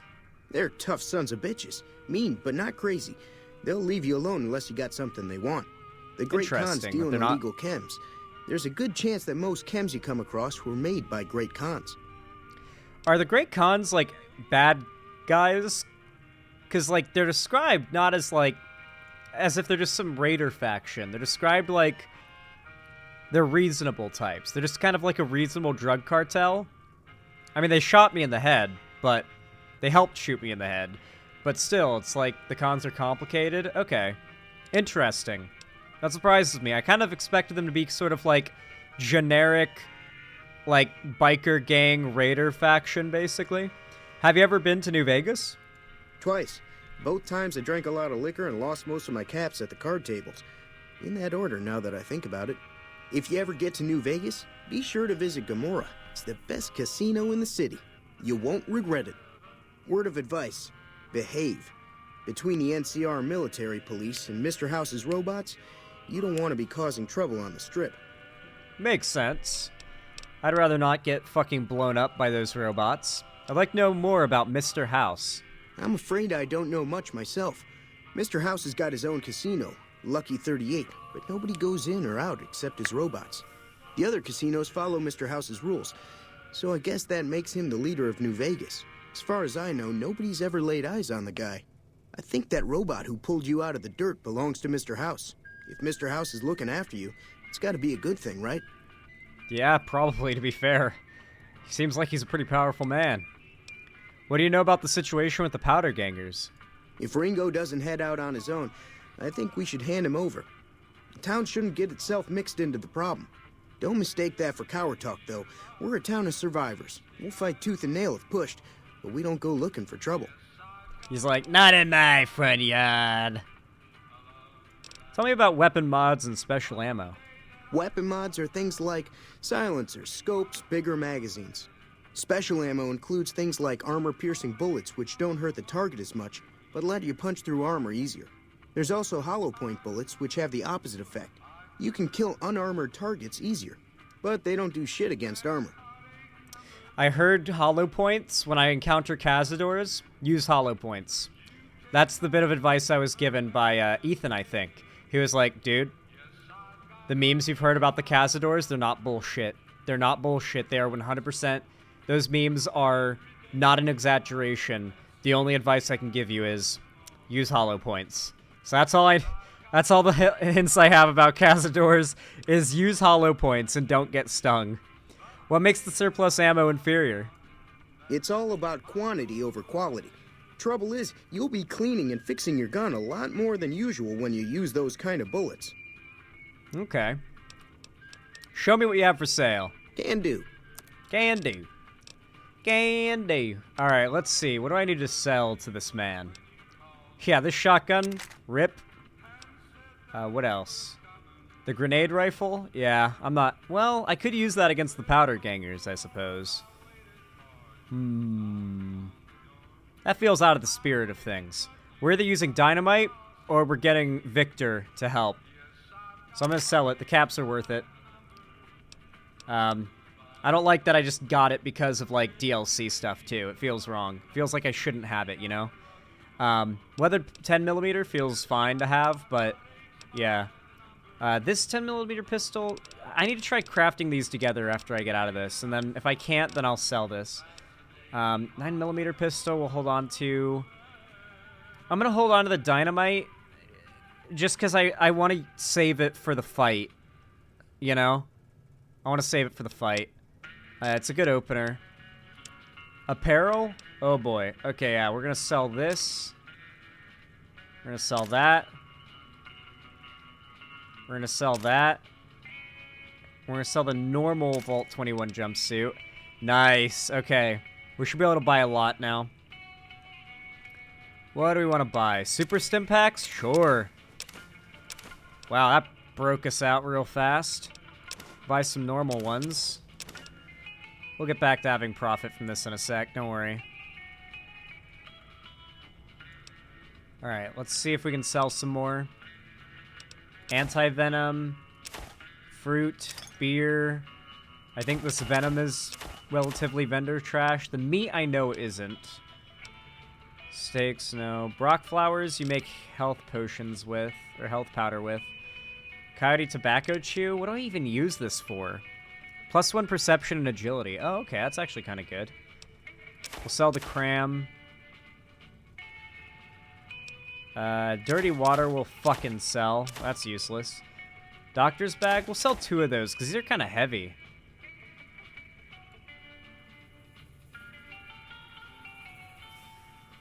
Iguana bits? That's cooked. Corn? Pork and beans? We'll sell that.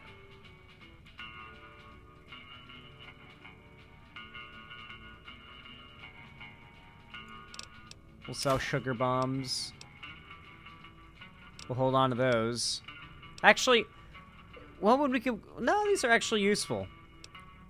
They weigh a bit, though, so I'll sell 2. I can always come back and rebuy them, though. That's the cool thing. Whiskey we sell. Wine we sell. Deviled eggs we sell. Xander root we hold on to. I'm bopping. Okay. This seems fine. We're actually losing 158 caps from this, but, you know. It was worth. It was worth. Give me a shout if you need anything else. I need supplies to fight the powder gangers.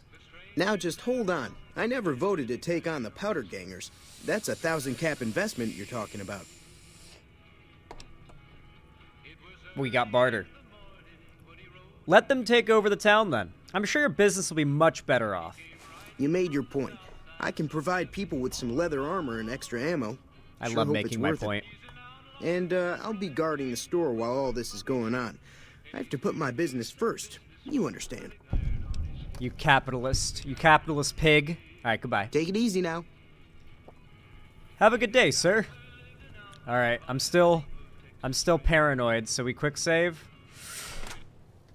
Man, every time I keep thinking like my hopes and dreams are gonna be like ripped away from me by another crash loading one of these places. But I think I did it, but I don't know. I'm gonna save again just in case.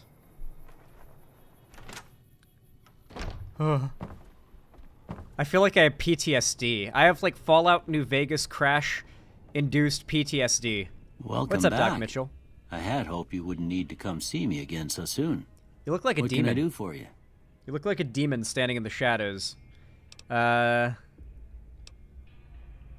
The town is going to be attacked by bandits. Anything you can do to help? Seems like wherever I go, it's always the same. Folks just never leave each other alone. Oh, I'm not much good in a fight with my bum leg. And my supplies are scarce, but I'll give you what I can spare. Nice. Ooh, a medicine check. They'll be using explosives. Do you have something for more serious injuries? I ain't got much, but it'll do you more good out there than it will in here. Take what I got. Nice. Okay, anything else we can talk to him about here? Nope, that's everything. You take care now. He obviously offers doctor services, but we don't need those right now, so I'm not gonna start those dialogues. God, every time we successfully I think we're good, guys. Like, if you have been watching the streams recently, you know that it would have crashed like twice already at this point before I initiated the fix. So I think we're good. I think we might be fine. Hey, Victor. What's up, brother? I think we can get him to help. Howdy, partner. Are you decent in a fight? I could use more firepower if you have any. Trouble with rustlers, huh? Count me in, partner. Those varmints will be running home with their tails between their legs soon enough. Oh, well, that was easy. Okay, let's go. Happy trails! All right, hell yeah. Okay, who else did we need to talk to? Oh, yeah, Easy Pete. We gotta get Easy Pete's dynamite. Man, we're getting everybody on our side. Yeah, I had a lot of performance issues with Ojo Bueno. Didn't you say you changed it? Yeah, I switched out Ojo Bueno for Poco Bueno. And I'm running Poco Bueno with NMC's textures. So nothing is kind of being sacrificed insofar as like texture quality or graphics here, as you can tell. But we are getting big performance. I also have a really good mod called High Quality LOD Noise Textures mod, which is why if you look at the LODs on like distant hills and stuff, they're like stable, non-flickering, like pretty decent looking, and like yeah, the LODs on distant objects actually look really nice with that mod. It's a pretty big game changer for making the world look less bleh. Anyway, what's up, Easy Pete? Howdy. Howdy. What do you know about Joe Cobb? Bad trouble. That's helpful.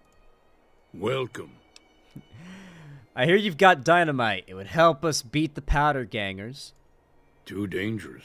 Gonna kill all yourselves if I let you touch it. Better to leave it buried. Safer that way. Explosives 25, though. Have you considered that? I'm familiar with the care and handling of explosives, dynamite included. Uh-huh. Guess you know what you're doing. I'll go dig it up and get it ready. You'll have it by the time the fighting starts. Nice. All right. Yup. This quest should get me up to level 3, right? Let's go. I'm gonna quick save really fast. Make sure my progress is saved just in case. Because I still have Fallout crash-induced PTSD. Bad trouble as opposed to good trouble? Listen, don't question how your elders speak. It's disrespectful. What's up, Ringo? Are you ready to fuck some shit up, brother? So what's going on? Did Sunny agree to help us? Hell yeah, she did. Well, I guess that means we're ready to go. Unless you think there's something else you can do. No, let's do this. All right, I'm ready. I hope. Time to look alive. The powder gangers are here to play. All right. How many are there? At least 6. Joe Cobb included. They look pretty mean. All right, let's go. Oh, Easy Pete came through with the dynamite. Here's your supply. I really hope I don't blow myself up. I'll be set up near the store. Let's hope that the gang doesn't manage to make it that far. Nice. Okay. Oh no, Cheyenne's so hurt that Cheyenne might die. Fuck. I think for this one, I'm not going to use the dynamite. I'm instead going to opt for my highest damage weapon, which is the 10mm pistol. So I'm going to opt for my 10mm pistol, engage them as close as I can, and hopefully me and Victor can do the majority of the slaughtering, you know? Oh shit, let's see if we can cut them off. Alright, I'm saving right here, because we will absolutely save scum if we lose anybody here. And this doesn't go optimally. We will save scum. You can't stop me. Oh, you stupid fuckers. Wait. Uh-oh.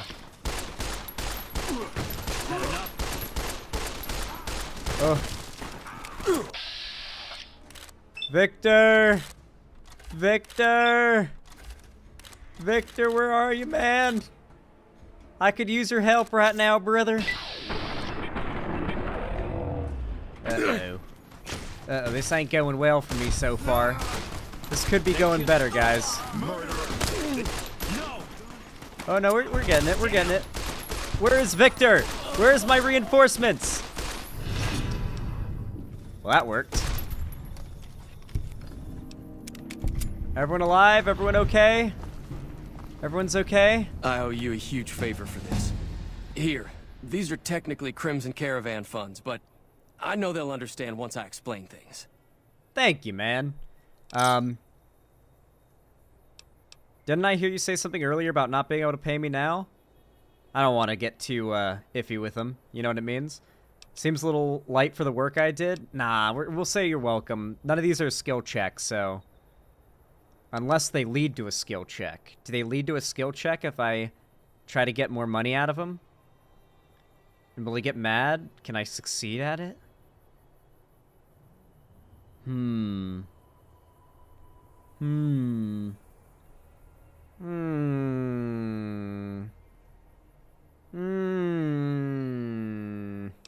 You're welcome. I'll stick around for a bit longer, but I'll be gone in a few days. If you ever visit New Vegas, look me up at the Crimson Caravan camp. Okay. Oh, level up. Let's go. Alright, I think we should up... We need to up our lock picking to at least 25, it seems. We should up our... Science, maybe? No, we'll up our medicine to 35, because that's a check. We'll up our repair to 35. We'll up our sneak 2 to 25. Yeah, it seems pretty solid. That seems pretty solid. I think it's a good stat distribution. Okay, how is everybody? How is everyone? Sunny's alive, Cheyenne's alive, the Settler's alive, Trudy's alive. We had backup from random Settlers, I think. Yeah, we had like the extra Settlers mod actually added more backup, like random people. No one died? No friendlies killed? It seems we're all good. We did it, guys. Now we loot fucking everything they had on them and sell it all to the merchant to get our money back. I'm learning, guys. I'm starting to understand. Guys, I'm beginning to understand Fallout New Vegas and why it's the best Fallout game. I'm becoming Fallout New Vegas pilled. I can feel the Fallout New Vegas flowing through me. And it feels great. Oh, hey, a donation. Let me read that in just a second. Thank you so much. Put away our gun. Aid. Need a couple of these things just to get a little heal on. Thought I saw a red blip on the thing a second ago. Weird. Alright, quick save. And let's go inside. Talk to some people. You love Old World Blues? Nice. What's up, Trudy? I'm glad that business is over. I like it when Good Springs is nice and quiet. Hell yeah. Okay, she has nothing really to talk about. Be careful out there. What's up, Ringo? Thanks again for all your help. I do not want to know the rules of Caravan. Yeah. What's up, Cheyenne? Woof. It's just a wastelander. What's up, Sunny? That'll teach the Powder Gangs to avoid Good Springs in the future. Okay, nothing. Until next time. Nothing new? Okay. Cool.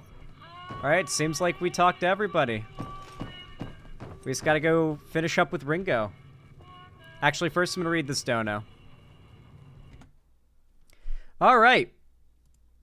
Enigma Garden, thank you so much for the $10. I really appreciate that. Very kind of you, and it really helps and means a lot to me. Thank you so much. Says, Zan, are you going to play the DLCs? Yes, I will be. I plan to play through the entire game, and I imagine I need to do the DLCs before the Battle of Hoover Dam, because I know that the canonical ending of this story is the second Battle of Hoover Dam at the end of this, right? And so, with that in mind, I assume DLCs first, and I'm going to have to rely on you guys to tell me which DLCs I need to do first. Because I am really doing this pretty fucking blind, especially for a 2024 New Vegas player. I am pretty goddamn blind on this game. So you guys are going to have to help me know what order to do things in and when I should diverge from what I'm doing to go do the DLC. Like, hey, you just hit blank level or you just got to this point in the story. Now's a good time to do it. Just do them in release order? Okay, Balth, I don't know what the release order is, but when the time comes, I'll let you tell me, like, hey, you should do Honest Hearts now. Something like that. Okay. Thank you so much, though, Enigma Garden. I really appreciate it. And yes, I will be doing the DLCs. Honest Hearts and Old World Blues are must-plays, and the other two are best saved for last because of the difficulty. Excited to watch you play the rest of Fallout New Vegas, by the way. Well, hell yeah. Thank you for the $10. I really appreciate it. Really means a lot to me. Thank you, thank you. Yeah, I heard that the Dead Money DLC is, like, really hard. That kind of worries me, but I think I'll manage it. I think I can get through. I just don't like timed stuff, and I know it involves something timed, so we'll see. We'll see. Johnny Guitar.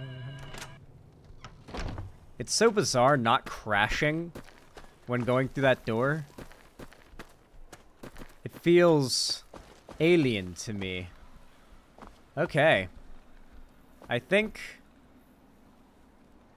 that's everything. Like, I think we're ready to head to,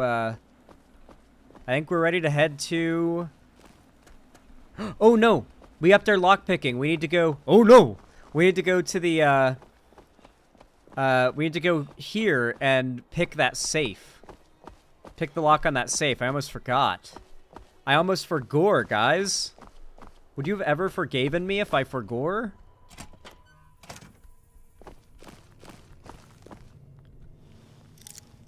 Okay. Oh, no. No, a little more to the right. There we go.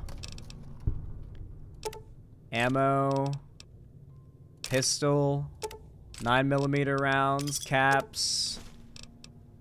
Jet. Med-X. Radaway. Single shotgun. Nice! And very quickly, we can go to weapons. That's not what I wanted to do. That's not what I wanted to do.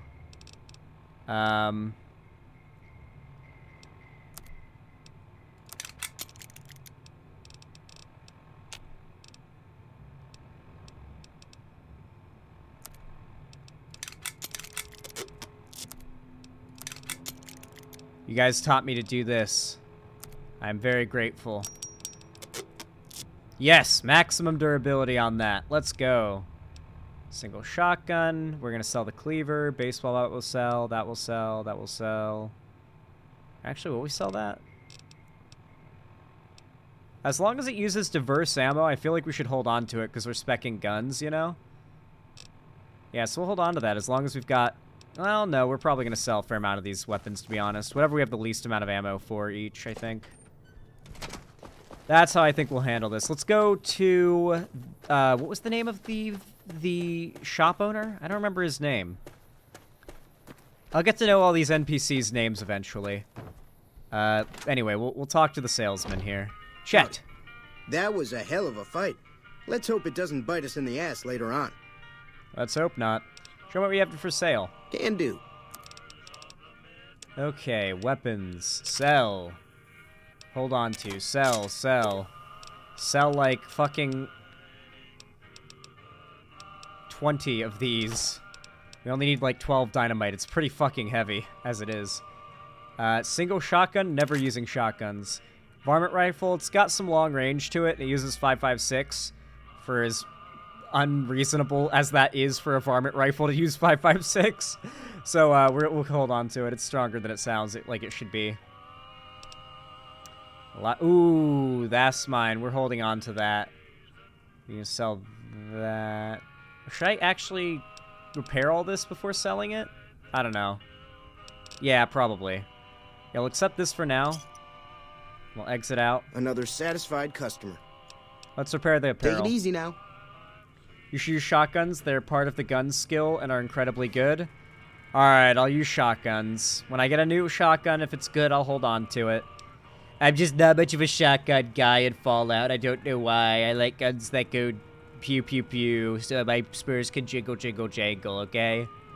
Alright. Apparel. What can I... Whoa.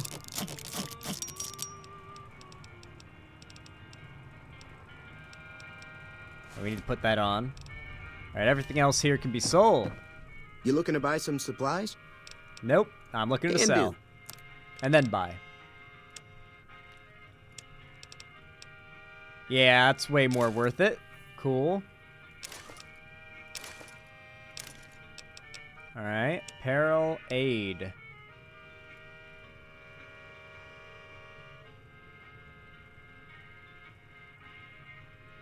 I don't think any of this is really weighing me down much, nor is it really worth selling. Yeah, this seems pretty solid. Cool. I guess we'll have to dip into our funds a little bit to buy ammo, though. Let's see. What am I gonna be shooting the most of right now? We'll buy some surplus 5.56, surplus 9mm.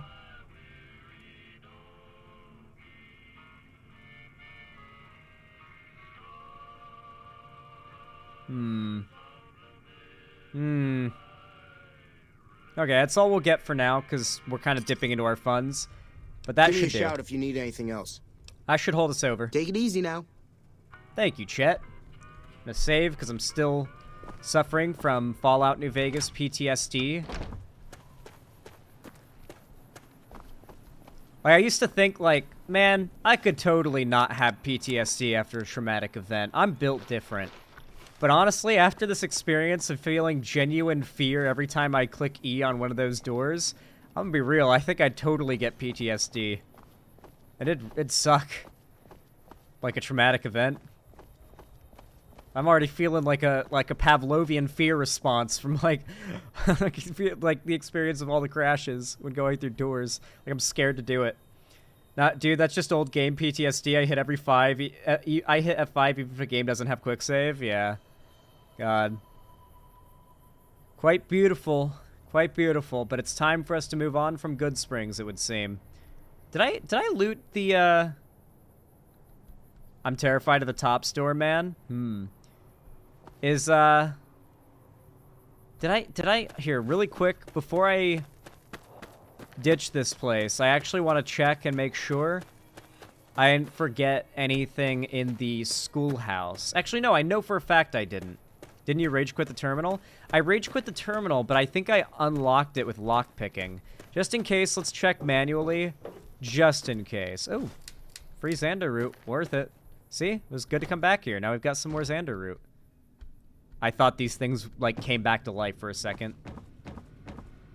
Yeah, we already looted that. That terminal's just an alternative way to open that, I'm pretty sure. I wish there was a capybara mod for New Vegas.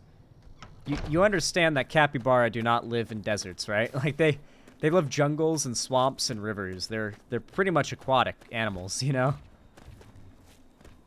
I don't even think they could live in Lake Mead. Oh, true. You know, though... Ooh, that was a weird stutter, but not a crash. You know, though, guys. What was the dog's name again? Cheyenne? The dog in this game? Cheyenne? Alright, so let's head out into the desert over here, because I like to investigate what this white cross is. It's also a good stress test to see if the game crashes while wandering out here. And it's not too far north that we're risking death, okay? We're not going to go straight north. Don't worry, we're not risking death here. But I remember there being stuff over here. And we're going to check it out. Oh, yep, over here. Remember there was something down here on our original defunct playthrough. Oh, I've unlocked fast travel. Yo! Maybe a capybara designs on clothing. That could be a good mod. I do love capybaras, but listen, I don't think they need to be in every piece of media necessarily. A sunset sarsaparilla star bottle cap. Yoink. Yoink, yoink. Yoink. Yoink. Nothing yoinkable up there. Anything worth yoinking? Oh, that's yoinkable. Yoink. Dude, I'm up yoinking so hard right now, chat. Who's up yoinking they shit at 3 a.m.? Whoa! No. Proceed to be beheaded by bullets. Thank you. I will say, it's pretty goofy that, like, when you shoot something's head off in Fallout New Vegas, sometimes the head doesn't just explode, it, like, comes off. That doesn't make much sense to me, but frankly, I'm not going to complain about it because it's awesome. You know, like, why would I complain about that? It's awesome. Spoilers? Oh, are people spoiling shit in chat? I'm not reading chat all that much, to be honest with you. I'm mostly focusing on making entertaining content, or entertaining commentary for the game, because I know that, wow, that's pretty... Whoa! That's not normal. That's not normal. You're not supposed to be here. Whoa! Get away! Get away! Oh, I think one of the mods I installed that adds more stuff to the world and makes it feel less empty added a rad scorpion right here, where it's not usually here. So I remember we did not have much resistance coming up here to get this before.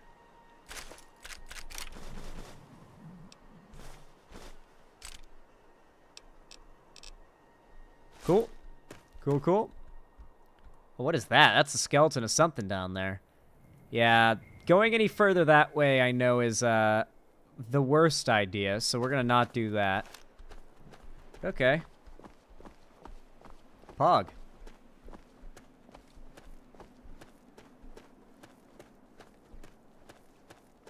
Are we... Do you think we can handle going over to that? Do you think we can handle that?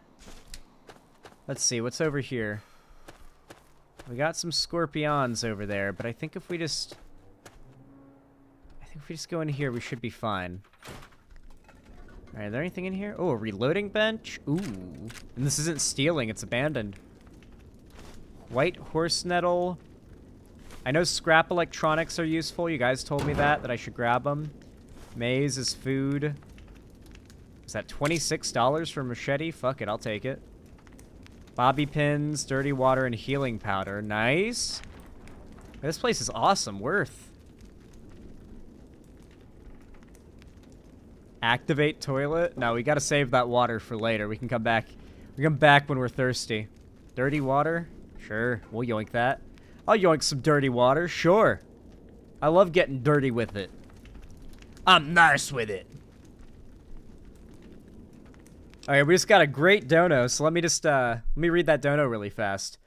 Yo, PepperT21, thank you so much for the $5. I really appreciate that. Very kind of you. Very based. It really does help and mean a lot to me. Thank you. Thank you. I hope you guys are enjoying the stream, by the way. I'm having, like, an uncharacteristically fun time right now. The stream feels so cozy. I really enjoy playing Fallout New Vegas on stream. It's really just a vibe I go for. I really enjoy it. But thank you for the $5. Says Zan, you can cripple a rad scorpion tail in vats with enough bullets. Interesting. Well, thank you for telling me that. I didn't know that. Yeah, I need to keep in mind this game's like an actual RPG, and if I, like, dedicate my shots to, like, a body part, I can completely cripple, like, a boss and massively reduce its lethality. So yeah, thank you for that, PepperT21. I really do appreciate it. Thank you for the $5. Yeah, this game's cozy as fuck. I really like it. I really enjoy streaming it. Alrighty, I'm off to do some stuff. If something happens, I won't be able to help. All good, all good. I appreciate it, Bal. Thank you for being on call for so long. Hopefully you have fun with what you're doing. Alright, back to our regularly scheduled fuckery. Let's head back to Good Springs now and get on the road to Prim, I believe is where we're headed. We're headed to Prim.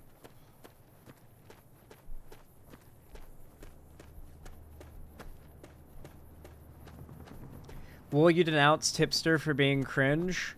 He has been acting kind of cringe occasionally. Did he block you? I saw your message. Did he just straight up block you? Why did Tipster block you? Is it because you had, like, a retweet from a drama YouTuber or something? I feel like right now, Tipster's just gonna have to take it on the chin for a while. I mean, I've been not in too different of a place when it comes to getting, like, a massive amount of hate, you know? So I think Tipster's just gonna kind of have to take it on the chin for a little while. And, you know, just try to play it cool, not react too, like, sensitively to things in a way that gives people more attention, in a way that makes them want to keep going after him. And he should be, like, fine, but I don't know if he's handling things as well. Because I did not pledge holy allegiance to Keffels and am friendly with Bo Blacks. Ah, yeah. I'm surprised he's chill with me, considering me and Keffels are not cool. Me and Keffels are very not cool right now.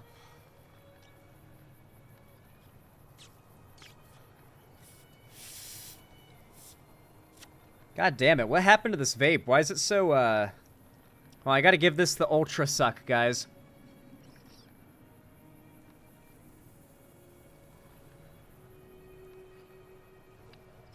Man, this thing will not hit to save its life. What the fuck? Maybe if I blow. I gotta give it a blow job now, chat.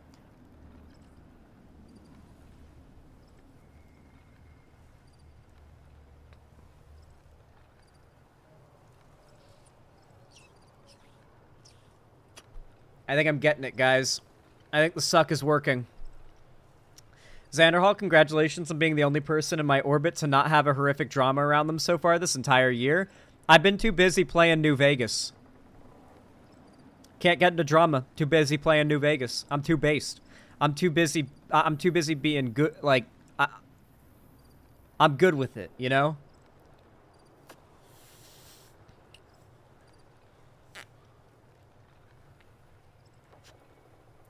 Oh god, I left your team and your audience transed you. You're playing the trans game. Well, I was playing it before too, but yes, this is the trans game, and my audience is trying to trans me with it, I'm pretty sure, yeah. Here, really quickly, I'm gonna wait until daytime.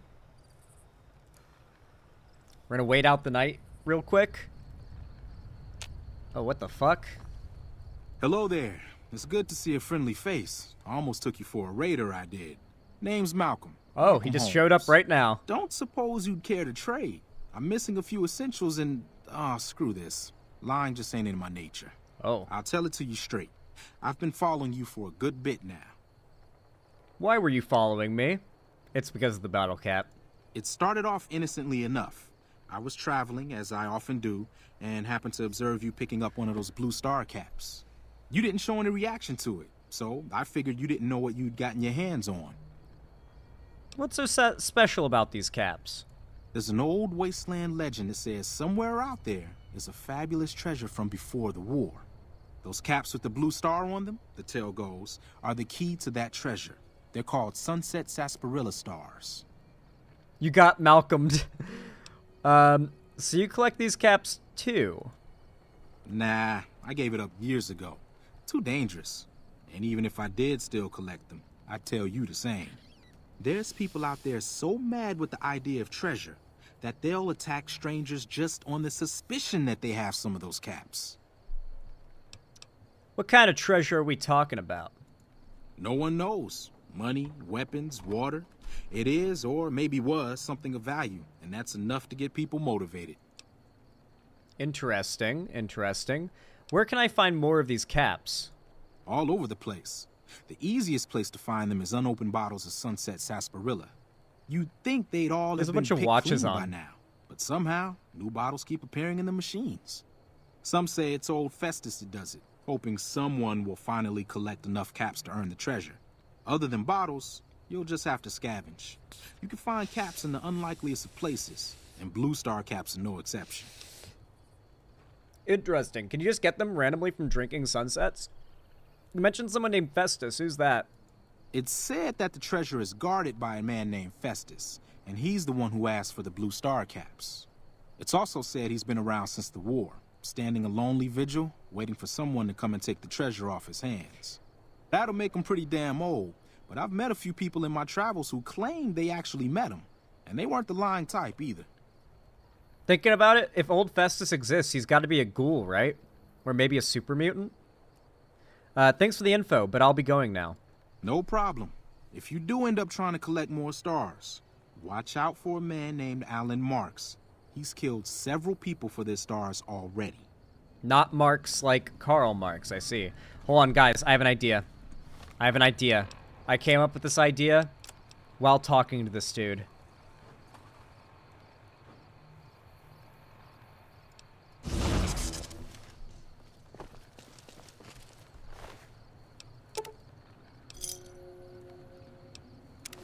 You can't just take that. Damn it. They thought of everything, guys. They thought of everything. They thought of everything. Oh, yeah. Okay.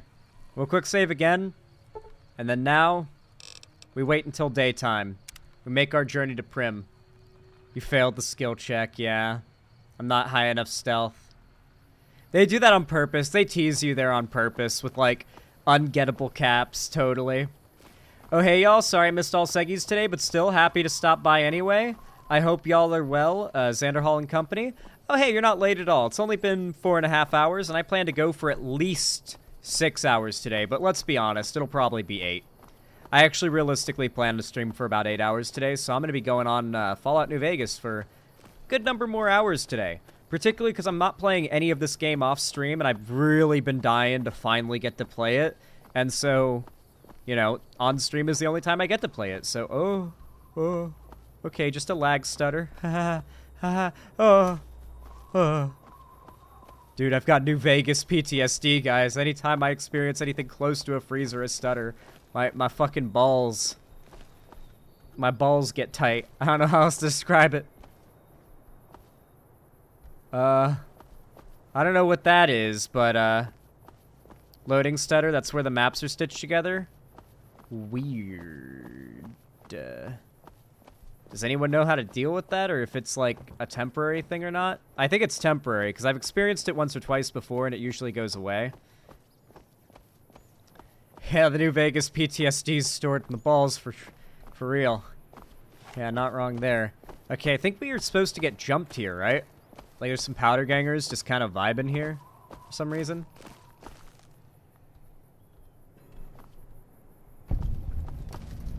What's going on here? Oh no! Oh no! Okay, get fucked. Oh no, that's dynamite. Oh, brother. Oh wait, hold on. Do it, I dare you. Do it, I dare you. Oh, I was gonna shoot the dynamite out of his hand. Come on. Don't be like that. What? But I hit your head just right. Why didn't it pop? There we go. Not a head pop, though, sadly. No, wait, what? That wasn't a fucking...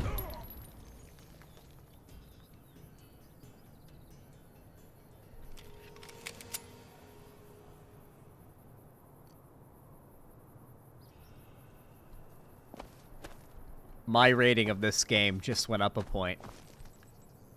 My rating of this game just went up a point or two, to say the least. Oh. Oh, that felt good. Holy shit. Okay, I can kill and loot these guys, but looting their crates is stealing and thus wrong, I guess. Robbing the powder gangers' crates, you can't do that. That's wrong. Looting their corpses after killing them, though. Well, nothing wrong with that. Guess they did attack me first, but still, it just feels goofy. Weird-ass Fallout New Vegas logic. Jean skydiving. This place is real, by the way. Like, pretty much every location in this game, maybe just every location, period, in this game, is real. Ooh, weapon repair kit. Activate ham radio. Is there ever anything I can do with this? It feels weird that there are ham radios, and, like, it doesn't seem you can do anything with it. It just seems weird. I don't know. Okay. Back out to the wasteland. That's a guy over there. I think that might be a powder ganger, but we're not going north. I refuse for us to go north. That'll just get us killed. We must head to Prim. Prim is our next stop. In the meantime, we gotta search some of these things. There's things here. Things, chat. Things to loot. What's this? Oh yeah, this is the camp that we started out with Sunny at. Whoa. Oh, nothing here. Really all that useful, sadly. Actually, can I sleep? Let's sleep for an hour. Hell yeah. That actually refills your health. Cool. Gecko steaks. Make them. Healing powder. Make it. Nice. Sleep will fix your bones. Cool. Is there like a minimum amount of time I have to sleep, or will an hour do it? Because an hour gave me a decent amount of health back. But it just kind of topped me off, so, you know, I don't know if... No? Okay. So just an hour's good? Okay. Thank you, chat. I'll keep that in mind every once in a while. Sleep for an hour. Oh, BBs? 192 BBs. And 2 BB guns. I kind of can't resist. I kind of can't resist, low-key. Oh, shit.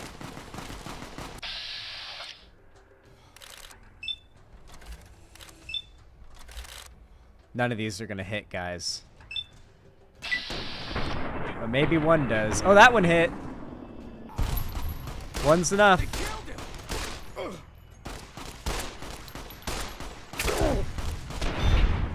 Hey, I popped one of their heads. Let's go. Nice. Stim pack, NCR money. What am I even doing checking what they have? We're looting.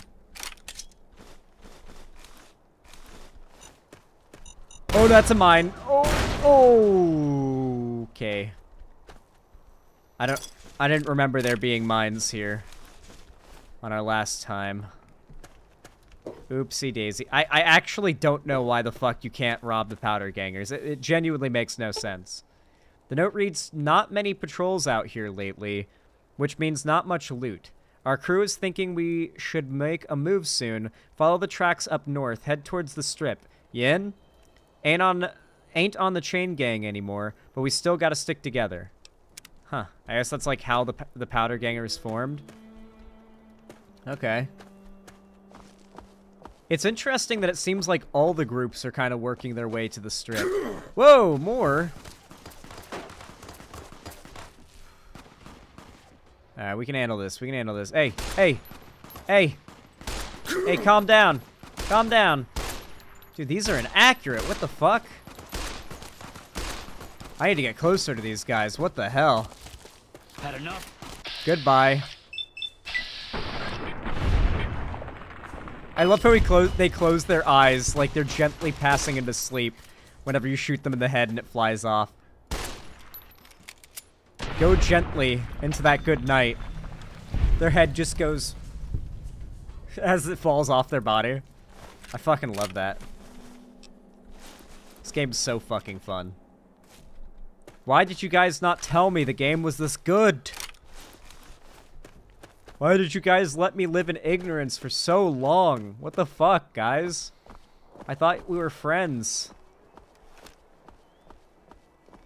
Alright, we hit that save. We hit that F5 shit. And we continue.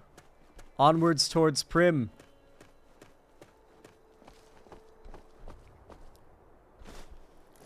I genuinely like the gunplay as it is. It's a little janky, but I feel like overhauling too much of the game functionally is breaking the whole point of why I'm playing New Vegas, which is to experience New Vegas. The mods I've installed are simply ones that improve the experience somewhat in non-seriously game-altering ways. Like, there's a gecko and a radroach here when there wasn't before, I believe. Like, this encounter, I'm pretty certain is brand new. Go! Pop!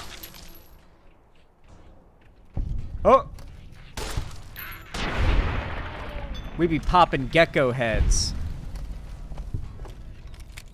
Popped a gecko head and got straight to fucking. Oh no. This is very bad. I do not like being over encumbered. Alright, let's loot this really quick and we'll figure out what we don't need and drop it. And we'll combine stuff too. Rad roach meat. Nice. Okay.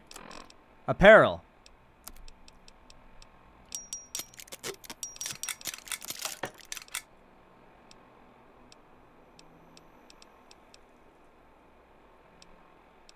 Which looks better, the Desperado or the Cattleman cowboy hat? Oh. Yeah, we like the Desperado for sure. For sure, we like the Desperado more. Yeah. Yeah, we prefer the Desperado in this house, I think. Yeah. Yeah, no. Yeah, no. Yeah. Okay. BB gun? Sure. Let's improve that. Cleaver? Hell yeah. This is how we reduce our carry weight. Okay. Yeah, now we got plenty of bleh. Okay. Let's eat something really fast, actually. Oh, that was raw. It's fucking raw! Squirrel stew. What else can we eat here? Moot fruit? Sure. Iguana bits? Sure. Okay. That should set us off on healing. Alright, we finally made it back to Prim. Once we finish the stuff you have to do here in Prim... Oh, okay. That's the LODs. Once we get done with what we have to do here in Prim, we'll finally be caught up. We'll have caught up with our broken-ass playthrough that we lost. Where the hell do you think you're going? Prim is off limits. Thanks for the warning, NCR Trooper. All right, be careful. You'll want to talk to Lieutenant Hayes. He's in a tent just down the road. Just stay on the west side of the overpass if you don't want to get shot. Okay. Yeah, we've done this before, don't worry. I know what's going on, but I'm going to play through it like I haven't because I don't... Oh my gosh, I keep expecting a crash. I'm going to play through it like I haven't because I don't want to... I don't want to spoil the experience of this playthrough, you know? We're not going to rush through this bit because we've done it before. We're going to play it proper. I've never noticed this. Is that take... That's just for the taking. Holy crap. Nice. Nice. Yo, is this Sergeant McGee? Yeah, it is! Sergeant McGee of the New California Republic Army, 5th What a Battalion, name. 1st Company. If you want to talk about something, speak to Lieutenant Hayes. Where are you from? I'm from Hub originally, but it's been a long time since I saw it. I'm on my 2nd tour here. Most non-commissioned officers are. Goodbye. See ya. I love how they have a character named Sergeant McGee, and all he has to say is, like, his backstory and goodbye. Alright, Lieutenant Hayes, I'm coming for you. Hello. Hello. Alright, Lieutenant Hayes, what's up, brother? I'm Lieutenant Hayes of the New California Republic Army, 5th Battalion, 1st Company. What's your business? What's the New California Republic? Where do you come from that you haven't heard of the NCR? Never mind. It doesn't matter much. If you haven't heard of us, you must not be from the Legion. Put simply, the NCR is the greatest nation currently functioning. What's the Legion? Caesar's Legion. A bunch of degenerate slavers, led by a madman who calls himself Caesar. Every one of them a barbarian to the last. I've even heard of one of their leaders, the Legate or something. He goes around with a human skull on his head. Savages to the last. I feel like the NCR are the perfect example of, like, when fascism is the only other alternative, like, you go with the liberalism, you know? Can you tell me more about the NCR? Sure can. The NCR was founded from the survivors of one of the Great Vaults. We started as a small settlement called Shady Sands. Rest in peace. We now consist of 5 states that make up the greatest nation since the Great War. Why is the NCR interested in this desert? Afghanistan? It's no secret. Our interest here is twofold. First, we want to remain in control of Hoover Dam. It supplies the Republic with power. It's also a source of fresh water. Second, we want to prevent the Legion from advancing across the Colorado River and endangering the home states. Okay, so it's about stopping Al-Qaeda, I see. I have some other questions. Ask away. What are you doing out here? We were sent out here to hold back the tide of convicts from the correctional facility. As you can probably tell, we aren't doing the kind of job we could be doing. Do you have any information on the convicts? Not much. They've taken to calling themselves powder gangers. They've been using the explosives meant to clear boulders as weapons. They got organized faster than I would have thought, most of them at least. Thankfully, the small group in town here seem to have split off from the main force, so they aren't getting anything in the way of support. Alrighty. Tell me about the correctional facility. Most people just call it the NCRCF. That's NCR Correctional Facility. A while back, the convicts there staged a coup, killed the guards that weren't able to escape, and have been ransacking the area since then. Ah. What's the problem with your mission? The mission isn't a problem. The problem is with supplies. The convicts are better armed and organized than our intel initially suggested. I'm trying to get some reinforcements here. Maybe some guns with some firepower. But, shit. Things are just going slow. I will say the biggest criticism of the NCR does seem to be that it's constantly spread thin, which is kind of why I don't understand people's upsetness about the NCR having fallen or being in like a fallen state in the Fallout show. Because like, it kind of feels like in the long run that was inevitable because the NCR didn't have good leadership or a very strong like ability to hold its own land, you know? Like they're expanding out and they don't have enough troops to do this expansion. And from everything that I've heard about the president of the NCR, he just kind of sucks. You know, just kind of sucks. I have some other questions. Ask away. That's it for now. Goodbye. Goodbye. Dude, the delivery in this game is unmatched at times, I must say. Oh, can I use these beds? I can use this bed. Nice. W.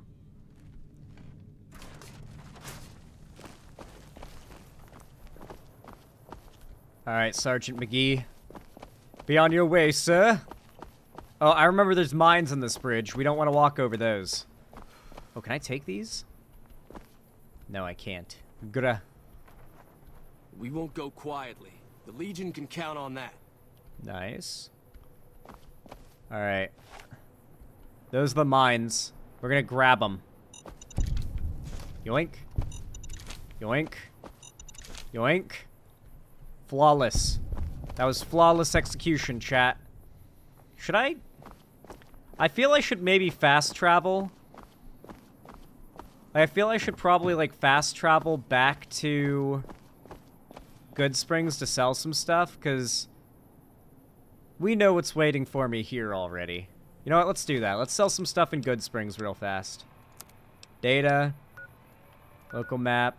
Good Springs! And we're idolized there. How'd we get idolized there? Holy shit. They love me here. Ew, it's all overcast. Why'd you do that, game? Who wants this? Who asked for this? Evening. Yo. You looking Notice, to buy by the some way, guys? supplies? Not a single crash so far. Don't want to jinx us, but even if we have one crash now, I feel like this has proven a big enough gap between crashes that there's nothing to worry about. I think we're good now, guys. Show me what you have for sale. Can do. Yes, those NCR monies, those are worth selling. Big time. Let's switch to weapons. We'll sell that. Do we hold on to the BB gun? What's its oh, awful damage, no. Cleavers, I'll just sell them as they are. Dynamite, I need to sell like 20 of or something. Machete we can sell. Laser RCW. I'm not going laser mode, so we're gonna sell that. Police baton we can sell. 22. Awful. We're gonna sell that. Single shotgun. It's pretty strong. Yeah, we'll hold on to that for now. Okay. He doesn't have much more he can buy, so I'm gonna see if I can buy anything from him. Some 38 special rounds, surplus? Sure. Buy some armor piercing, 5.56 and hollow points. 9mm rounds, easy. Hollow point 9mm, easy. 3.57 Magnum rounds, hollow points. We don't need shotgun rounds. I'm not going to use shotguns often. I already have a lot of ammo for that. What else can we sell? Biker goggles, motorcycle helmet, powder gang guard outfit, powder ganger plane outfit, trooper helmet. Under aid, we should have some stuff we can sell. Probably not under aid. It'd be under misc, yeah. Vision battery. Gecko hides. Yeah, these are really heavy, too. Sensor modules, good for selling. Coyote hide. Ooh, carton of cigarettes. Box of detergent. Let's go. Okay. We can buy one more thing. One or two more things. We don't need... We'll take some 223, sure. Alright. Rinsed. Thanks. Thanks for rinsing me, sir. Take it easy now. That's what he said. He said, thank you for rinsing me. I don't know what I would have done without that. I couldn't warn him soon enough? Wait, what's going on? At casinos, you can trade NCR and Legion money for caps? Oh. Is it worth way more? Oh, can you? Oh, I think this is the start of one of the DLCs. I think this is the California-Nevada divide here. I know in real life, this is the border right here, roughly. Goes through here. Is the divide of Nevada and California. And if you go down here, roughly here is the border of Nevada and California, and where it like splits, it has like this corner here. Down here is California. This is California. This pass is California. This is California. Everything until you get back above this line is California. This entire bit of the map is California, except for up against the Colorado. Part of the main map is California? Yeah, it's pretty neat. How many people know that? That, the DLC are a separate map? Oh, okay. Alright, we're back here. We got clean inventory. Let's lay the smackdown down.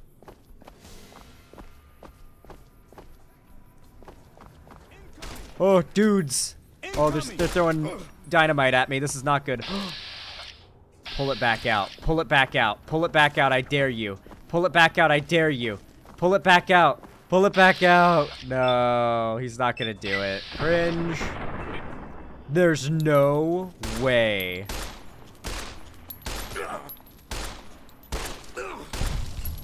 There we go. No shot. No, come on. Guys. Fellas.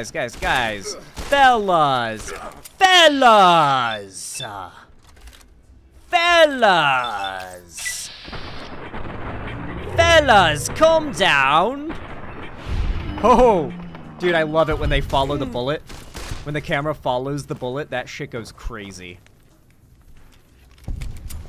Oh, yeah, you're gonna have to get real close. Who's that? Yeah, you're gonna have to get real close if you want to shoot me. Hi. Call an ambulance, but not for me.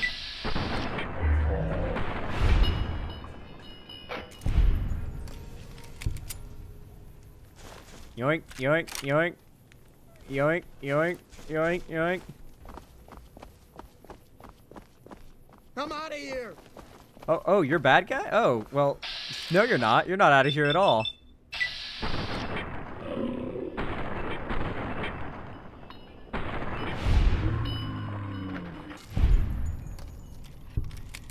That's how we handle people who run away from us. My leg! So true.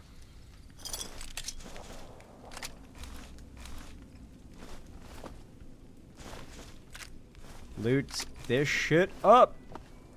Is that everybody? Is everyone handled?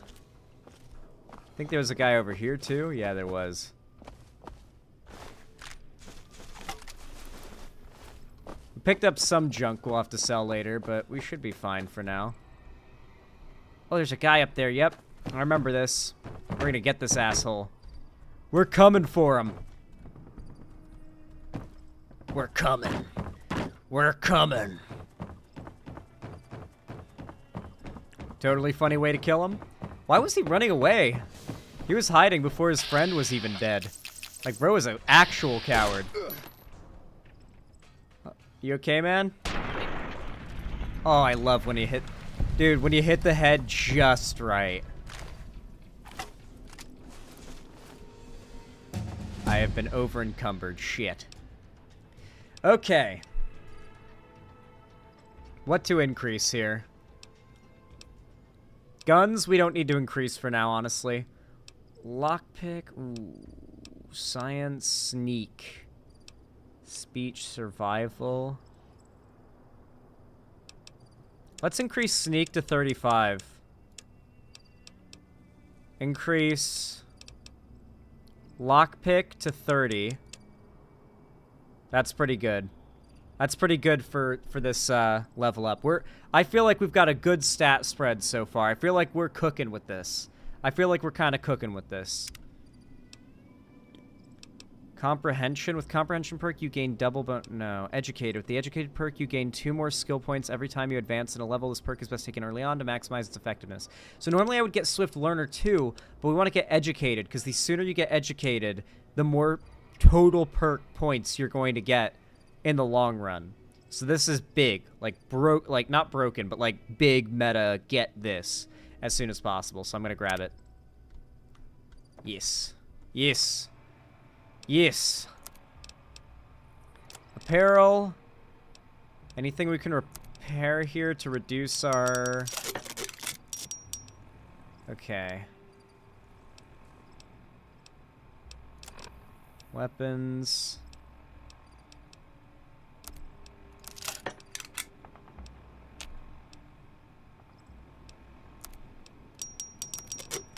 The combining things is really handy for a variety of reasons. Oh, I got an achievement. I just got an achievement for repairing 30 items that I'm not even going to say because I don't want people to clip the way it sounds into something else. Nice. Poggers. We'll quick save just because we just got a level. You know, you never know what could happen. We haven't gotten a single crash yet, but this game is New Vegas. It's going to crash eventually. It has to. It's New Vegas.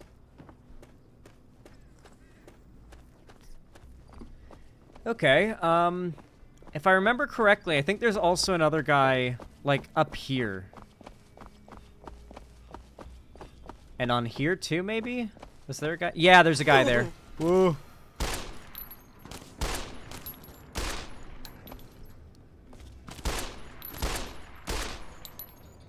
Did I make him drop his gun? I crippled his arm and he dropped his gun. He's running away.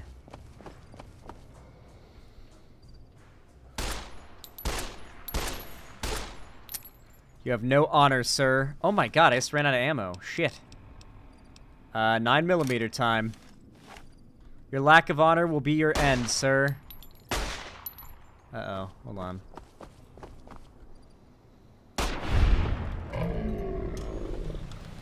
You can shoot their gun and break it? Is that what I did? Dude, this game goes so... Oh my god, this game's so fucking good. Holy shit. Oh my god, I should have listened to people talking this shit up. It's so goddamn good, man. Holy shit. This game has the special sauce. Wait, is this a full-on camp over here? Hey, I forgot, this is like a full... There's a gunfight happening. I think it's over here.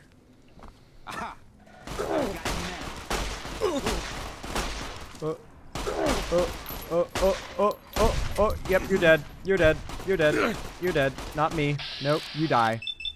You die. Die. Die. Die. Get shot in the face. How? There's no way shooting that guy in the face did that little damage twice. Man, this guy should be the new courier. He survived 2 gunshots to the head.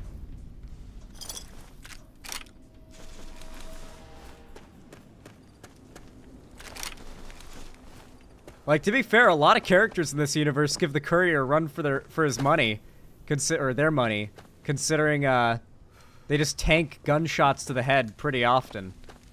What did Benny shoot us with? The 9mm? Twice, so like, we're not that built different, really, if you think about it.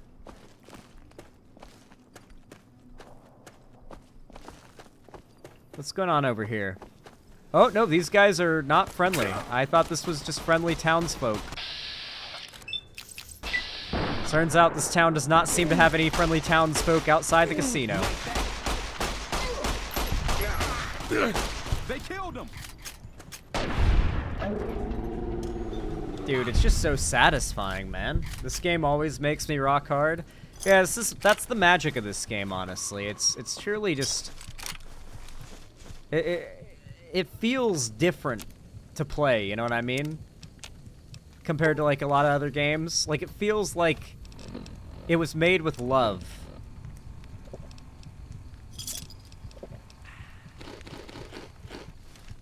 Alright, let's let that heal us up for a little while. Use stim pack? Yeah, you're probably right. I should probably use some of the stim packs I've been hoarding. That'll do. The game always... Yeah, not because of Gunner mods. Yeah, yeah. True, true. This is a very good game. Do people use... Well, yeah, people do use Gunner mods on Fallout New Vegas. I forgot, yeah. Yeah, that one guy. The one guy that I covered who was playing Fallout New Vegas in his video talking about Ashfall. Good. Quick save. Alright. No Crash Reno going into the Vicky and Vance? No crash? No crash? We love the Vicky and Vance. Yay! I don't know what it was brought you to Prim, youngster, but you might want to rethink your plans. Town's gone to hell. Do you not hear me slaughter every one of them outside? Like, I hunted them down and killed all of them. And now I'm fully healed from all of my injuries I incurred and ready to kill more of them. Who are you? Johnson Nash is my name. Husband to Ruby Nash. Lived in Prim going on 8 years now, thick and thin. I'm a trader primarily, for what it's worth with things like they are. I also run the local Mojave Express Outpost. I'm a courier with the Mojave Express. Well, I don't got any work right now, sorry to say. I lost a package I was supposed to deliver. I'll tell you whatever I can. You have a delivery order you can show me? What can you tell me about this job? Oh, so you're talking about one of them packages. That job had strange written all over it, but we couldn't turn down the caps. What was strange about it? That cowboy robot had us hire 6 couriers. Each was carrying something a little different. Pair of dice, chess piece, that kind of stuff. Last word I have from the office, it looked like payment had been received for the other 5 jobs. Guess it was just your chip that didn't make it. First deadbeat we hired to do the job canceled. Hope a storm from the divide skins him alive. Well, that's where you came in. Dude, I think there's a mod that adds sandstorms to this, and I thought about adding it, but I didn't feel like risking fate, honestly. So the other courier canceled. Yeah, I got this look when he saw you next down on the courier list. His expression turned right around. Asked me if your name was for real. I said, sure as lack of rain, you were still kicking. Then he turned down the job, just like that. I asked if he was sure it was good money. No, let Courier 6 carry the package. That's what he said. Like the Mojave'd sort you out or something. Then he just up and walked out. You know, the Minecraft player who has Courier 6, the username, like, they own it, they have it, is a 2B2T player. I only figured that out, like, I only connected that name to the reference whenever I played this a while ago, because there's a pretty well-known player on 2B2T called Courier 6, and I was like, oh shit, that's a Fallout New Vegas reference when I finally got to this game. Do you know who he was or where he went? No idea. Sounds like you two had a history for him to act like that. And turn down the money, too. Hope he didn't see any trouble in that package of yours.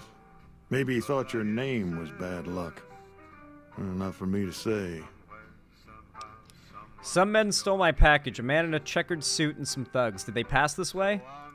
Well, now that you mention it, a few nights back, one of the townies was out scavenging for supplies. He said he saw a fellow with a daisy suit come through with some of them Great Con misfits. They was talking about a chip. One of those men shot me. I need to know the best way to get to them. Well, for that, your best bet is going to be talking to Deputy Beagle. Since Beagle. they came to town, he was keeping a good bit of notes on him, and he was slinking around Bison Steve when your pretty boy friend came through. He may have heard where they were going. Okay. I need to ask you about something else, though. I guess I don't have anywhere better to be. Where can I get more information on the man that shot me? Beagle had some notes he was taking while he was eavesdropping around the Powder gangsters. He'll be your best source of information on that subject. I want to ask you more about the delivery I was supposed to make. Sure, I'll tell you what I know. Oh, that was everything. Oh, yeah, I'll ask you about something else. I guess I don't have anywhere better to be.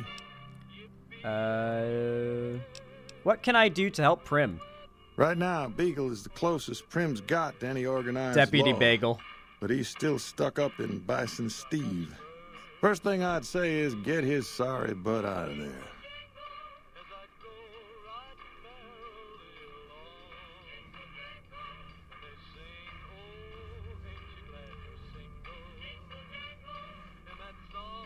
It's so very far from wrong. God, I love the music in this game.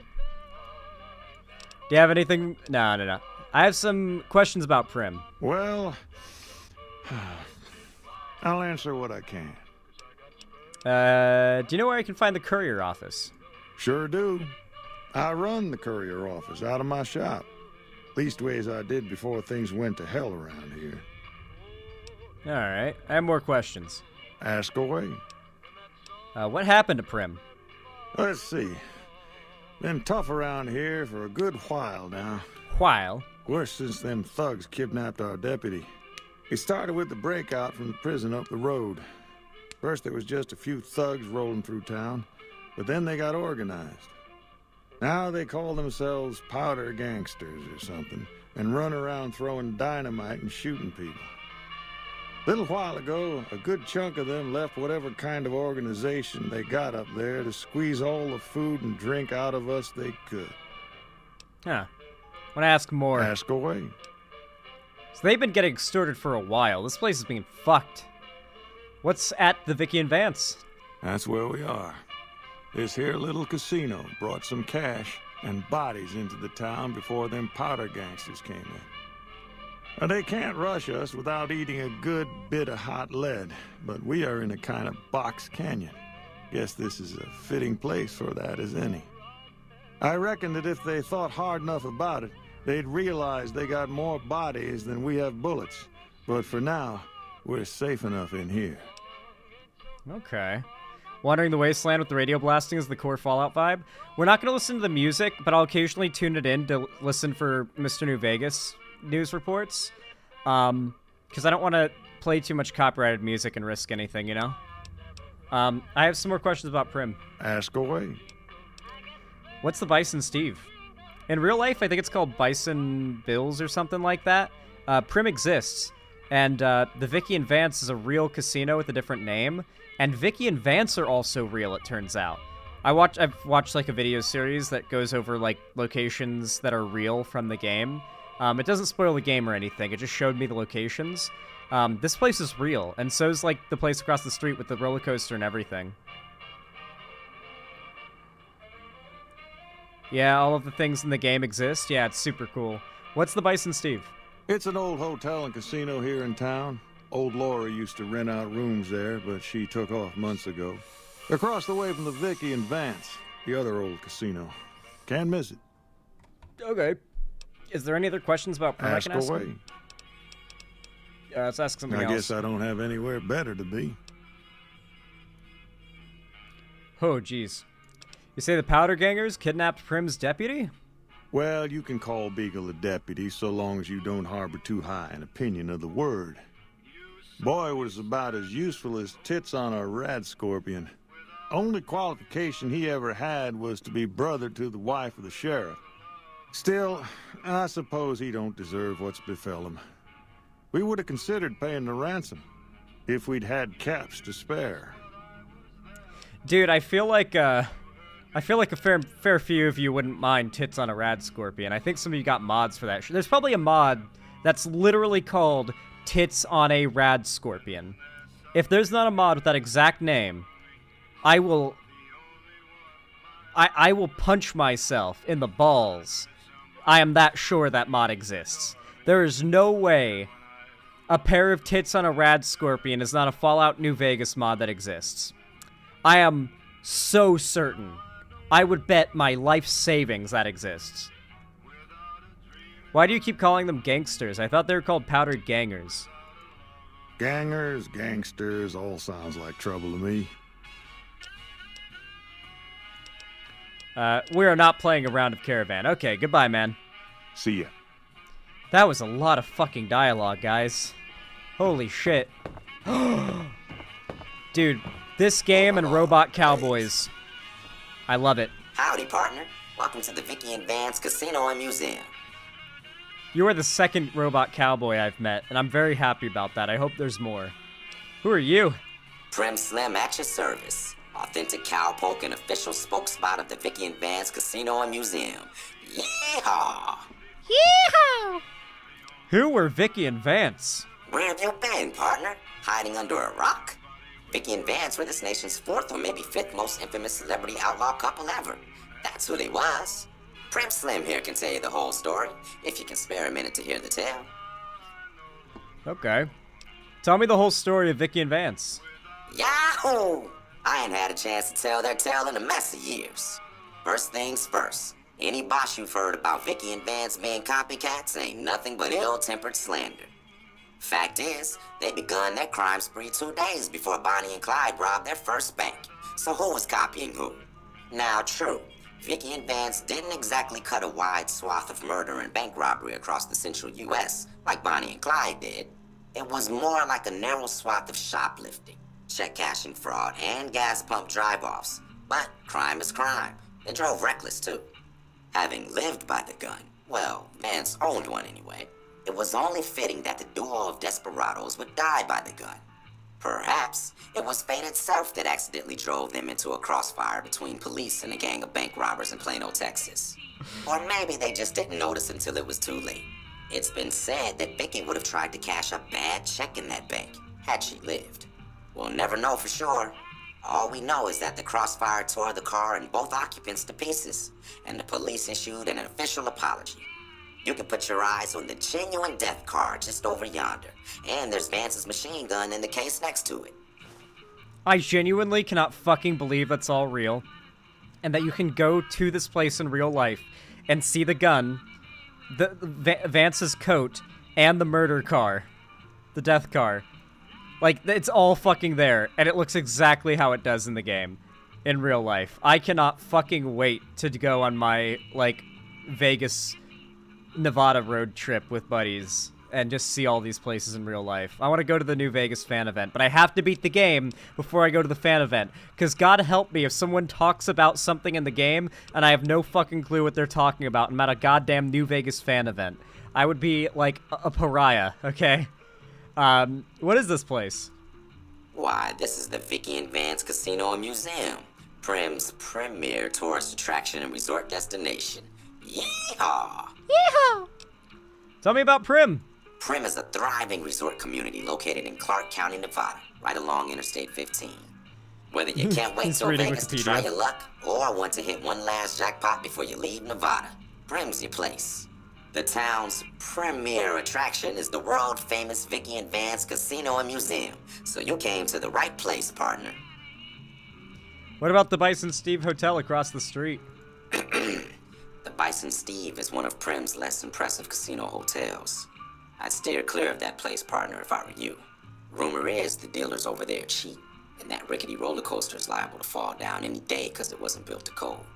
I love that they programmed this robot to shit-talk their competition if he's asked about it. That's great. Alright, goodbye. Happy trails, partner. Happy trails. Alright, we're gonna save. Dude, the death car. It's actually real, too. Fucking crazy. I guess this is Vicky and Vance. Activate Vance's outfits. What? What? These mannequins display replicas of some of the clothing that was found in the trunk of Vicky and Vance's death car. Vance didn't share Vicky's sense of fashion and chose to dress himself how he envisioned a gangster would dress. Oh, okay. It's just an activate and then Vance's outfits is the... Okay. I was really confused. Like, is that a mod or a DLC? What's going on? I was so confused. Okay. Hello. Prim resident. Where's Ruby Nash? I know we need to talk to Ruby Nash. You guys okay? What are you doing on that thing, man? Oh, hey, Ruby Nash. What's up? Hello there. What brings you to Prim? The objective marker. Who are you? I'm Ruby Nash. Pleased to make your acquaintance. My husband and I are Prim long-timers. He fancies himself a trader, and I know my way around a kitchen. Well, alrighty. What do you cook? My specialty is a rad scorpion venom casserole. It's more appetizing than it sounds. The venom has a sharp, smoky flavor, and it numbs your mouth so fierce you'll forget you ever had a tongue.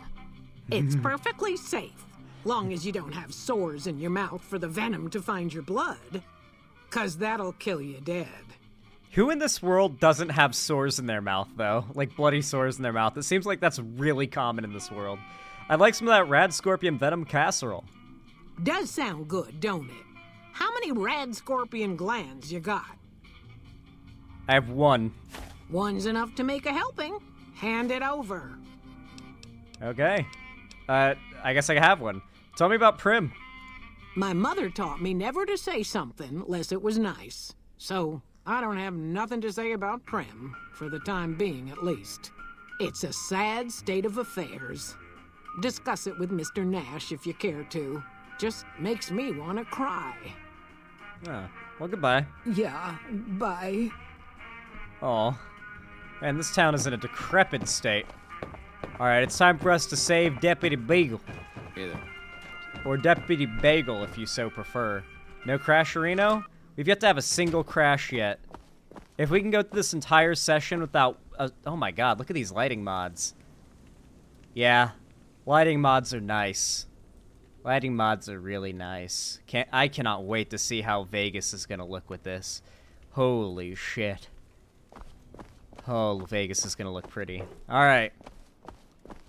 Oh. Ooh. Caps. Caps. Alright, Bison Steve time. Uh-oh. Uh-oh. Uh-oh. Uh-oh. Hi. Bro, why would you go melee range at me with when I have a gun? Don't bring out your melee weapon to the gunfight. That's the opposite of how you win. There's literally an adage about not doing that. Oh, I'm over encumbered. Gra. A terminal? Fuck that. Oh, maybe I do need to do the terminal. Guys, we're gonna figure this out. Okay. It's a guessing game. We're just gonna make sure we don't run out of choices.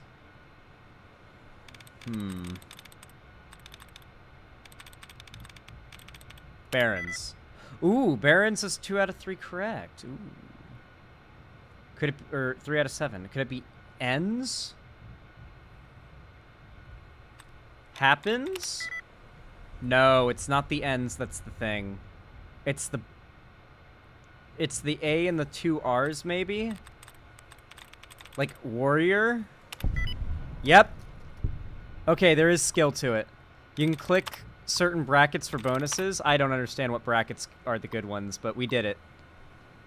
Disengage that lock, motherfucker. Hell yeah. We actually hacked a terminal, guys. We did it. We hacked a terminal. Oh, no. They don't like that I've managed to get in here. They thought I wasn't going to be able to. They thought I wasn't him. They must have amnesia. They forgot that I'm him. Okay, what do we got in here? A lunchbox. Is that food? I think that's food. We don't need bubble gum. Ooh, caps. Med-X. Nice. Ooh, a 9mm pistol. Rad-X, junk food, scotch, sunset. Mentats. Stim packs. Blood pack. We saved the best for last. What's going to be in the safe? Oh, it's average. Fuck, we need to up our lockpicking skill and come back here for sure. Do not let me forget when we've got 50 lockpicking skill to come back here. Okay, let me do some weaponular repair. This should help a bit. Tire irons, we can reduce those down. Varmint rifles? Oh, no, we can't do that. Apparel, though, that's the go-to.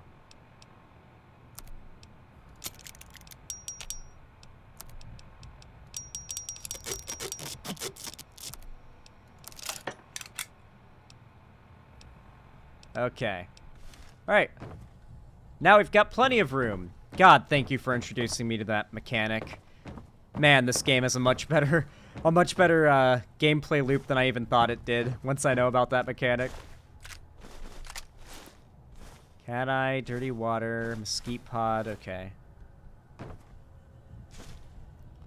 We had mesquite trees in, I think they're trees at least.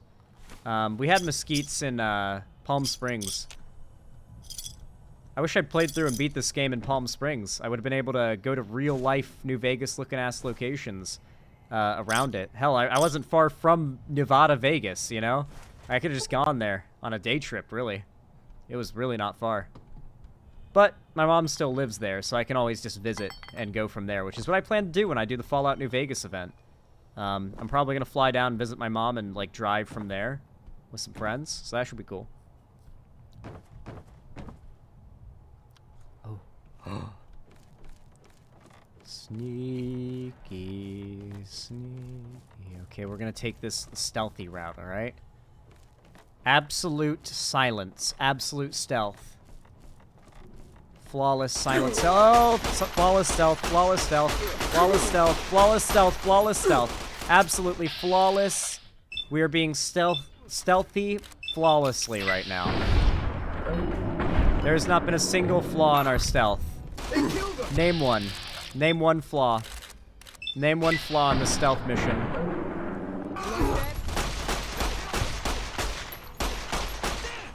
Oh, that is a big gun. Whoa! What the fuck? You're cheating. He's cheating. Dude, he is cheating. He is cheating. What the fuck? What the fuck? This is cheating. Whoa! Quit cheating. Nope, you're cheating. Cheater. Cheater. You're cheating. He's cheating. This is cheating. Oh! Dude, the stagger saved him. Oh. He deserved that head pop. He had that coming. Don't worry, we'll get our inventory space back.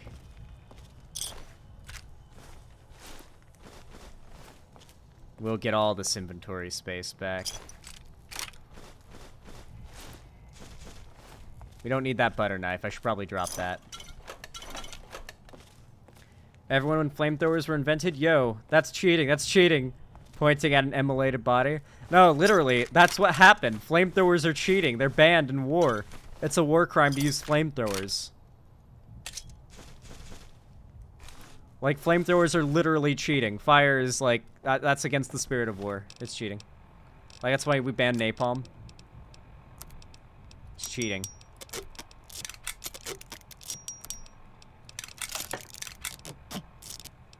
Okay, we can do this.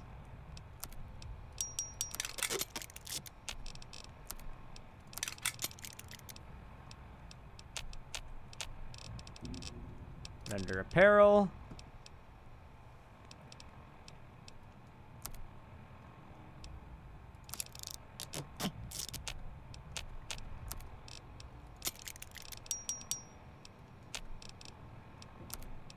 What else can we maintain here?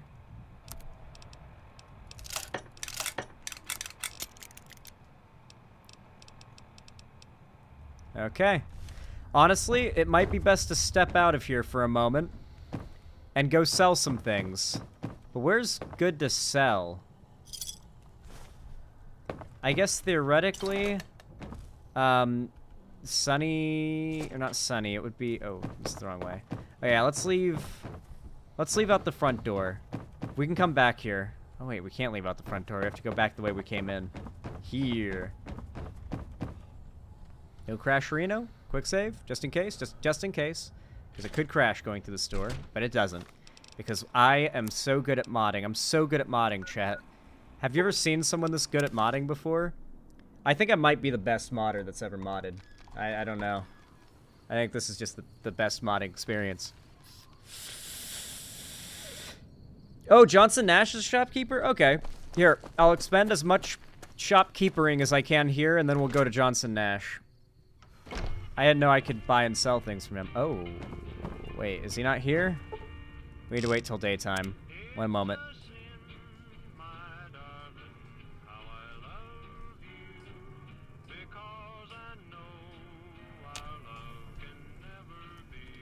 Okay, he should show up in a second. We'll wait for him.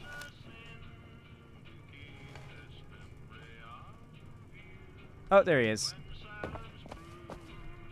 What's up, Chet? You looking to buy some supplies? Yeah, what do you have for sale? Can do. Oh, he only has 39 caps. Shit. We'll sell a cleaver. We can sell a couple dynamite, I think. Yeah, we can sell some of this dynamite. The frag mines? Nah, that's as much as we can sell. He has 1 cap now. Can we buy anything from him? Yeah, his ammo. We should buy all of his ammo. Fuck it. Buy all of his ammo.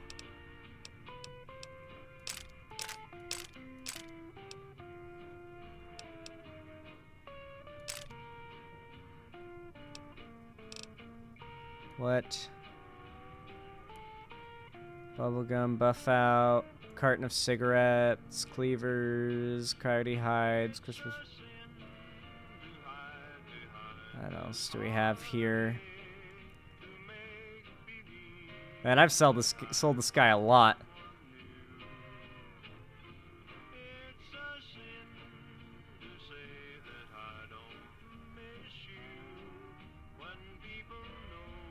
Man, okay. Yeah, he's rinsed. No, do not cancel the transaction. Accept. Okay, at least I can sell some stuff still. Okay, we'll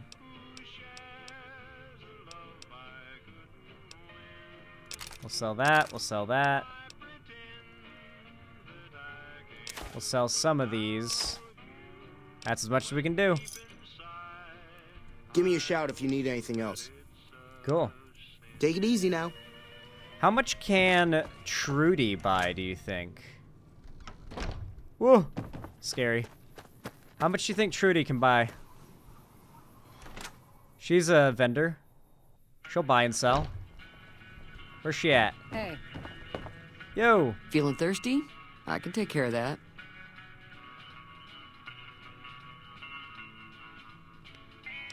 I mean, just having the ammo is good to have, you know?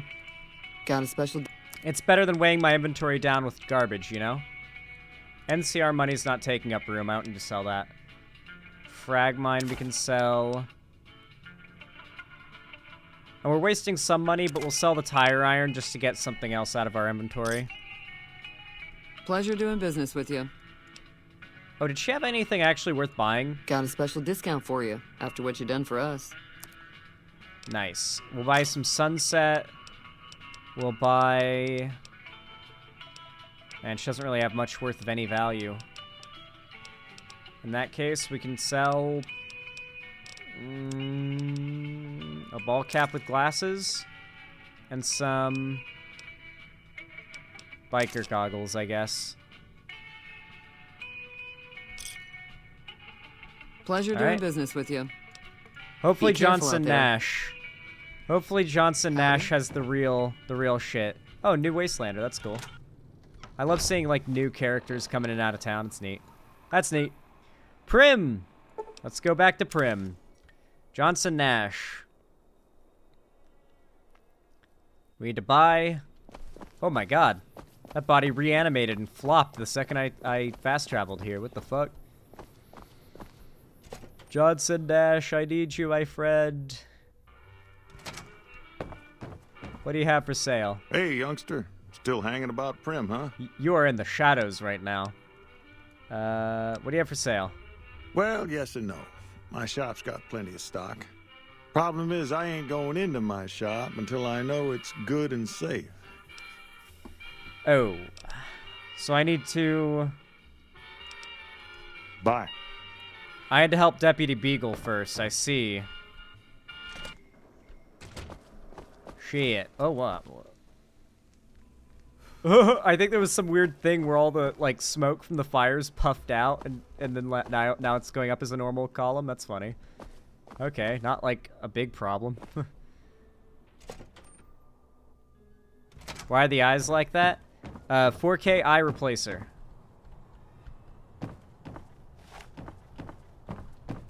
That's all you need to know. 4K eye replacer, brother.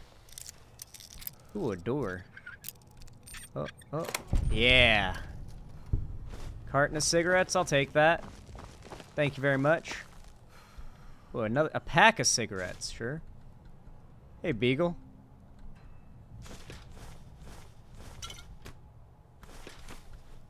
I take a trusty sip from my Vault 13 canteen. Or a sip from my trusty Vault 13 canteen. Oh, yeah, we're getting nice and over-encumbered today. Let's go. There's no stopping it. There's no avoiding it. I'm gonna sleep in this bed. Oh. Some dirty water. Oh, I love dirty water. My favorite kind. Clean water's bad for your immune system because it doesn't train it. Doesn't train it the same way. If your meals aren't training your immune system for like a horrible illness, then are you really there? Okay, let's see. I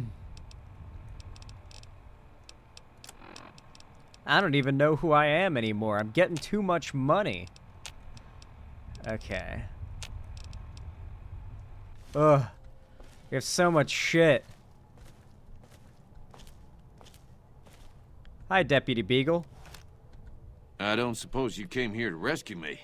I'd cross my fingers, but my hands are numb. You must be Deputy Beagle. Or Deputy Bagel. Why, yes I am. It's a pleasure to meet you. I'm in a bit of a predicament here. I'd be most appreciative if you'd set me free. How'd you end up being held hostage? I must say it's been the low point of my career in law enforcement. The powder gangers stole into town at night and murdered my sister and her husband, the sheriff, in bed while I was sleeping in the office. I watched them for a bit, waiting for the right moment to pounce and arrest the lot of them, taking careful notes as I watched. To my dismay, they found me while I waited in the shadows and brought me here. I have a feeling that's not true. I hear you may have information on the cons that came through here with a guy in a checkered suit. Yeah, I have a feeling this guy did not have any intention of jumping them and arresting them. This guy's like a complete coward. Indeed I do, good sir. And I would be thrilled to share that information with you as soon as I am released from captivity. Oh. I can't speech check. Alright, I'll set you free now. Oh, that's just marvelous. I think I'll be making my way outside now. The air's a little close in here. If you try to run away instead of fighting at my side, I'll kill you myself. Oh, Why, of course. I'd never let you fight my kidnappers with my help, but without it. You lead the way. He's such a coward. God. Okay, let's get him out of here. I did the speech check for the XP, guys. I assume that doesn't, like, harm you.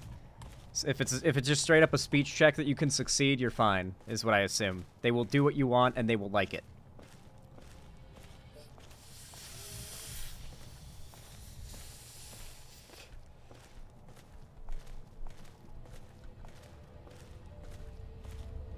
Oh, the car moves around in real life? Okay, interesting. Like, they move it to different locations. The Vicky and Vance death car. This is what we call the over-encumbered stroll.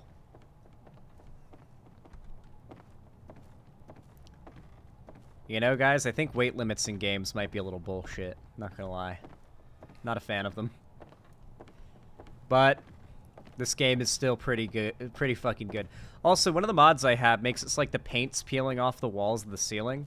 I don't think that's in the game, like, by default, these textures, and one of the mods I have adds that. I think it's NMCs.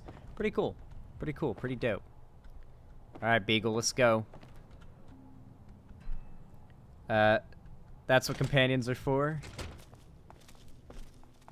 Now we slowly stroll. Oh yeah, you get companions, I forgot. Yeah, once I have a companion, they can carry my shit. I forgot, that's what you do in Skyrim, too. And the small amounts of Skyrim that I've played, technically I played a lot of Skyrim, just the same opening area a lot. The small amounts of Skyrim I've played, that's the meta. Let's get back, man. Oh yeah, back at the NCR is one of the companions. Back at the NCR, I haven't been to the NCR's, like, headquarters or anything yet. I've been to one, like, camp, which is right outside of town. Beagle, I've saved you. Well, that was quite an adventure. We taught those convicts a thing or two, didn't we? Breaking myself out of a hostage situation. Not to diminish your role in it, of Breaking course, yourself, but yeah. it was quite thrilling. Problem is, there's still no law in Prim. What are we to do the next time ruffians menace us and hold us hostage? Ruffians. Can you tell me about the man in the checkered suit here? What are the qualifications for a sheriff? It should be someone brave like you, but more of a homebody. Someone who'll settle down and watch over us. I heard the powder gangers talking about someone in the prison named Myers who has some experience as a sheriff. He may be a good choice. Also, with the NCR so close by, you may be able to get them to take over the town. Not sure why they haven't helped out already. That's what we're gonna do. Let's get the NCR to take over Prim. We're going full, like, you know, we love the NCR. We're going our NCR route this time, because fuck the Legion. And, you know, the NCR seems pretty reasonable, at least for my first playthrough, I think. So yeah, we're gonna have the NCR take over Prim. We're gonna help them take over this town. I'll help bring law and order back to Prim. You will? That's just marvelous. I'll start thinking up questions for the interview. The sheriff that was incarcerated up at NCRCF may be a good choice. You also may be able to convince that NCR guy across the road to take the town under his wing. Yep. Although martial law doesn't sound so fun. Alright, we're officially caught up with where we crashed, by the way, guys. So, from here on out, for the rest of the stream... Any luck finding a suitable candidate for our next sheriff? We're running blind, pretty much. I'm still looking. Can you tell me about the man in the checkered suit who came through here? Ah, yes. My memory is much clearer now that I'm free from my bondage. I was performing recon, gathering information on some of the powder gangers, when some great cons arrived with your friend in the suit. They were talking about some delivery they took from a courier. I assume that was you? They said they'd be heading through Nipton to Novak to meet a contact there. Meeting a contact in Novak. Okay. Alrighty. Really quick, I'm gonna save. I'm gonna pause. And I'm gonna quickly adjust my camera. I wish you guys would tell me when my camera gets too dark. I have to up my gain every once in a while. Otherwise, my lighting is really dark because the sun's going down. A lot of my light's from the sun. I'll be right back. I gotta use the bathroom. Don't be worried. I'll be right back. Don't worry, guys. I'm not leaving. I'm not ditching you all. I'm not skibbity bopping it out. Okay, I'm vibing. I'm chilling. I'm big chillin'. By the way, guys, if you're enjoying the stream, please consider dropping a like or donating, subscribing, or gifting us up on my website or supporting financially through YouTube. It really helps, and I really do appreciate it. Thank you for your support so far today. All right, I'll be right back.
Wow, I'm back. Post-nut clarity stream. Okay. I've asked my mom, who is visiting, if she could make my shake for me. Otherwise, I gotta take like 5 minutes off of the stream and not be on camera, which is not ideal. And she said yes. So I'll have another one of my Super Mass Gainer shakes in a moment. Awesome. Let's go. All right, guys, back to it. Oh, Jesus. Okay. Are you down to sell me things now? Hey, youngster. Still hanging about Prim, huh? Please sell me things now. Oh, how can I help bring the rule of law back to Prim? Your guess is as good as mine. You might luck upon someone who's a natural-born sheriff. I heard of one fellow what got himself locked in that NCR jailhouse up I-15, and maybe that ain't the best credential, but a sheriff's a sheriff. I imagine the NCR would be able to bring some law to the town, too, but from what I seen, they barely got the firepower to protect themselves. Yeah, the NCR seems spread pretty thin, you know? Do you have anything for sale? We're not making Prim Slim Sheriff. I did that before, I think, when I tried playing this before. Which Fallout is Zan playing? New Vegas. We can't recognize it? Yeah, we're not going to make Prim Slim Sheriff this time. We're going to go the NCR route. Whenever I tried this game the first time, like years back, I know we went with the Prim Slim Sheriff route and didn't get much further than that, but we're going to go NCR this time. But do you have anything for sale? Please sell. Sure, have a look. Yes! Yes! 547 caps. We can work with that, guys. We can fucking work with it. We need to sell like 20 dynamite. God, these guys carry so much dynamite. Sell the incinerator. Hold on to the shotgun. We'll sell the broken varmint rifle. And that's just right away so much inventory weight lifted. Sell these goggles, leather armor, the outfits, the storm chaser hat. We don't need to sell any aid, but under misc, butter knives, cartons of cigarettes. Fuck it, I ate the op. Okay. We're gonna buy all his 9mm. We've got so much money.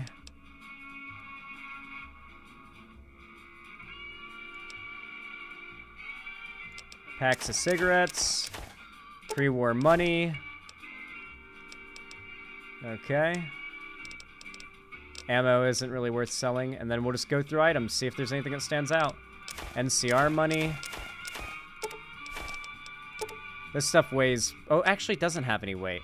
I need the caps. I need the caps right now, okay? I need the caps. We're gonna get a lot more of that shit later, don't worry. I think the NCR quests pay you an NCR money too, don't they? Oh yeah, we gotta sell our alcohol.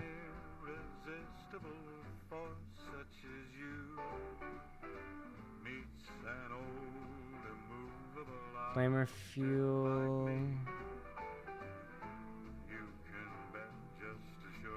Scotch. A lot of the alcohol is towards the bottom of the list, thankfully. Vodka. Whiskey. Yep, that's everything. So let's see what we can buy now with all that. Fair amount of 22, just in case we need it, I suppose.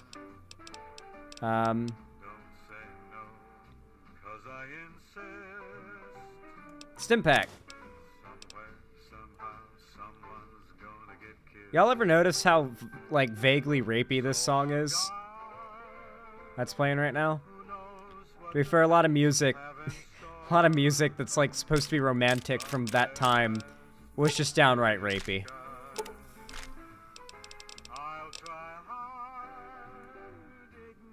That's all 50s music? Yeah. Yeah.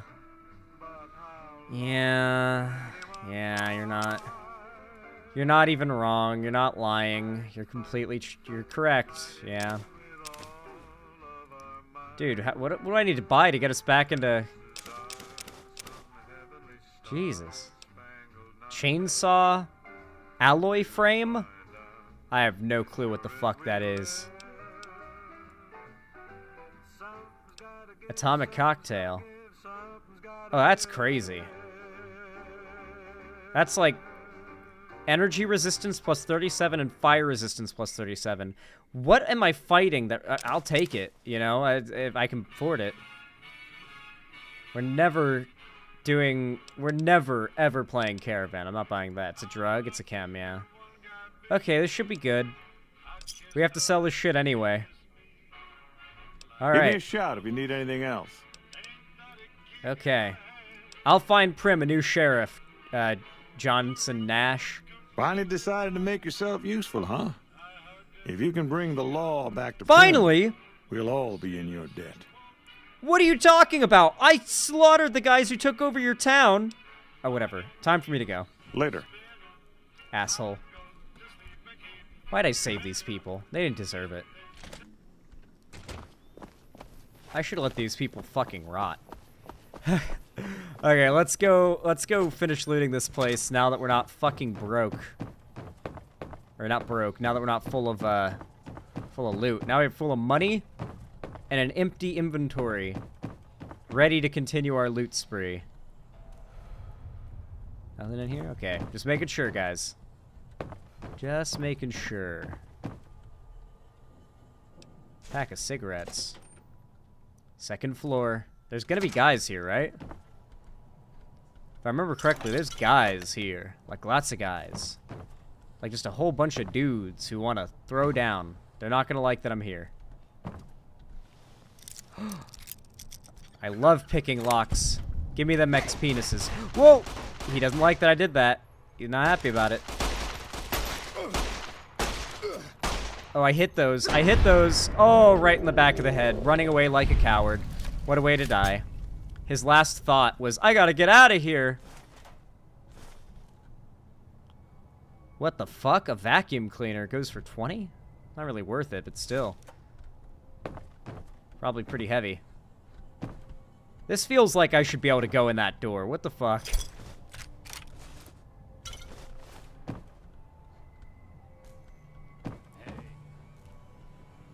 No. You don't hear anything.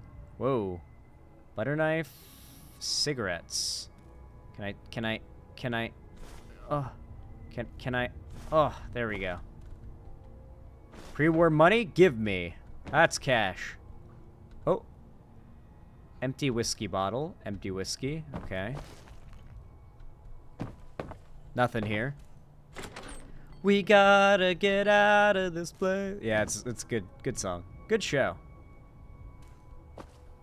I'm glad you guys have been so based and from-pilled. The show is truly amazing, and I'm so glad so many of you guys are into it. I've gotten my mom hooked on it, too. She's not even, like... Anybody there? She's not seen shit yet, and she's already hooked. That is most people's experience, regardless, like, hooked after episode 1, but...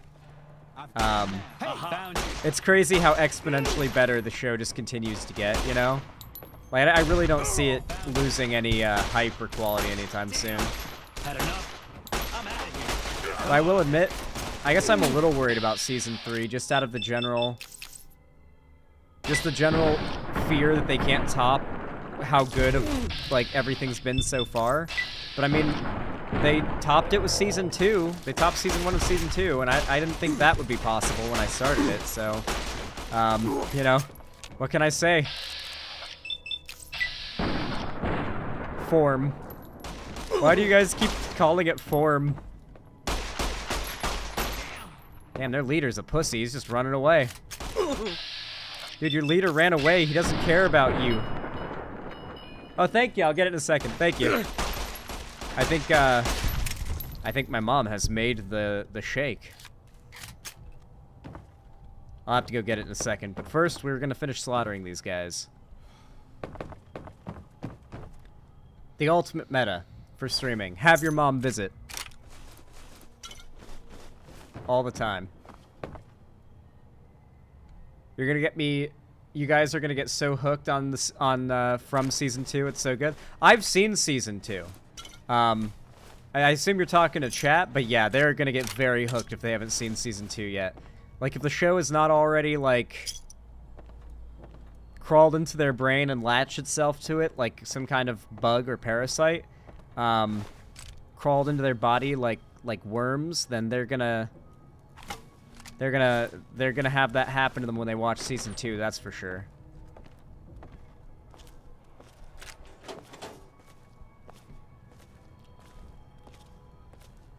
Let the from worms into your body. Maybe I'm just jumpy. Aha! Maybe I'm just jumpy. No, you're not jumpy. I'm here. I'm about to kill you. I'll kill you, you stupid piece of shit. Nice, we got him.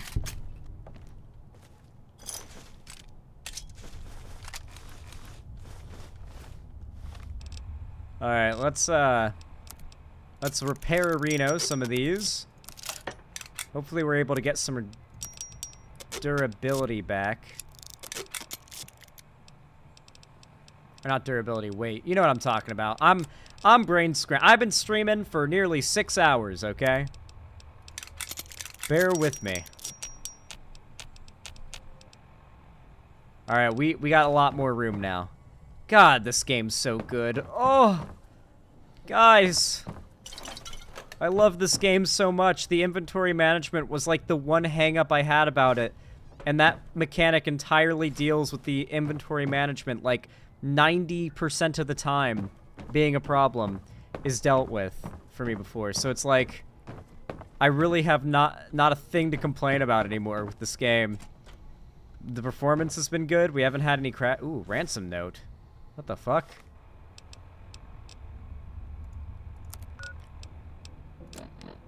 Ah, okay. Oh, wow, alright. Hold on.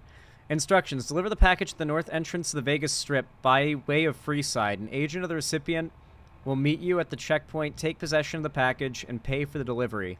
Bring the payment to Johnson Nash at the Mojave Express Agency in Prim. Bonus on completion, 250 caps. Manifest. This package contains one oversized poker chip composed of platinum. Contract penalties. You are an authorized agent of the Mojave Express package until the payment process. Contractually obligated to complete this contraction. Eternally responsible for any malfeasance or loss. Failure to deliver to the proper recipient may result in forfeiture of your advance and bonus, criminal charges, and are pursued by mercenary reclamation teams. The Mojave Express is not responsible for any injury or loss of life you experience as a result of said reclamation efforts. Dude, are we going to be in trouble with Mojave Express? Vance gun brochure. One of the highlights of the museum at the Vicky and Vance Casino is the authentic gun that Vance used in their cross-country crime spree. This gun is proudly on display at the center of the casino near the car they died in. They didn't shoot the deputy. I see what they did there. Deputy Bagel would like help finding a new sheriff for Prim. I should look for someone that has some experience with law enforcement and is familiar with Prim and the surrounding area. And ransom note. Mr. Peterson, Mr. Jordan Peterson, if you want to see your wife alive again, bring the cash in small unmarked bills to Bison Steve on Tuesday. I thought they used caps. Maybe that's like pre-apocalypse. Holy, wait, no. That might be pre-war. No, I actually do think that's what that is. That was a pre-war ransom note. Electron charge pack. Okay, we're getting loot. We're getting looted up. That over encumbered me? Really?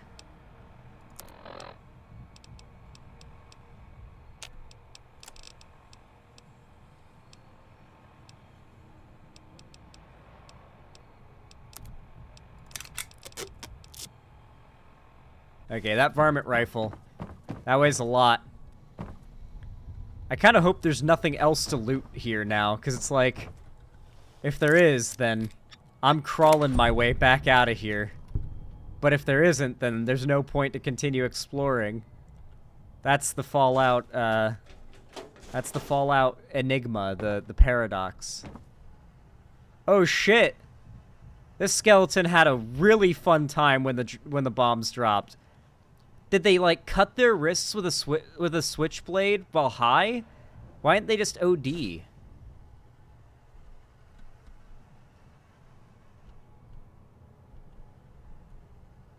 I'm so sorry.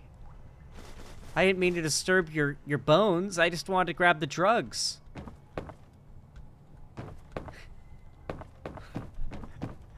I feel so bad now. I think there was another door over here that I missed. Is there? Oh, no, that's not even a door. Oh, wait, is this? Oh, no, this is where I came from. I think there was one last door to go through, and that was to get up to, like, the roller coaster area. I think there was a guy I killed there, so. Yeah, here. Open the door to Prim. Yeah, here's the guy I killed. Wait, I could have just gotten up from there. Yeah, I know. I know. I knew the second I looted it. I knew. I will be over encumbered. People will die. Okay. Our job here is done. The criminal degenerates that have been taking over the Bison Steve have been thoroughly executed in the name of the NCR and democracy and freedom. And now it's time to go to the NCR guys and ask them to take over this town. Bring some justice, order, manage democracy to this place. I'll say it really needs it. Really, gotta loot these garbage cans. These garbage cans are actually top-tier loot receptacles. They always have caps in them. Why people wouldn't be looting money, literal money out of these garbage cans that seems to be quite readily available? I don't know. Why they're not doing it? Who could say? Maybe so we can loot it? Maybe that's why? Who knows? Couldn't tell you. Alright, let's go in the sheriff's office. Anything in here? What the fuck was that noise? I heard a squash.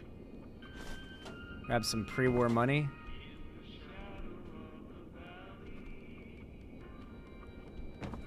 Oh. Ammo? Oh my god. Oh, this is the sheriff and his wife, or his wife / Beagle's sister. I'm sorry, Beagle, but your sister... They hit your sister and brother-in-law right in the right spot in the head to make their heads pop into goo. That's not gonna be... Ooh, 308 rounds. Holy shit, that's a lot of 308. Nice. Is that a working terminal? No. Okay. What's in here? Once again, guys, reminder, no crashes so far. Let's hope that keeps up. Okay, going into Beagle's house is breaking the law. Beagle will shoot me if I go in his house. This town's a stand your ground town, apparently. Alright. That's everything. Let's go over and ask the NCR guys. We're gonna take a nap first, a 1 hour nap, to get our health back without having to spend any items. And then we're gonna talk to the NCR guys about taking over this here town. I think they might be just what this town needs, honestly. I probably won't get a sniper that uses 308 until I get to Vegas. Well, it's good to have some, right? It doesn't take over any inventory room or weight, so like just hoarding up on like as much ammo as possible of every type is kind of just smart, right? I can't see any reason why that's not the way. Oh, hey, Hayes. Yeah? Yeah? Prim is in dire need of some real law, my man. We're aware of that. Prim is a great strategic point, and we're not blind to the needs of the town.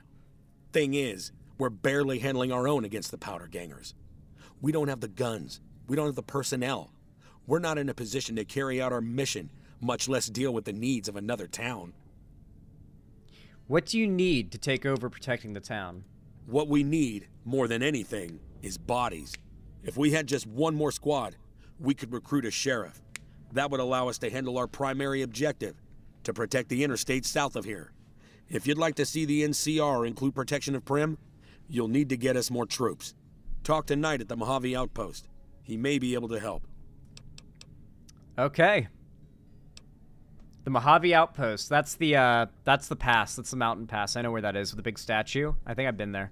I'd like to talk to you about protecting Prim. Wait, we already did that, though. Have you gotten any additional support yet? Who do you say I should talk to again? You'll need to talk to Knight. He's at the Mojave Outpost. Okay. That's it for now. Goodbye. Goodbye. Dude, that guy's line delivery goes crazy. Okay, let's get a quick hour. Grab a quick snooze. Cool, cool.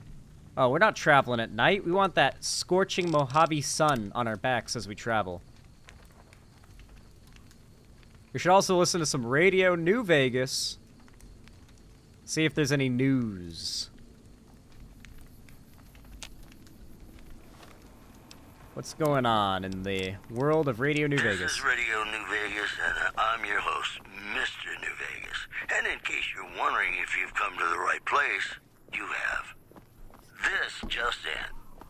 Tensions are brewing in Freeside between the ruling gang known as the Kings and the large number of NCR squatters seeking refuge there. The leader of the Kings, who would only identify himself as the King, voiced his displeasure, calling NCR citizens, quote, the devil in disguise. That's unpatriotic. He added he didn't want to see the NCR in the ghetto, and called for a mass, quote, return to sender. Boy, the Mojave Wasteland is just a fascinating place, isn't it? You never know what's going to happen next. Have you ever been in love with a celebrity? Now, come on, you don't have to be shy. No, that's gay. Between us two. Sometimes you can't help being mad about the boy. Oh, we got music. I don't want to get copyrighted. I'm sorry, guys. We can only listen to Radio New Vegas for the news. I'm sorry. I don't want to risk copyright shit. I'm sorry. I'm the worst. I'm the worst streamer. I know. Bad streamer. Bad. Ooh. Oh. Bottle cap. Oh, that's a star bottle cap. Is there an... Ooh, another one. Another bottle cap. Another bottle cap. Any more? Think that's all of them. Pre-war money? Sure. Okay. We're at the drive-in. Anything else here? Ooh, bottle cap. Yoink. Oh, that's a feral ghoul. Okay, we got our first feral ghoul. Aren't the songs in public domain by this point? Can y'all check for me if I'm able to play the music?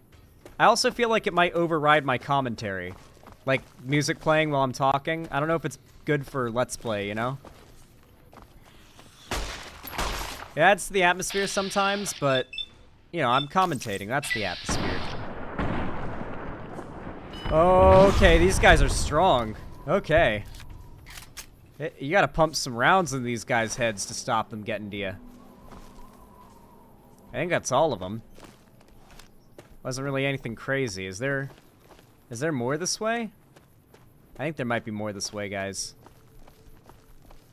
Where's this go? Oh yeah, we got a little road that curves up here. Is that guy gonna see me? I might have to fight another feral ghoul. I think he might see me. I think he's gonna see me. No, I think we're good. Okay, these are way easier to fight than ghouls. These guys I can just pop the head of in 2 shots. Ghouls, they take some rounds. They take some 9 mils to the head. There's more down there? What the fuck? So many coyotes out here. It makes sense. This kind of makes me feel sad. Did you guys know coyotes don't hunt or live? Oh, yeah, look. Coyotes don't hunt or live in packs. They're families. It's not like some kind of like gathering of wolves where they have a social structure and a hierarchy. It's actually just a straight up, they live as families. So like if you kill a coyote in a pack, you're not killing like a random part of a pack. You're killing like a member of their family. Kill the pups? Of course, we kill all of them. We feel no like sympathy for these little guys. Nah, in all seriousness, it makes me feel really bad. When I think about how frequently coyotes are killed, but they really are a problem in many parts of the country, a serious one, so it makes sense. It's somewhat warranted, somewhat. I'll up my survival a bit just so I can craft some more stuff, and then I feel like what should I put my extra 2 in? Honestly, speech is the most frequently tested, so I'm just gonna up speech a bit more. Just peek it up a little bit. Pump up that gun skill. You think I put the extra ones in guns? Okay. That's fine with me. That's fine with me. Let's see. Anything I can consolidate? I could really use another town. Yeah, I can consolidate the cleaver. Varmint rifle can't be. Okay, I can run again. Yay. There's a wolf down here. Where is it? Or coyote. A coyote.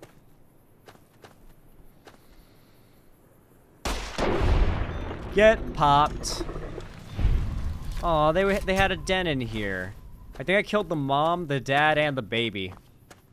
I'm a bad person. The courier's a bad person. Oh, I do need to grab my shake in just a sec, by the way. I just remembered that exists. And I'm over encumbered. Let's get it. Alright, 1 sec, chat. Let me grab my shake real quick. I'll be right back in just a half second. Be patient.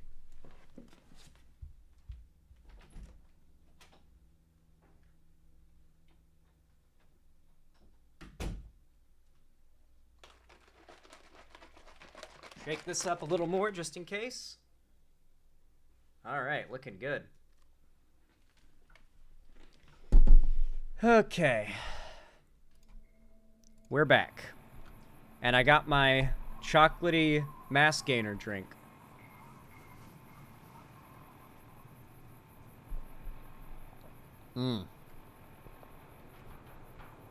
Couldn't tell you if it's an acquired taste or if that's actually just really good. I think it might just be really good. Guys, this is bad. A man cannot be this over-encumbered. This far away from civilization. We gotta drop something. What's useless? Oh, that's valuable. Those frag grenades go for a lot. Shit. Says the dynamite. Cleaver? Fuck that. Tire iron? We'll drop that. Extra varmint rifle? We can drop that. Yay. We can walk again. That's a cool tree. Thought you were doing cute stylizing, TBH? I don't...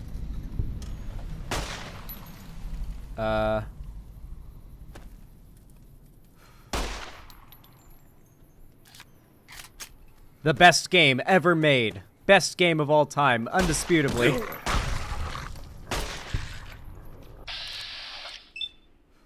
I'm really sorry, little one. I'm really, really sorry. I really am sorry that this has to happen. Oh. Dude, I'm a monster. Oh, I saw you move. They're pretending not to exist.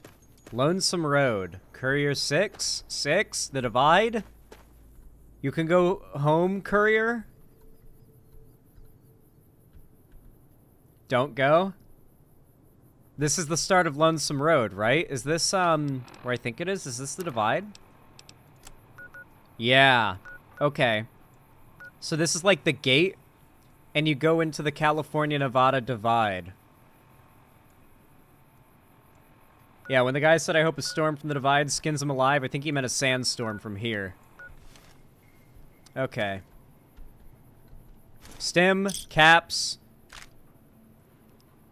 Nice of them to leave some shit for me out here, whoever fucking wrote this. So...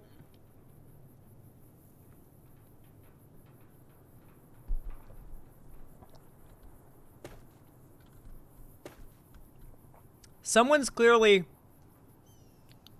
set a message up for me. Like, whatever's on the other side of this gate, someone really wants me to see it. Well, actually, maybe not. You can go home, Courier. Maybe it's actually telling me not to go through. My character's, of course, Courier 6. I know that. You know who it could be, actually? I think that's probably set up by the other Courier. The one who has a history with me because they saw my name and, like, decided not to take this job that ended up getting me killed. So, I think it could be the other Courier. It makes sense. They're the only other person that's been mentioned to have known me prior to the events of the game so far, so who else can it be? I want to tell you, Zan, but no spoilerino. By the way, when I ask questions like that out loud, they're not hypothetical. What's the word for it? I don't really want you guys to answer the question, because then you're spoiling it. I'm just asking questions out loud so you guys know my thought process. Otherwise, wouldn't this be kind of a boring playthrough of Fallout New Vegas? Yeah, rhetorical question. Thank you. I'm a little brain blasted right now. Oh my god, my game's getting a little choppy when loading certain areas. I know what this stutter is. I've seen it before. I think it's fixable, but it's not really a big deal anyway. And we haven't gotten a single crash so far. In our, what, 4 hours of playtime so far? Not one crash?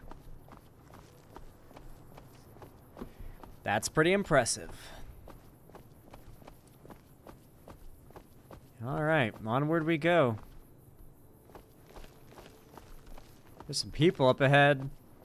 Are they friendly? Hello, are you friendly? Hello. That looks like a powder ganger. I think that's a powder ganger. Yeah, that is. I have an idea. I have an idea. I have an idea. I have an idea. Does this work in this game?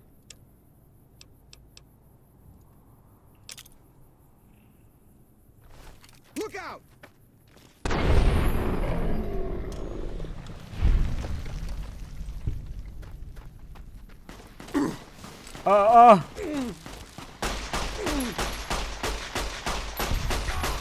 Yeah, if you shoot with the gun sway, you can hit the head. Okay. There's more music. Yeah, there's guys over there. Okay, we should probably loot these guys just fine. I need to be a little more sparing on what I loot here, because I just don't have the inventory room right now to take much more of anything, really. A little fucked up. I should take some stims. I know how to heal limbs. You just take a stim pack. Or use a doctor's bag, but we've got stim packs for a reason. I've been stocking up on these puppies. I want to kill another person that way. Oh, it's too late. They already saw me. That is one of my favorite ways to kill someone in the Fallout series. It's so fucking good. I have a feeling that started in Fallout New Vegas, or that was a pre-Fallout 3 thing. I don't believe Bethesda came up with the idea of, like, putting a live grenade in someone's inventory. There's no way Bethesda was the ones who came up with that. That had to be either Obsidian or pre-Bethesda Fallout. Oh, come on, come on. Nope. Go to sleep. Go to sleep. Go to sleep. Who else needs to go to sleep? Who else needs... You want to go to sleep? Okay. Go to sleep. Jackal. A Jackal gang member.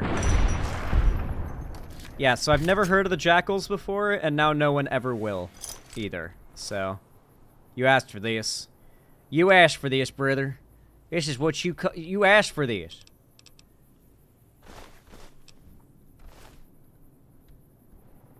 Right away. 10 mil rounds. Caps. Jet. We love drugs. Drugs in my Fallout? Yes, sir. Just check the wiki. It was Fallout 1. Oh, well, yeah, they carried it from the pre-Bethesda Fallout. All I know is Bethesda did not come up with an idea that cool. That was not a Todd Howard patented idea.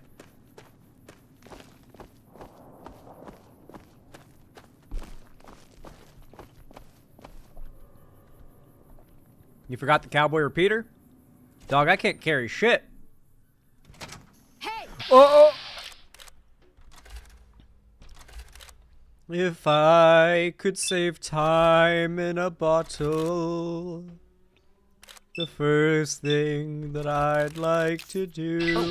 I always hear that in my head when I'm doing bats.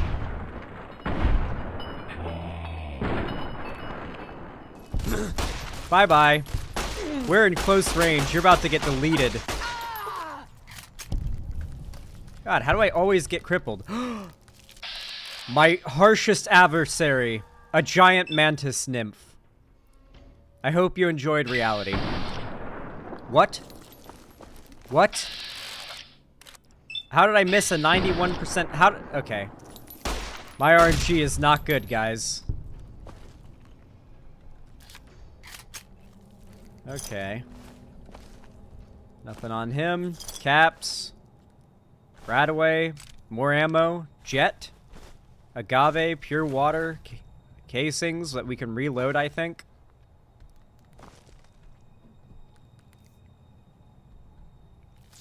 Ooh, guns and bullets. That's a buff magazine. Give me.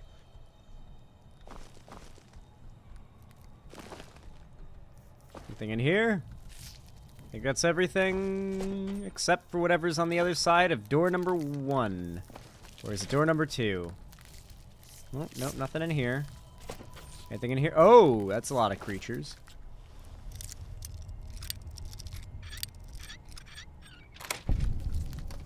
Anything in here? Wait, why would this... Oh, Radex, Stimpack, Bobby Pin, anti... whatever. Hell yeah. Oh, what the fuck? What happened there? Hi, guys. Come at me! Come get me! I dare you. Watch me miss this 80%. Okay. I guess not. I don't know how my RNG is so bad, how I can miss these 90% chance to hit shots. I guess, like, the XCOM meme exists for a reason, where it's like 99% chance to hit, miss. Like a 95% chance to hit, miss. 95% chance to hit. And I hit, okay. That's how it works. Absolutely insane. My RNG is not good, guys. It doesn't, like... My worst luck is somebody else's unbelievably good luck, somehow. Like, that's how it tends to go. It's fucking wild. Whoa. Did I just stomp it to death? That's awesome. Oh, hey, a donation. I'll read that in just a second. Beer, water. Oh, that got me over the brink. Actually, I can eat some food to heal here. It'll save up some, it'll help make some room. Some of Ruby's casserole? Sure. What else? Squirrel stew? We'll eat some of that. Now we can walk again. Oh, but that doesn't heal our limbs. We do need to take a stim pack. There we go. All right, really quickly. Save. Alt-tab.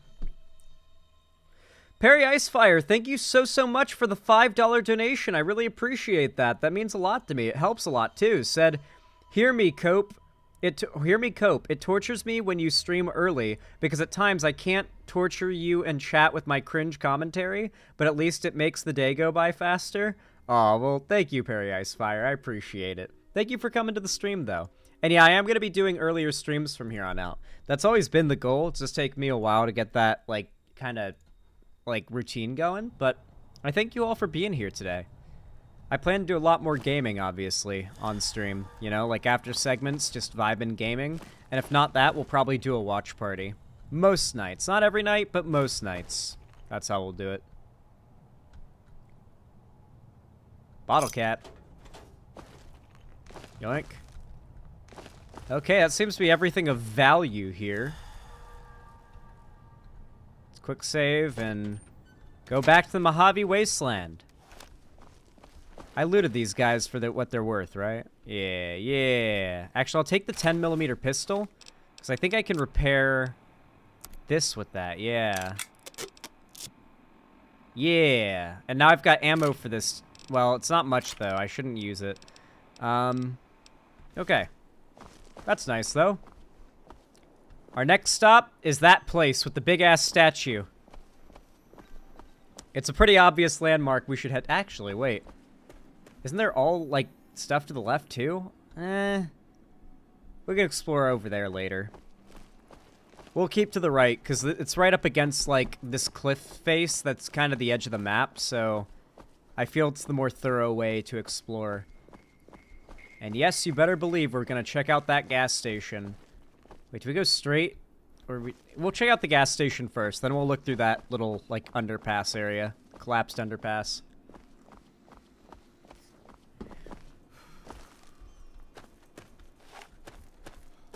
Alright, let's see what's going on here. Oh, rad scorpions. No way. Okay, never mind. That's just an unrealistic estimation of damage, it seems. Oh, the god. Oh, god. Oh, god. Oh, god. Oh, god. Oh, god. Oh, Jesus. Oh. Oh, boy. Oh, boy. Oh, boy. No, don't sting me. Don't sting me. Don't sting me. Oh, jeez.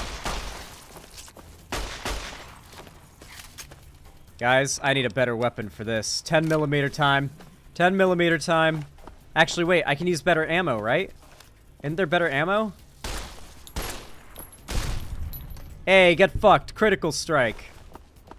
Where you going? Where you going?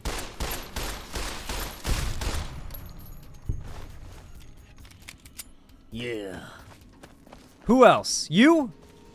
You? You think you can? You think you can handle this? You think you can handle this? Oh, you got friends? You got friends coming? I hear them.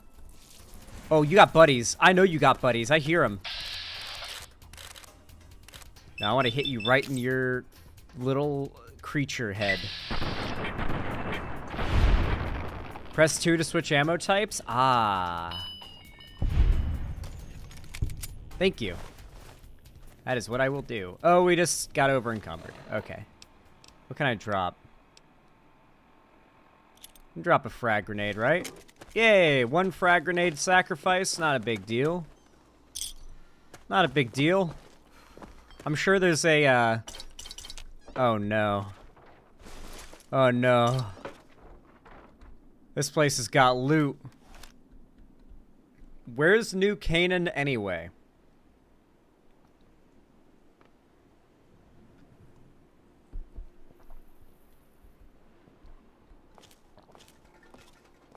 Isn't that some, like, Mormon shit? I may be wrong.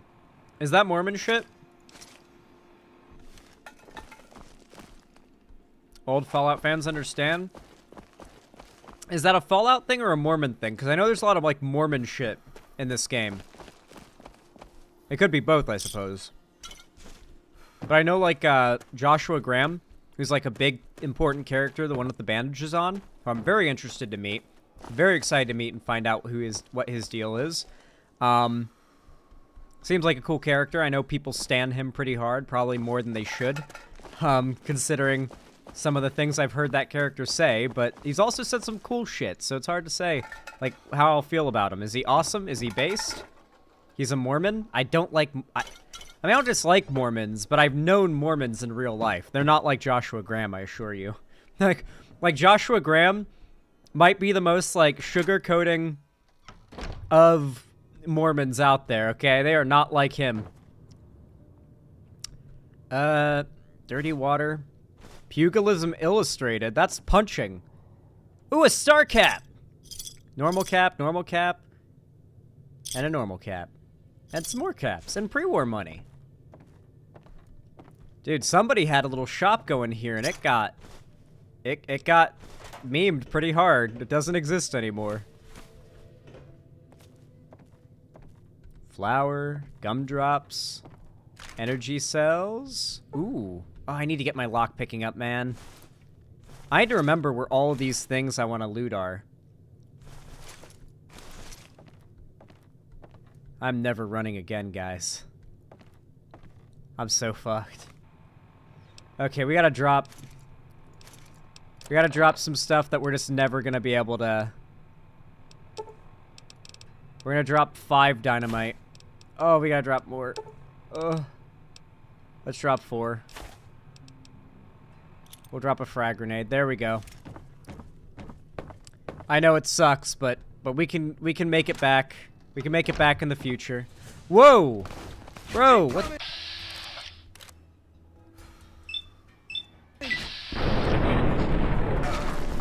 Well, that was worth, I'd say. Oh no, maybe not. Maybe not. Maybe not. Oh my god, my health melted. What the fuck?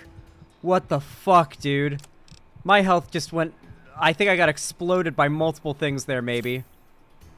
We're gonna use some super stim packs. We're gonna drink some sunset at a normal stim. Where am I getting shot from? Oh, you? Oh, you're using plasma. What the fuck? That shit's strong.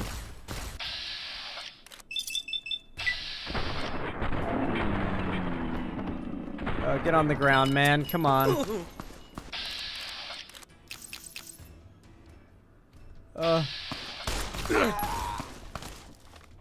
I need to use another one. Oh god, stim pack, super.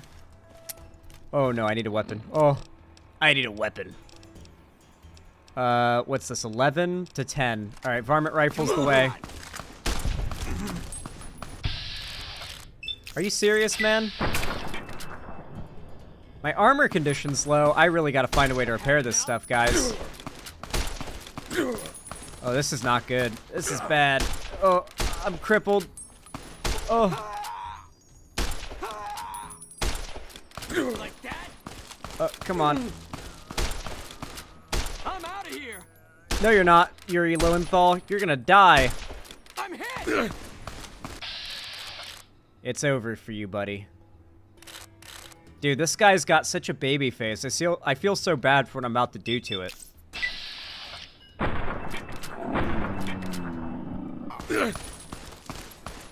What? Reload! He's just unloading on me as I just slowly pump varmint rifle rounds into him. Jesus. That was maybe not the most smooth takedown of enemies you've ever seen, but we got the job done. We'll take a super stim pack, and that should get us back in good condition. Jesus. Man. Hey, really quick, we got a dono. Let me read that really fast. J-Lord, thank you so much for the 20 Australian dollar super chat. I really appreciate that. Very kind of you. Said, as to what I said in a previous stream, I don't think it's true of the whole anti-woke movement, but some would walk away if women in Western films and games went back to being depicted the way they were pre-2017. I really don't think that's true, to be honest with you. And I don't think that's really, like, something worth giving up. Like, the fact is that the way women were presented in games pre-2017 was also what they were complaining about. You know that, right? Like, pre-2017 was when The Last of Us trailer came out. The Last of Us Part 2 trailer came out, where Ellie and Dina kiss, and the right lost their fucking minds. That was when the hate brigade for The Last of Us 2 started, was in 2016. Like, I'm going to be honest, I don't think that it's actually a reasonable reaction to any changes in the gaming industry. I think that it's just society is progressing, and there are people who are upset about that because they principally don't agree with that progression, at least in some way, shape, or form, internally, and it's impacted their political biases, you know?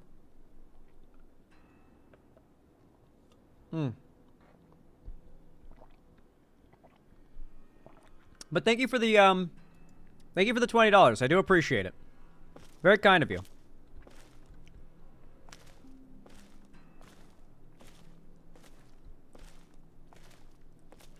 Bottle cap, microfusion cell. Drain ones. This plasma rifle's probably really good, isn't it? It melted the shit out of me. But I'm not going plasma weaponry, so. Too bad. Too sad. God, what can I drop here? Wait, I don't need to drop anything. Why am I walking? Guys, did I click something? What did I do?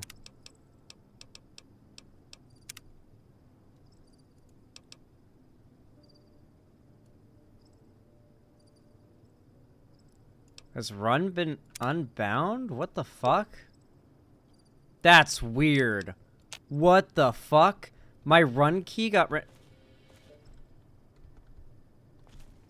What? I'm not crippled or over encumbered, guys. Oh, I have 206 out of 200 weight. I have a debuff. Oh. Oh. How long does that last?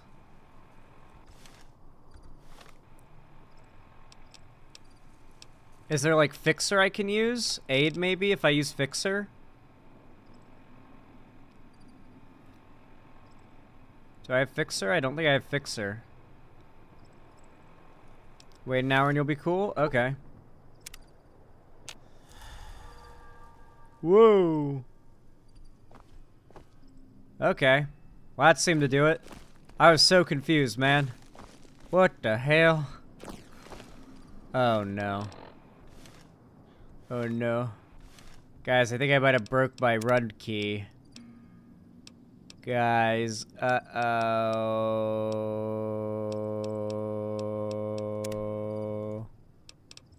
Let's see.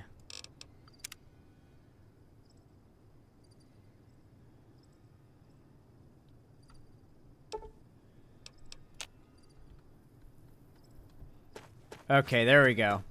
Alright, never mind. I was able to fix it. We're all good. Oh, shit. You are so generous, J-Lord. With another $20 donation. Holy crap, thank you so much. Said, you're right about the right, but I don't think all who identify as anti-woke are right-wing. Some just want to get back to the days when Western studios would make a game like the old God of War or a film like Sucker Punch. The thing is, these things still exist. Like, old God of War doesn't exist anymore because new God of War exists. And that's not the gaming industry becoming more soft or something. arguably the new God of War games, due to their graphical fidelity, are even more gruesome and violent and over the top than the modern ones. Though what you're describing is the fact that the old God of War games, like, treated women in, like, the most disgusting way possible. Hell, in God of War 2, I think it is, in the Temple of Poseidon, you literally just randomly use a woman to, like, hold open a gear to keep a gate open, and then, like, as you go through, you hear her body crunch, like just some random sex slave the gods were keeping captive. Like, that's God of War 3, yeah. Like, Kratos talks about this in the newer games as, like, things he's ashamed of, you know? But the original games did not really present them all that morally gray-like. I think you were meant to feel like, oh, man, Kratos is awful for this, but also kind of like he's badass for it, which is not, obviously, the perspective the more recent games want you to take. So it's really hard to say. I don't know. I appreciate the $20, obviously. Thank you, J-Lord. But I feel like a lot of those ideas are really fucked up biases that are kind of good to not have as prominent in gaming anymore. But those games still exist, you know? Like, the right's freaking out about how things are getting more woke, and yet Stellar Blade exists. So instead of saying, well, okay, there are games out there that we can play that aren't woke, it has to be like they're trying to attack and destroy the games that aren't anti-woke, or that aren't woke, because any game that's not woke is, like, bad to them or something. Like, they have to make it into the success of a not woke game, in their view, means the failure of something that is woke. It's tribal political bullshit. I don't know. I don't know if I'll make any sense to any of you guys. Here, let's wait until sunrise, because the sun's going down.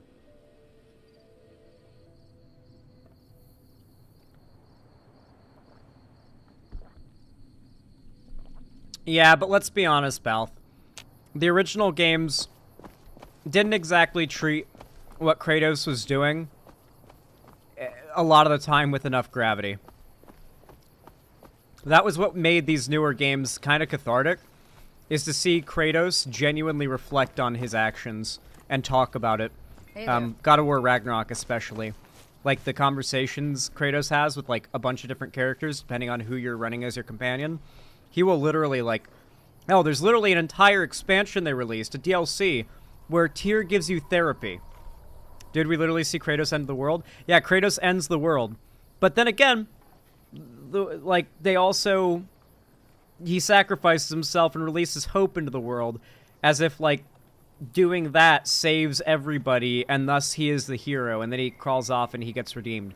No, I'm not saying that, like, the story's bad or anything. I'm just saying the earlier games didn't handle it with as much grace as I think the more current games do. Hey there. Need anything? What's up, traveling merchant guy? I'd like to see your wares. Sure. Here's what I got. Oh my god, you've got a lot of caps, bro. Hold up. Wait a minute. Something's very right. I'm gonna sell these. I'm gonna sell that. That's good.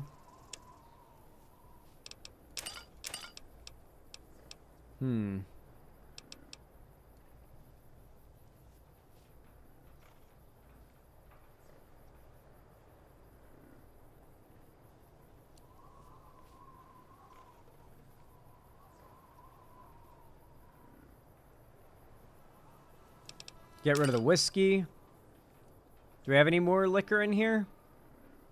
Nope, that doesn't seem to be the case. Miscellaneous? This is where the good shit is. Carton of cigarettes, real. Hey, J-Lord with another $10 donation. I really appreciate that. Thank you, thank you. Says the Right Love Stellar Blade thought they would complain that a Western studio would not make it. Some much gamers are left-wing. How would you win them over? The women are all they care about. I mean, the problem is that when these guys say that they like hot women, they're lying. You know that, right? Like, you have to pay attention to what they say on one issue and then what they say on another.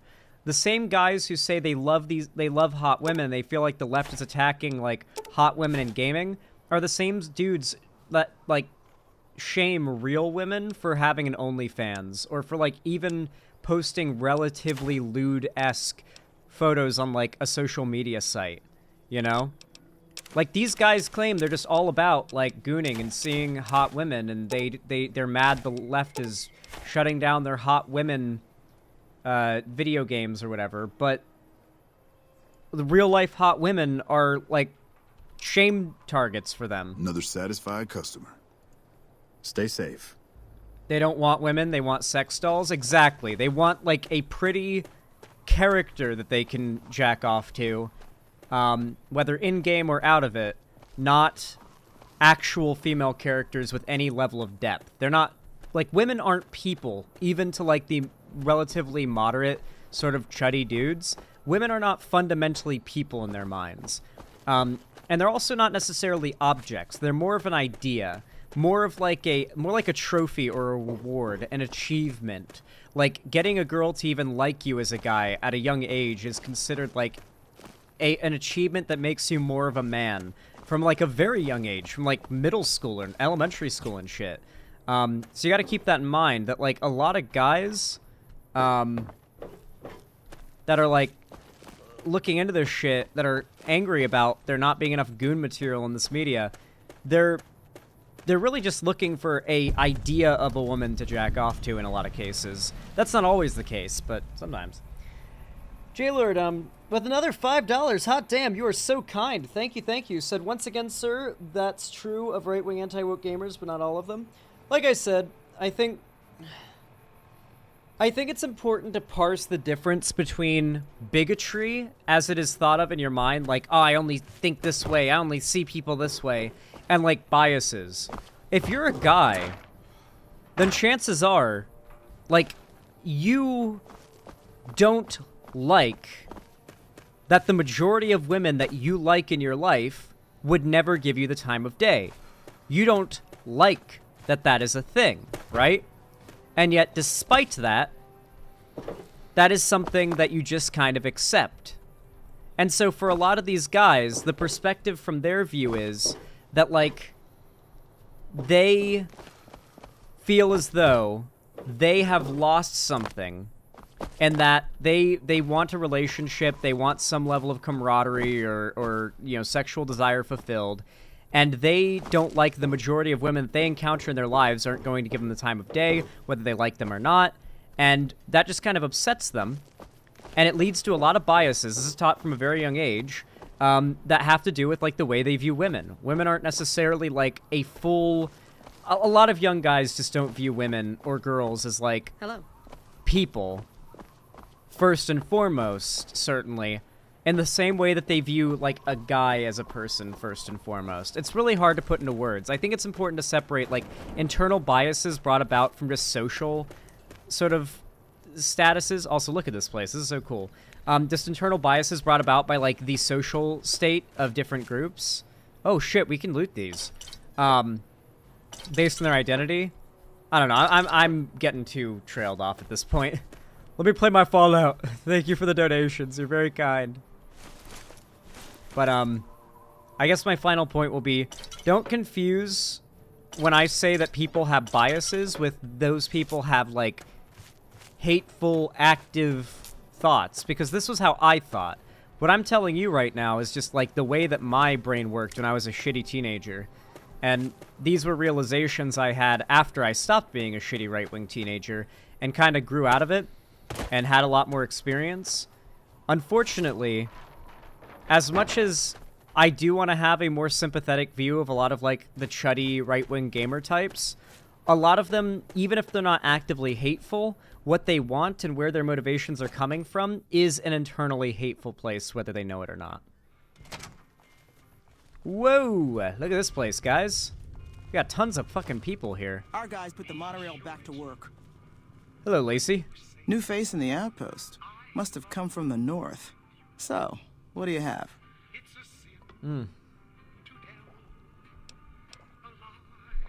Anything you can tell me about the Outpost? Not too much. A lot of caravans going nowhere. A lot of troopers going nowhere, too.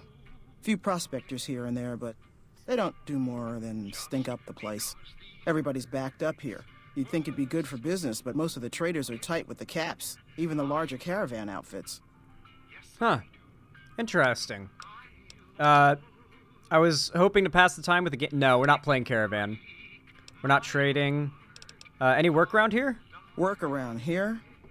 Might check with Jackson in the main building, or Ghost up on the roof above, but watch out. She's kind of a bitch. Don't tell her I said that, though. Might take a bullet some night when I'm going to the latrine. Wait, that was actually really good delivery. She's kind of a bitch. Don't tell her that, though. Might take a bullet when I'm taking a shit. She might shoot me when I'm walking out to the latrine. That goes crazy. What do you have for trade? Take a look. Let's see. Actually, I don't think I really need to sell much right now.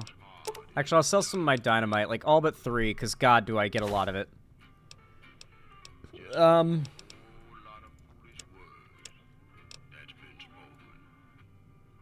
We'll sell some of the food we have.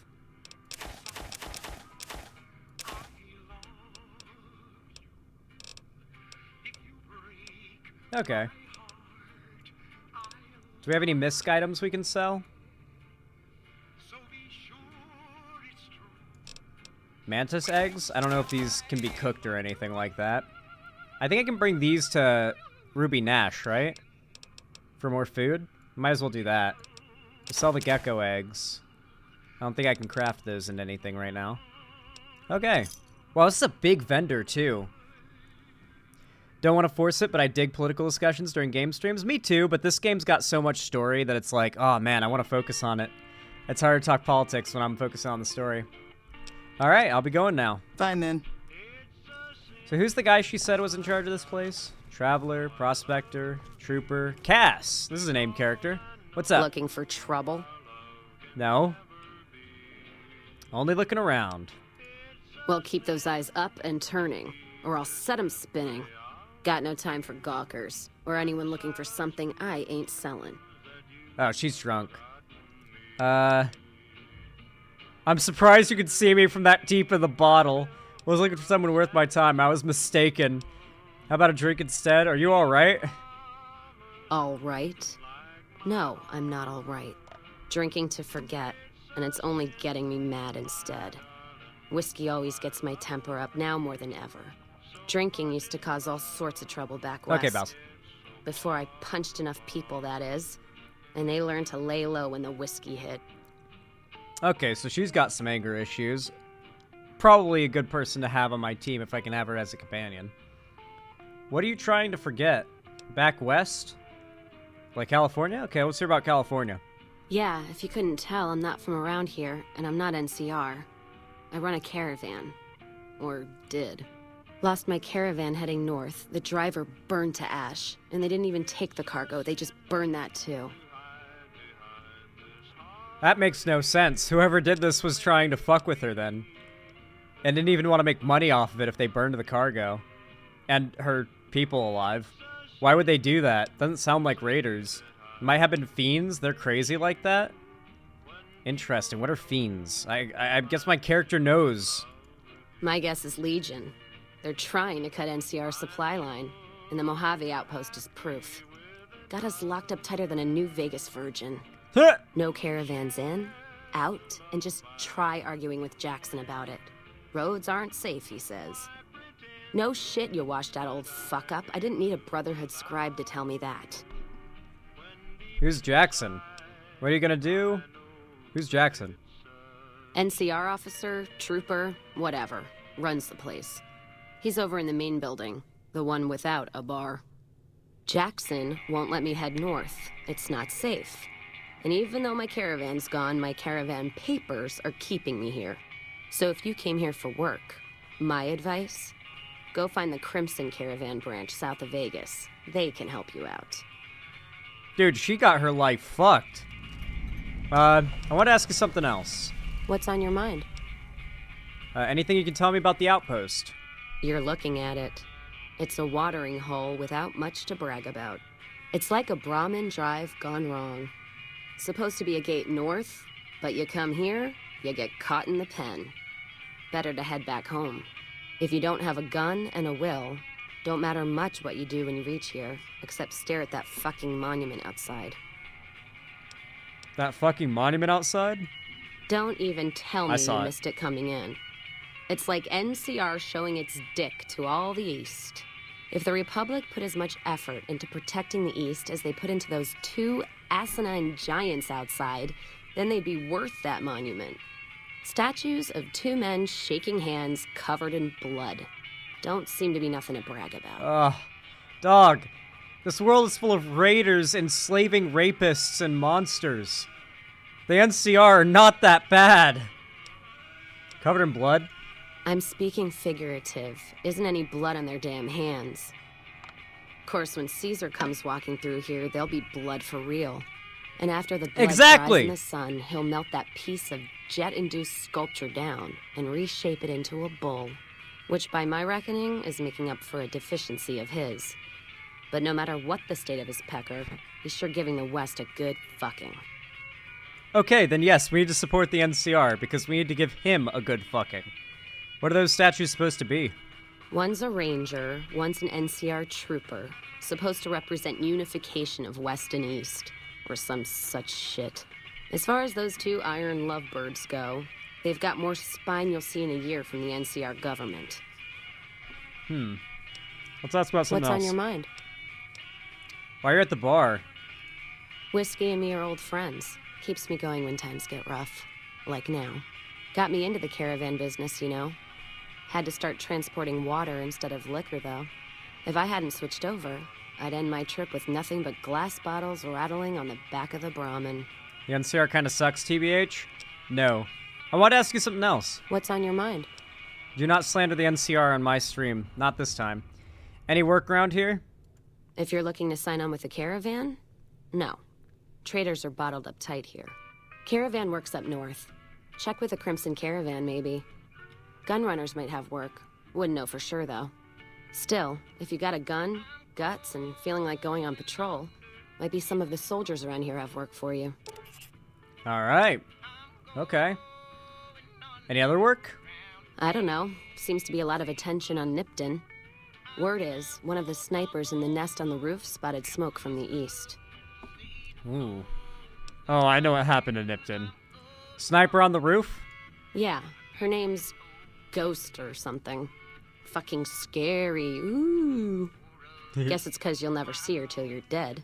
True. NCR and their Snipers are scary. goddamn nicknames. As if Caesar himself's gonna piss and run if he hears them. Anyway, go on and head up top. Ask her what's going on if you haven't already. I don't much give a shit. Does the Legion have snipers? Because they might be shitting themselves if they don't, and the NCR does. Any other work? Jackson might have something for you if you haven't already spoken to that old buzzard. He was looking to try to get troops to clear the North Road. You can find him over in the other building. The one without a bar. Anything else? What's on your mind?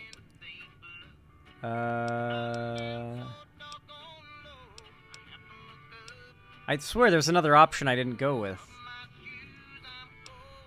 While you're at the bar? Was it this one? What?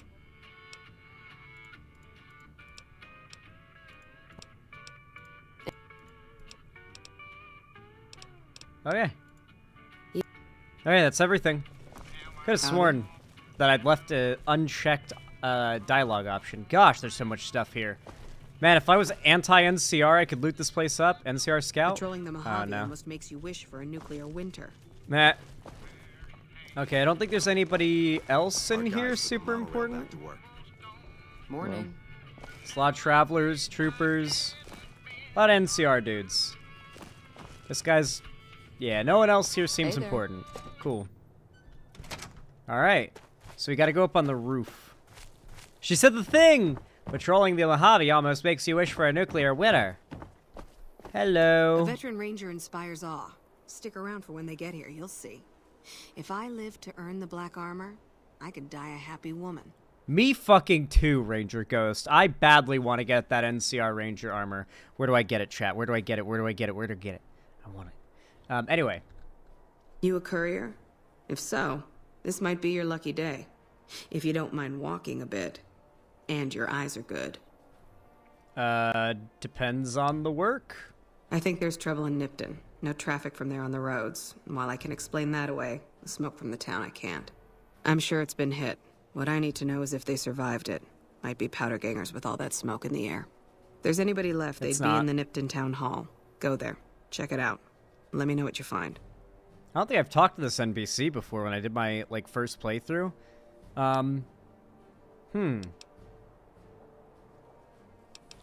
Why don't you go check it out?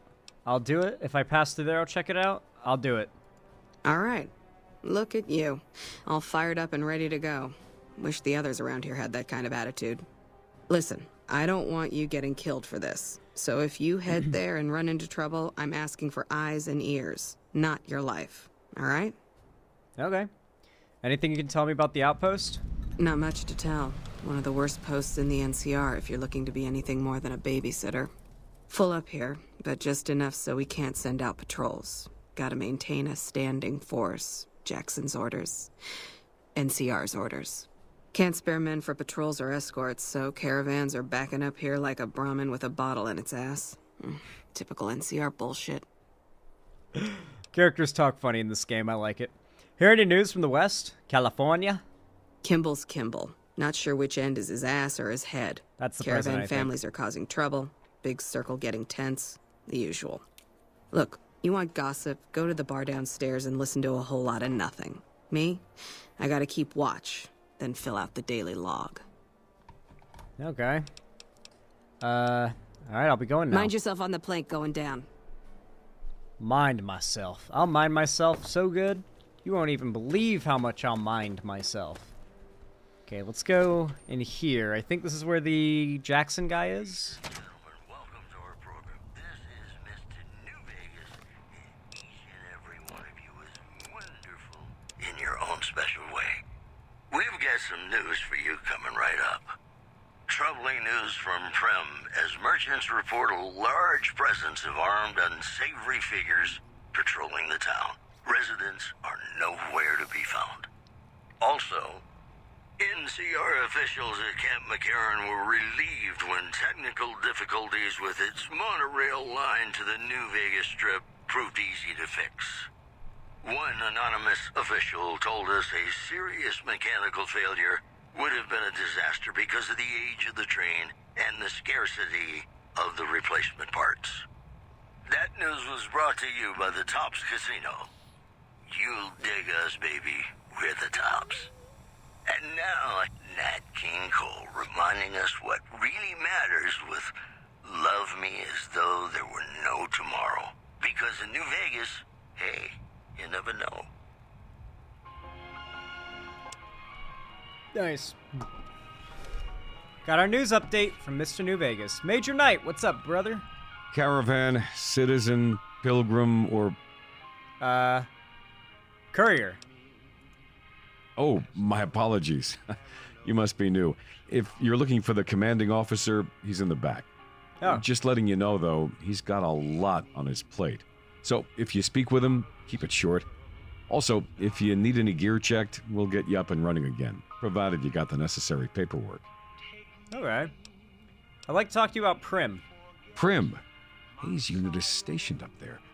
We're having problems with some of the NCRCF convicts. What can I help you with? Prim has been... It's seen better days. We need to get those reinforcements down there. Is this how I get, like, the NCR in control? It's seen better days. Hayes is undermanned and is requesting some additional support. Honestly, I'd like to help. I really do. But we can't spare any more men. What? Our orders are to keep a minimum head count to the outpost. I don't agree with it, but it's orders from the West. Oh, I can barter him. Having Prim and the trade route under NCR control would help the West. It would help the West, though, Major Knight. I see the wisdom in that. I'll send word out for additional support. We win. We got it, guys. Okay, now that I've gotten you to do what I wanted, who are you? Me? I'm Knight. Major Knight. I've been stuck here dealing with these caravans for ages now. Somebody's got to do it. Not exciting enough for you, man? Yeah, it ain't so bad. If the Legion pushes west through Nipton, this outpost here will be on the front line. I need Well, I don't need repair. Well, actually, I could repair my gear. Alrighty then. Just My army needs sign it. here and here and here. Bureaucracy. Okay. You bet this guy's gay? Hopefully. Alright, let's repair that. My hat, I probably don't need to... Yeah, nothing else really needs to be repaired. Okay. Nice. Can you tell me about the Outpost? It's pretty much NCR border guard duty. It's our job to make sure caravans run smoothly along I-15 and Highway 95. Not the best posting assignment, but could have been a whole lot worse. We don't have it nearly as bad as the soldiers down east. It's a war zone there. So I guess mostly it's like by the Colorado River, or like right up against the coast of it, is where mostly the Legion's at. Anything I can do to help around here? Help? Well, you could speak to Ranger Jackson. He might have something for you. He sort of runs things around here. Alright, we'll go find him. Bye-bye. Until next time.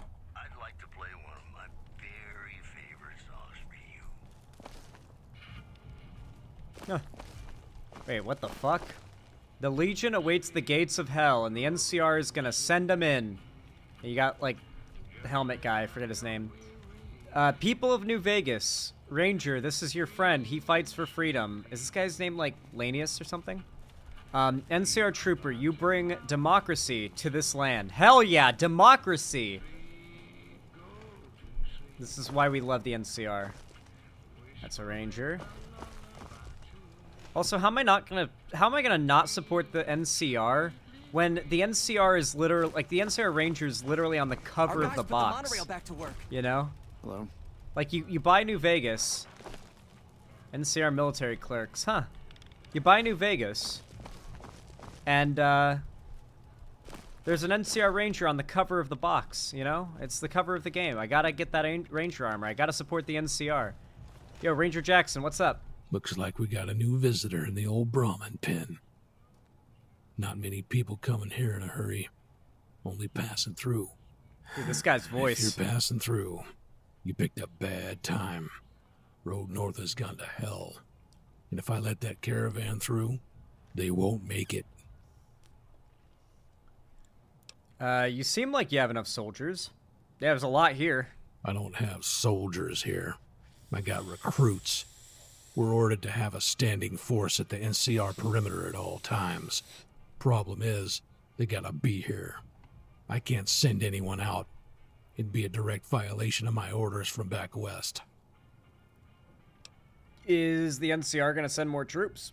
They'll be sending me troops, but not the ones I need. But troops head through here on their way to McCarran, or onto the front lines at Forlorn Hope. They're not here for the long haul. If they're on leave, they're banging away at some hooker on the strip, or getting piss-ass drunk. Goddamn fools. Shit. Map marker added. By the way, a lot of these voices you're hearing are not the original voice cast. I had you install Brave New World, which revoices a ton of characters. Oh. Interesting. I've heard this game has some pretty, like, iffy voice acting at times, so yeah, I definitely... I haven't, like, noticed any difference, necessarily. Like, there are characters I know have the same voice, like Benny, and, you know, like, in the cutscene, at least, his voice acting sounds pretty similar to how the characters sound here. Yeah, the base game has a lot of reused VAs. I've heard Yuri Lowenthal from almost every male, like, Wastelander I've encountered that attacks me. So, yeah. If I hadn't had you, you'd be hearing a fuckload of Spider-Man. There'd be so much Spider-Man. Any way I can help? Actually, you sound frustrated. Well, I've been dealing with a lot of bullshit lately. I have my orders signed and approved all the way up the chain from Kimball. The Outpost isn't a Legion target. Not yet, at least. It's not like Vegas or the Dam. But if the caravans get choked here, that's gonna hit NCR hard. Huh. The like, subtitles are different whenever they're sometimes, like, fan-dubbed. Interesting. Any way I can help? Help? No, look, I appreciate it, but You know what? Yeah, I could use the help. And you look like you can handle yourself. I need to get the caravans moving again. That means clearing a path north. There's something stopping the caravans, and I need you to go over there and figure out what's going on. No thanks. No, sounds like a deal. Thanks. I appreciate it. Come back here when you're done. I might accidentally lose some supplies to pay you with. Okay. Cool. Alrighty. We got some missions to do. Back to work. The Legion can count on that. Let's head outside. Save real fast. Okay, we got some missions to do. Hold on a second. Let me go to my quests. So these are the DLCs, I think. And then they went that way as the main quest. Cast drowning or stars the Mojave Outpost. Her advice, go work for the Crimson Caravan. Where's that location? Ooh, okay, that's a bit far.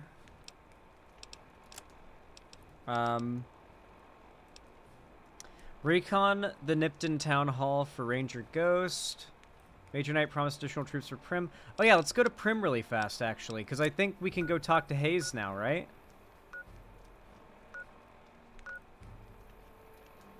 Nipton Road Rest Stop, maybe? No, I think it's here, Prim, yeah. Or no, it'd be the... We'll fast travel here. I think we can follow up now, right? Let's see if Hayes has anything to say. If you get a sweet gun if you do the Ranger's little quest. Okay. I like sweet guns. I like doing Ranger's little quests. Let's go.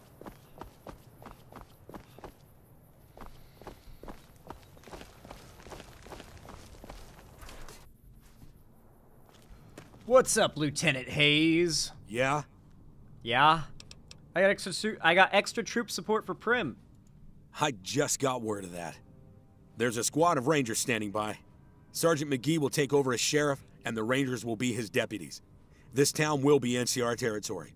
Oh yeah. The citizens here will have to become registered NCR citizens, and for our protection, they'll need to pay any necessary taxes. Haha. Yeah, you Wastelander scum, pay your taxes. Yes, tell the troops to come protect Prim. Roger. I'll radio them over now. I love the meme where it's like Mr. House saying, "Why on earth did you attack President Kimball?" And the reply is like, "He tried to make me pay taxes," and like the player selects that, and Mr. House just replies, "Understandable." Is that real? I need to know if that's real. That shit's so fucking funny. Okay, we need to up our lockpicking. Our lockpicking is low. I'm upping it straight to 50. I don't care. Too many things cannot be lockpicked. It's made me upset. From there, we'll up...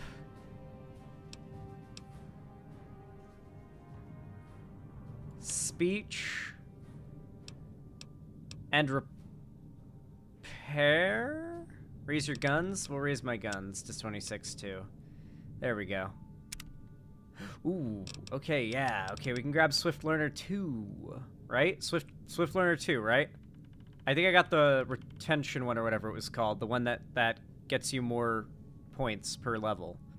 So I do retention, or Swift Learner 2, right, Val?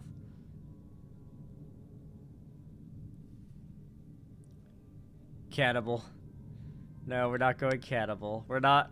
Fuck it, I ate the op. Don't take Swift Learner? What? Why? Why? Grab confirmed bachelor. What? Why wouldn't I go with Lady Killer? Swift Learner is a bad perk? No.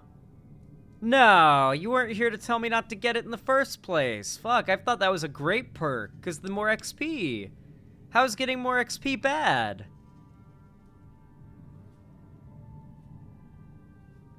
After a certain point, Swift Learner is just eating perk slots? Ah. So we're gonna make me bisexual. Can I at least be? Can I be straight first? We're gonna be straight first. We're gonna be straight first. We're gonna go lady killer. You guys tried to make me gay, but I chose straight. There's more men to kill? I don't care. We're gonna kill women.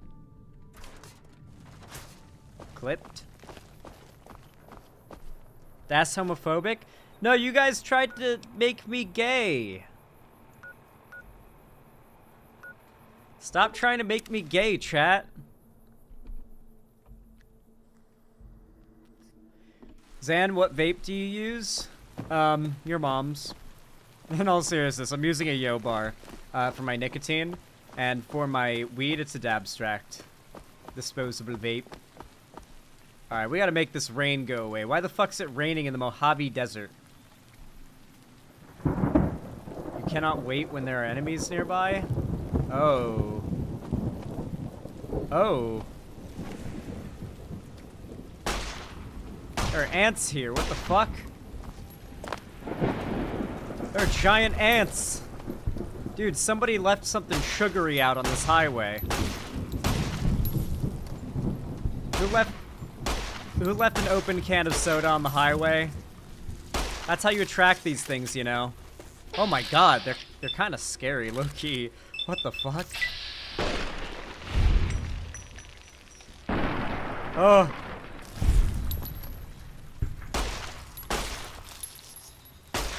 Oh, they stagger when they get shot in the face. I thought ants couldn't feel pain. Oh, this is the I think this is the caravan route that I needed to clear out for, someone. Yoink. Loot these puppies up. Anything else? Oh. Well, that was one mission done. What else we got? I guess we gotta go to Nipton. Here, let's wait out this rain. I don't care if we have to wait a whole day. This rain's gotta go.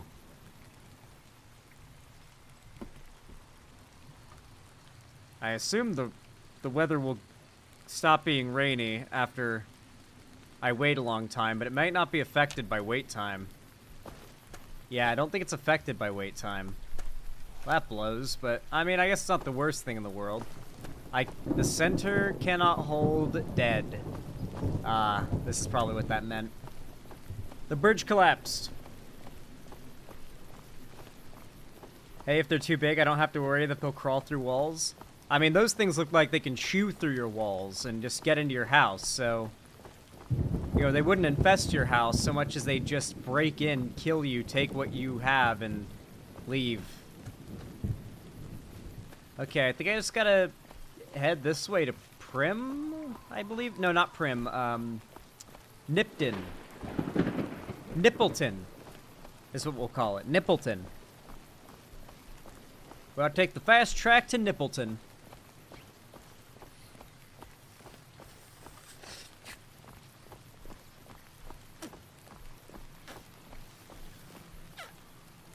God, this vape is so, like, stuck. I have to, like, get the goo unstuck from it for it to get a solid hit.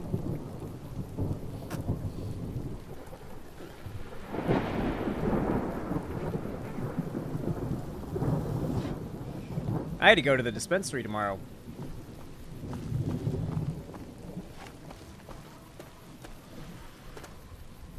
We got some ants, guys.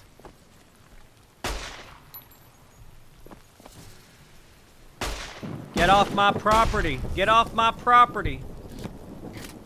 Oh, I'm gonna use some better ammo. Get off my property! Get off my property! Get off my property, sir! Sir! Sir, get off my property. I did not welcome you here. You are not welcome. Get off my property. There we go. Gotta run these ants off my land. AKA all of Nevada. And a bit of California. Oh my god, I didn't even notice this guy. I'm glad he's dead. Shit. Those rad scorpions do not fuck around. Ugh. Oh, hey, it stopped the rain's... What the fuck? The rain's letting up. Let's go. Although I think Prim is... Or not Prim, place we're going is rainy because of what's happening there. I will admit, I know what's up ahead because, as I said before, I played all the way up to getting to Novak before, so... Well, I'm certainly not... Oh my gosh.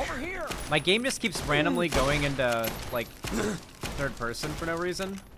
I have no clue why. Oh, Jesus. Please cease showing signs of life, ma'am. Ma'am, sir, please cease showing signs of life. Okay, I need to get my normal ammo out. Oh boy. Okay, I need to hit some heals first.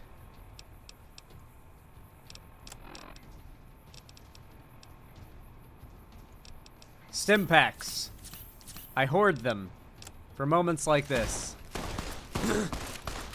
Wait, what? Give me my other ammo! What the hell's going on? Okay, I need to delete one of their heads at least. Okay, I'm missing every shot. This is really bad. Oh! That works. Oh, that works too. Oh, that also works. Okay, ammo. I know ammo! You don't need to do this! Normal 9mm, please. Good night. I usually snipe them with the marmot rifle. Very nice, thank you, but I'm gonna do this my own way. Thank you. It's Fallout, I'm not struggling with it. I promise, this isn't hard. See? It's not that hard. Varmint rifle's not even a service rifle? I mean, I don't have a service rifle yet. Once I get one, that's gonna be replacing the varmint rifle, because I think they both use 5.56, right? It's like Fallout 3? What's that Fallout 4? I don't remember.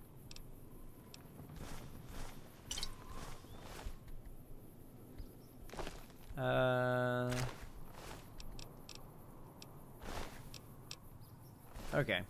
Ranger Jackson gives you one for clearing the piss ants? Oh. Okay. Nice. Maybe I should go back and get it. Oh no. Oh no. Not like this, chat. Not like this. Okay. Ooh. Hey! Now that's exactly what we needed. Healed limbs. Can we cook here? What, we can't cook here? Are you serious? I thought I had, like, so much stuff. I have so much meat. No one cooked here. One moment, chat. Dude, the cowboy repeater is so cool. I definitely like the sound of it. Local map.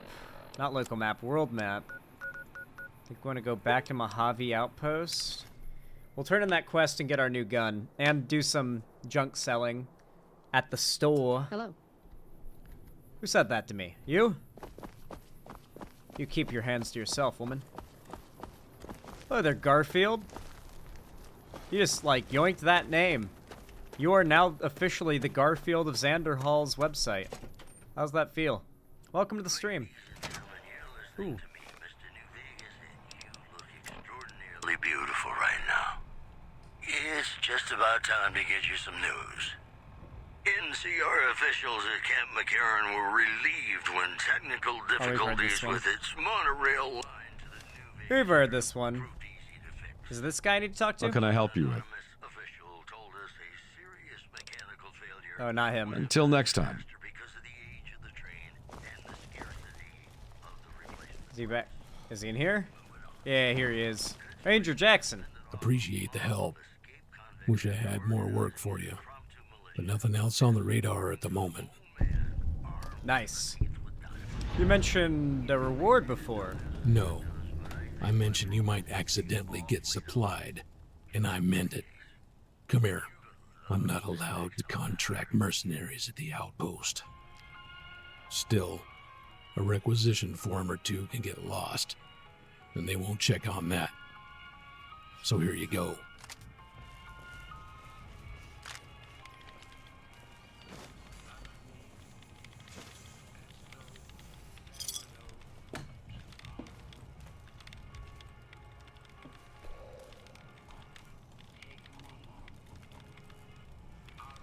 Oh.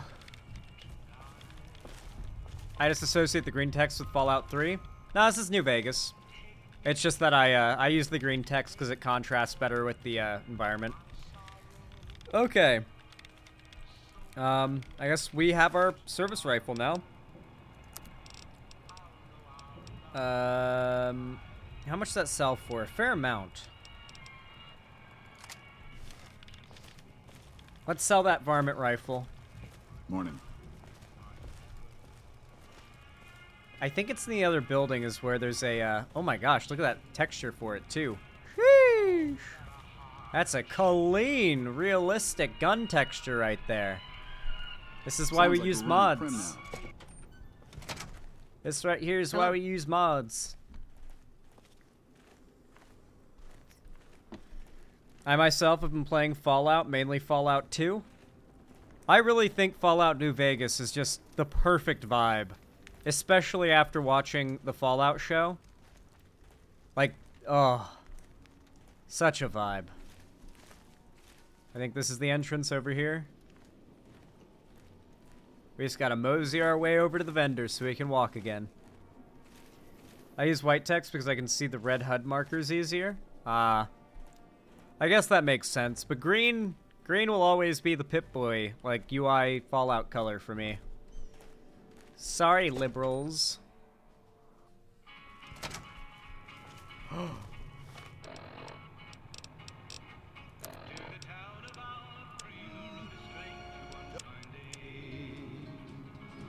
Hardly spoke to folks around him, didn't have too much to say.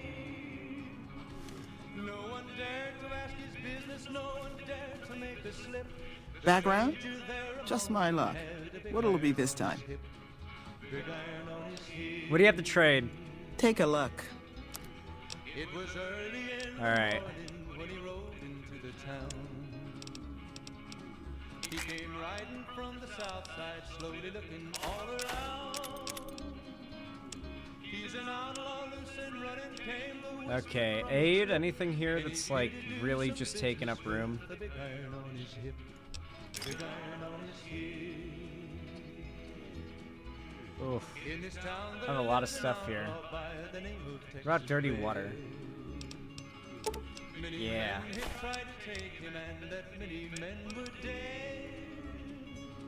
He was vicious and a killer, though a youth of 24, and the notches on his pistol numbered 1 in 19 more, 1 in 19 more.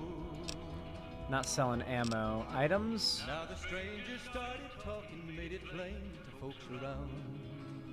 Ant nectar. I feel like that, I don't know what I'm gonna craft with that. Meat can be used. Eggs, and I think that's this vendor trash. He came here to take an outlaw back alive or maybe dead, and he said it didn't matter, he was after Texas Red. After Texas Red. Wasn't long before the story was relayed to Texas Red.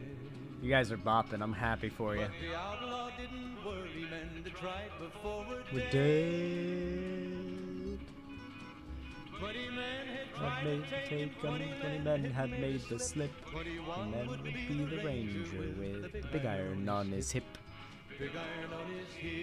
Okay, I think that's everything we have to sell. Alright, we're gonna get 400 caps for this. Yoink. Alright. Fine then. Cool, cool.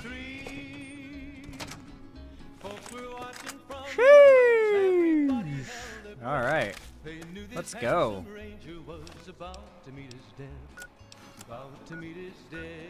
Alright, let's go to the Nipton Road pit stop. There was 40 feet between them when they stopped to make their play. Ooh, sunny. And the swiftness of the Ranger is Still talked about today. Whoa! New Vegas. And the Ranger's aim was deadly with the big iron on his hip. Big iron on his hip. It was over in a moment and the folks had gathered round. There before them lay the body of the outlaw on the ground. Oh, he might have went on living, but he made one fatal slip. Oh, shit! Help! You there! Please help me! I've lost karma. Wait, what? I might have. Hold on. It's fine. It's fine. Hey, that never happened. What do you mean? What do you mean that never happened? What do you mean that never happened? What are you talking about? You didn't see that. What was that? What? Nah. No, you blinked out, guys. What are you talking about? You guys all disappeared for a minute. Where'd you guys go? He's crazy! Please help me! Why is it bad karma to help him? Or good karma to help him when she's screaming for help? Oh, she had a star bottle cap on her. Shit. Thanks for the help. That crazy bitch just attacked me out of nowhere. Oh, was she trying to get star bottle caps? I think this guy. My lights went out. Hold on. Aww. Dude, hold on a sec, chat. Bro. Oh my god, that's so cringe.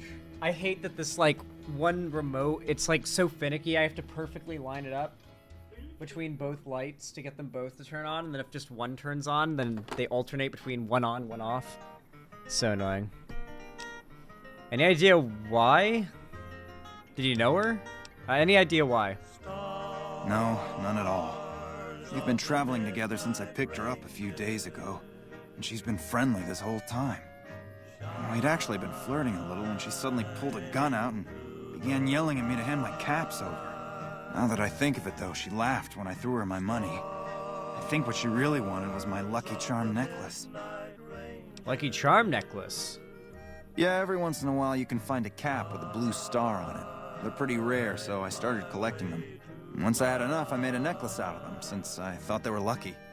And maybe they are, since you managed to show up at just the right time. Oh no, I don't have enough highs. Oh, I could get star caps from if I had high enough speech. Oh, lucky for me, man. Hand them over. Just be more careful in the future, okay, buddy? I will. That's the last time I pick up a straggler on the road, believe me. Alright. Yeah, turn off this radio. Loud as fuck. Couldn't hear my own thoughts. Well, at least we got whatever she had on her. That's nice, at least. Here, let's, repair my 10mm pistol. Nice. Alright, let's see what this thing can do. Oh, a caravan. Nipton! Oh. Yo. All those caravanners can just go on their way, I guess. Feel the pull of the dark side. Kill him. No, we're going good guy this playthrough. Yeah! Who won the lottery? I did! Smell that air! Couldn't you Hi, just Yuri. drink it like booze? Dude, Spider-Man, are you alright? Are you feeling alright, Spider-Man? Are you kidding me? Never felt better. Yeah! Are you a powder ganger? Powder ganger? What? I mean, yeah, used to be, sure. This But voice does not fit more. the face. Powder gang is small time, man. I'm a winner! I won the motherfucking lottery! What sort of lottery did you win? What lottery? The lottery, that's what lottery. Are you stupid? Only lottery that matters. Oh my god, smell that air! I need to get going. Bye. Going for his lottery ticket. Ooh, nah. We're a good person. We're a good person. We're not gonna kill Spider-Man. Spider-Man, we're not gonna kill you.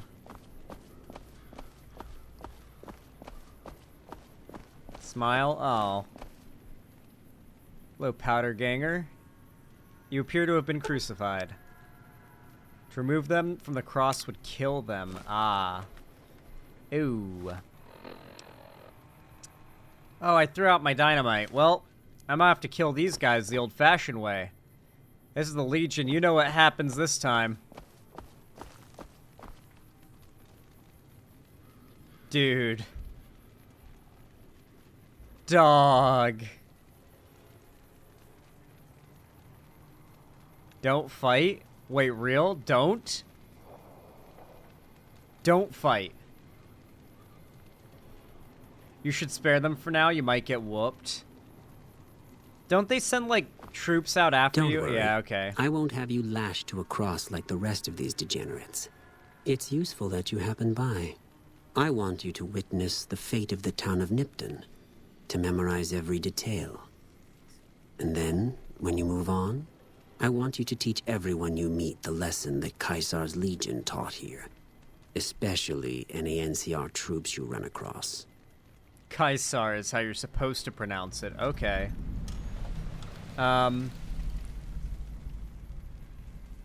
What lessons did you teach here? Where to begin? That they are weak and we are strong? This much was known already. But the depths of their moral sickness, their dissolution, Nipton serves as the perfect object lesson. What exactly happened here? Nipton was a wicked place, debased and corrupt. It served all comers, so long as they paid. Profligate troops, powder gangers, men of the Legion, such as myself. The people here didn't care. It was a town of whores. For a pittance, the town agreed to lead those it had sheltered into a trap. Only when I sprang it did they realize they were caught inside it too.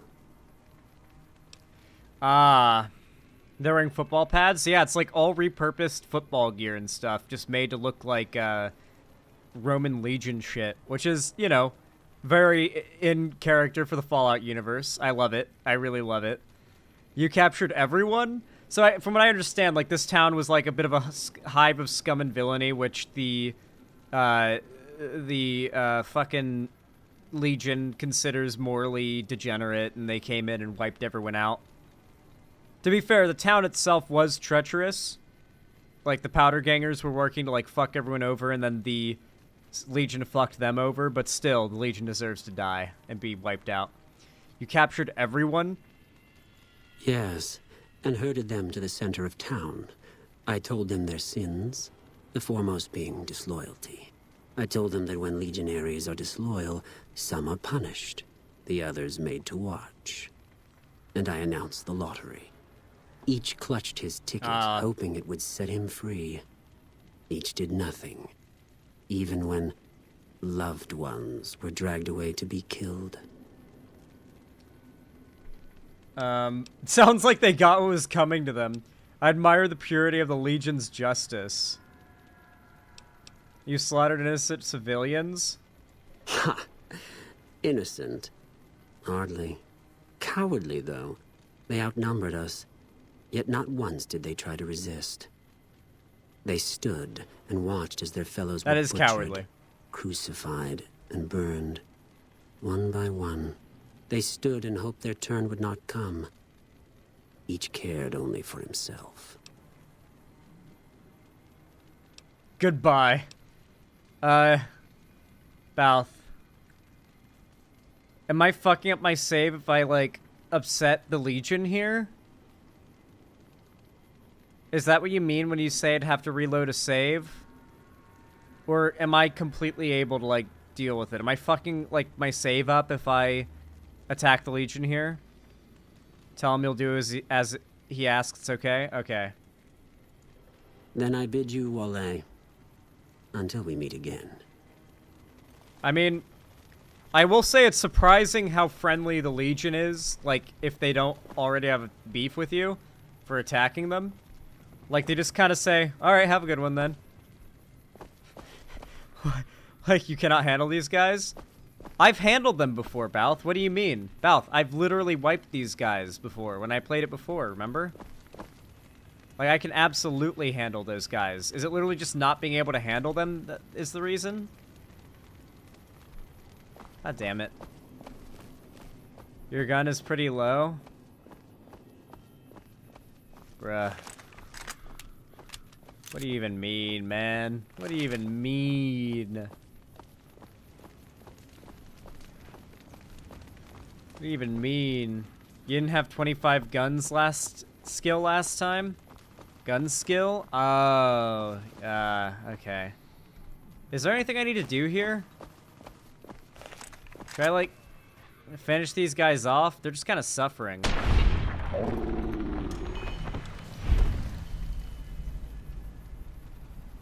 I have anything on them? No. That got me good karma.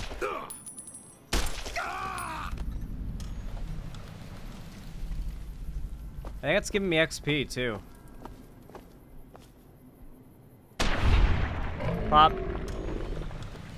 Yeah, this is a way better death than what they had waiting for him. I honestly think I'm doing a good deed here. Ooh, 12 gauge round. Wait, do these guys all have stuff on them? Oh, maybe not. Maybe some of them do. Also, you don't have the grenade launcher, which would have helped you in killing that guy. Go into the 2-story building near the entrance. The Legion did that to them? Yeah. Yes, the Legion did this to them. What? They crucify people. That's literally like their... I already know that about them. This is they just said they did this to them. Those are powder gangers, but still. That's horrific. They crucified them. Search the town and you'll get equipment and get a quest. Should I go in here?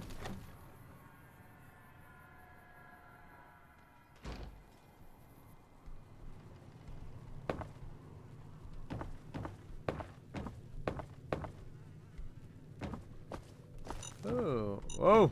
Oh!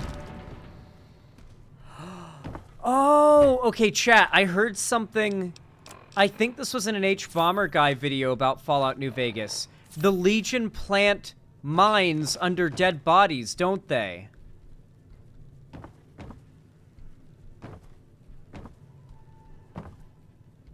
That's a thing the Legion does, right? They booby trap the bodies? Yeah. I think H-Bomber guy talked about that. Fuck. Yeah, the Legion are real pieces of shit. The quest givers in the general store. Ah, is there no reason to explore this then? Oh! Wait, those are Legion dogs, right? Yeah, those are Legion's dogs, aren't they? If I attack those, I think I piss off the Legion. Big book of science on the final floor? Yeah. Yeah, we can't do that without pissing off the Legion, I think. Nah, you can kill them, you'll be fine. Oh, okay. Alright, in that case, let's... Fuck the Legion. Piss them off, you can kill them? Okay. I thought we didn't want to piss off the Legion. What do you mean? Hi. Legion dogs. Oh my god. We're already crippled.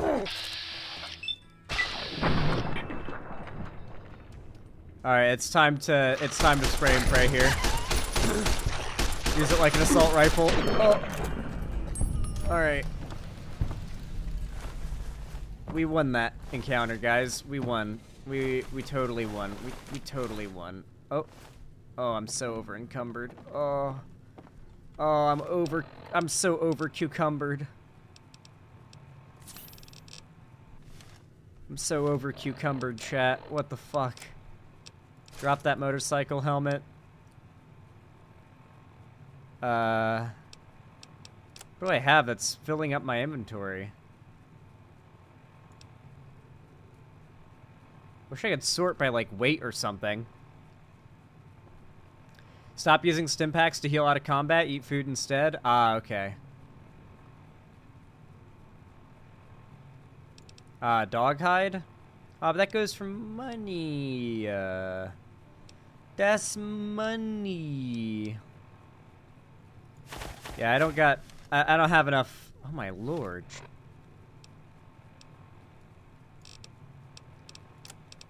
What can I drop? I'm gonna be honest, I'm never gonna use the shotgun. Fuck it. Okay. There we go. Super stim pack's worn off. There we go. Okay. So, you said there's a quest in the general store. This looks a bit like a general store. It is a general store. There's a guy there. Can I loot this stuff? I can loot this stuff.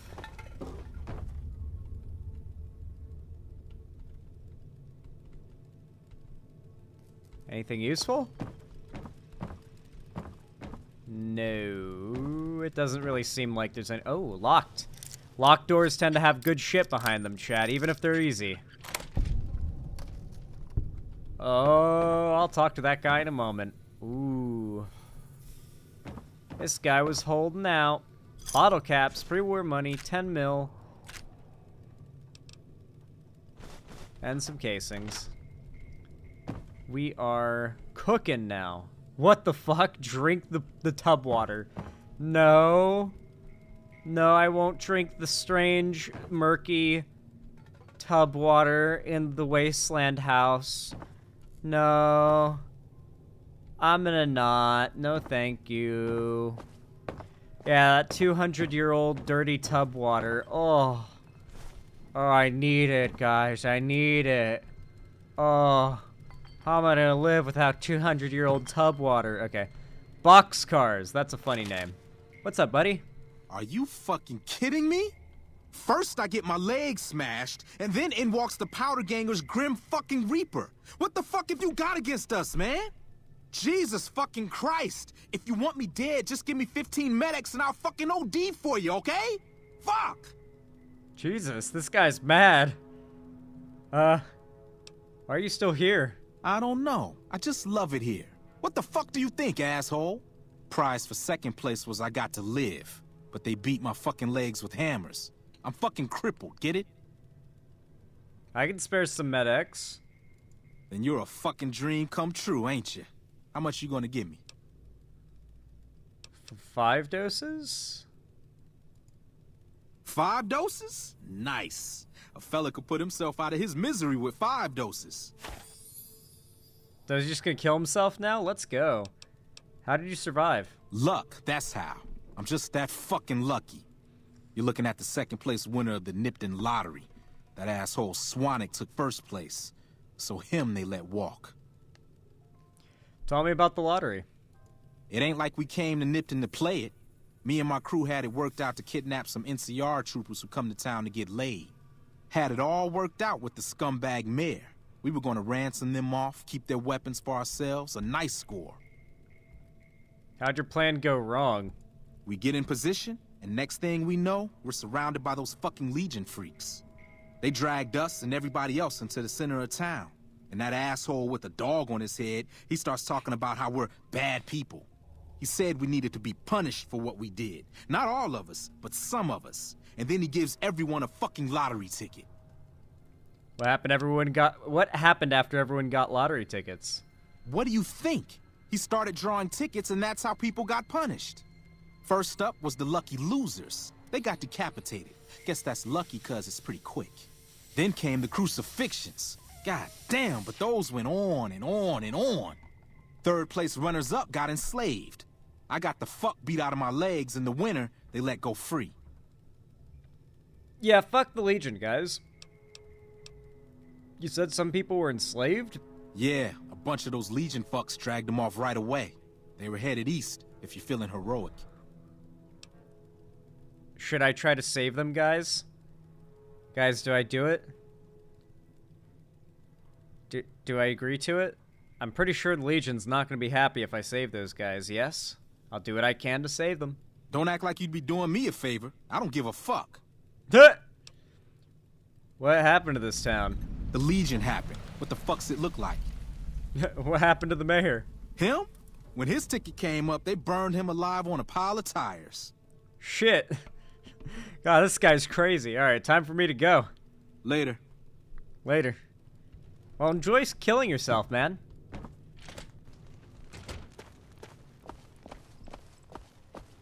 Yeah, I guess he's just gonna go ahead and OD. Because he broke his legs. Or they broke his legs. And enjoy drifting off into the forever sleep, sir. Are we gonna help with that? Is that like a quest I can do? Rescue the cactives. The captives. Oh my god, that's far. What the fuck? World map? What the shit? Okay, that's probably not timed or anything. I'm sure I can go back there later for that. Do I have any other quests I need to do around here? Return. Spread word of Legion atrocities. Okay, it would seem my only place to go is back to the Mojave Outpost. Yeah, we'll deal with that when it's actually on our road. We're going to be coming back through here later, I think, so we can just do that when we're actually passing through. Thought I said capybaras for a moment, not gonna lie. So true. Legion capybaras. You know, the Caesar's Legion, they're using capybaras now. It's unconscionable. You check out the Nipton Town Hall yet? Smoke trail's not getting any shorter. Yeah. Nipton was attacked by the Legion. Legion this far west? You're fucking kidding me. That's not outside the border. They're moving in, and fast. Nipton wasn't the most friendly town, but... Alright, thanks for checking on that. Wish it set my mind at ease. Now I'm more on edge than ever. Yeah, they're right fucking here, dude. They're gonna be here soon. Do you have friends there? In Nipton? Hell no. Town was a shithole, asking to be burned. Just not by Legion. Nobody deserves that. Well, thanks I wonder for how the hoofing it real-life there and town back, of Nipton feels even about if it this was game. Bad news. Wish we could spare the troops to go hunting. But orders are to stay put. Fucking Mojave's going to hell. And all I can do is sit here and watch. Yeah, this desert used to be a real country. Should I have anything else? Thanks Oh, for the NCR assist. fame gained. Wish others around here had your drive. Nice, the NCR is getting to like me. It's how I like it. Alright, what's Thanks up? for the assist. Wish others around here had your drive. Ah, okay. Did I do another quest I needed to turn in? Quests.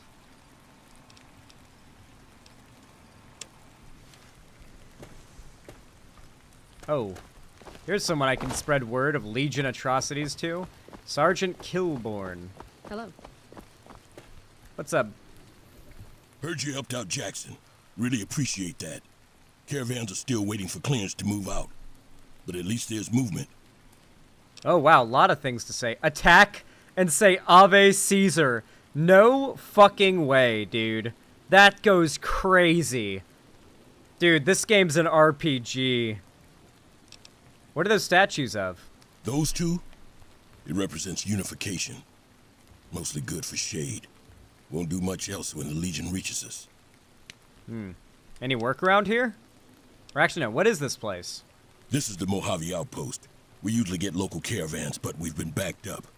They've been stopped for a while, waiting for the roads to clear. You look like you've walked a ways. So if you need to shake off the dust, head to the barracks. The bar's there. Not much, but better than nothing. We've been there. Any work around here? Nothing I know of. But if you've come from the north, that means you can travel freer than most others around here. Might check the barracks. Someone might need you to hoof it somewhere. Just be careful if you go up on the roof. There's a sniper watching the road. If your gear's in need of repair, HQ's also worth checking out. Talk to Major Knight. He can help. Okay.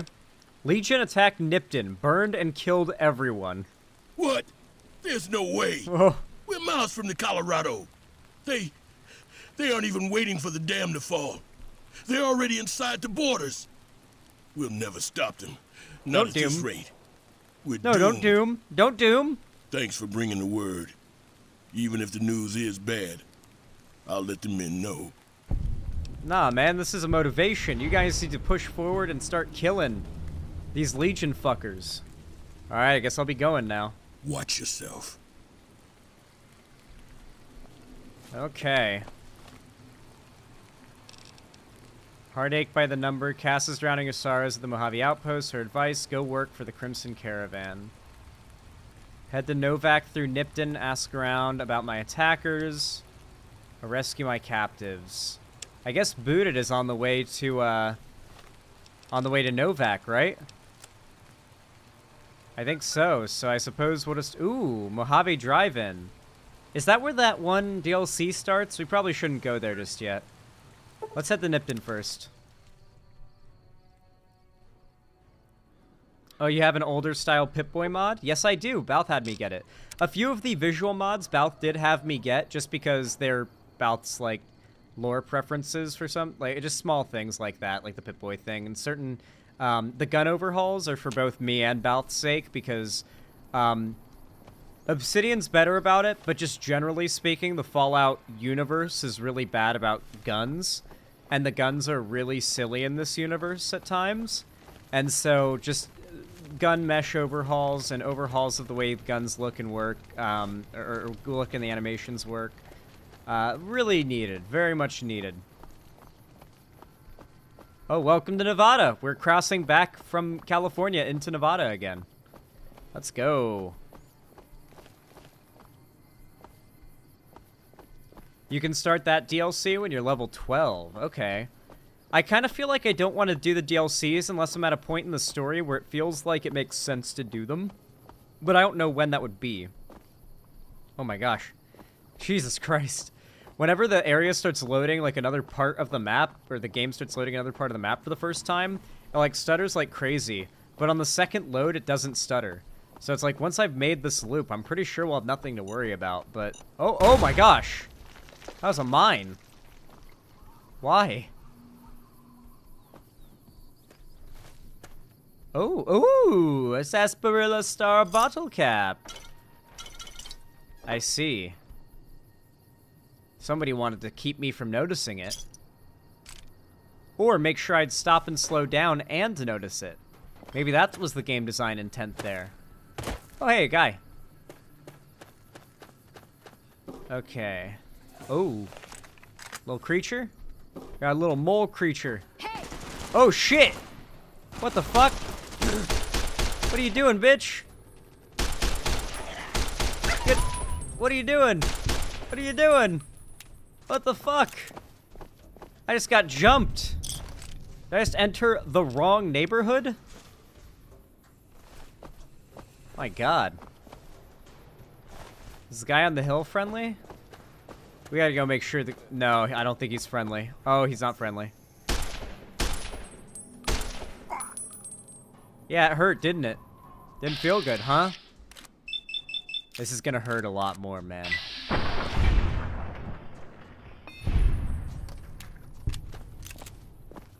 Her partner's coming out and he has grenades? Oh, he had grenades, you mean. Mentats. Also, don't spoil shit. Oh, shit!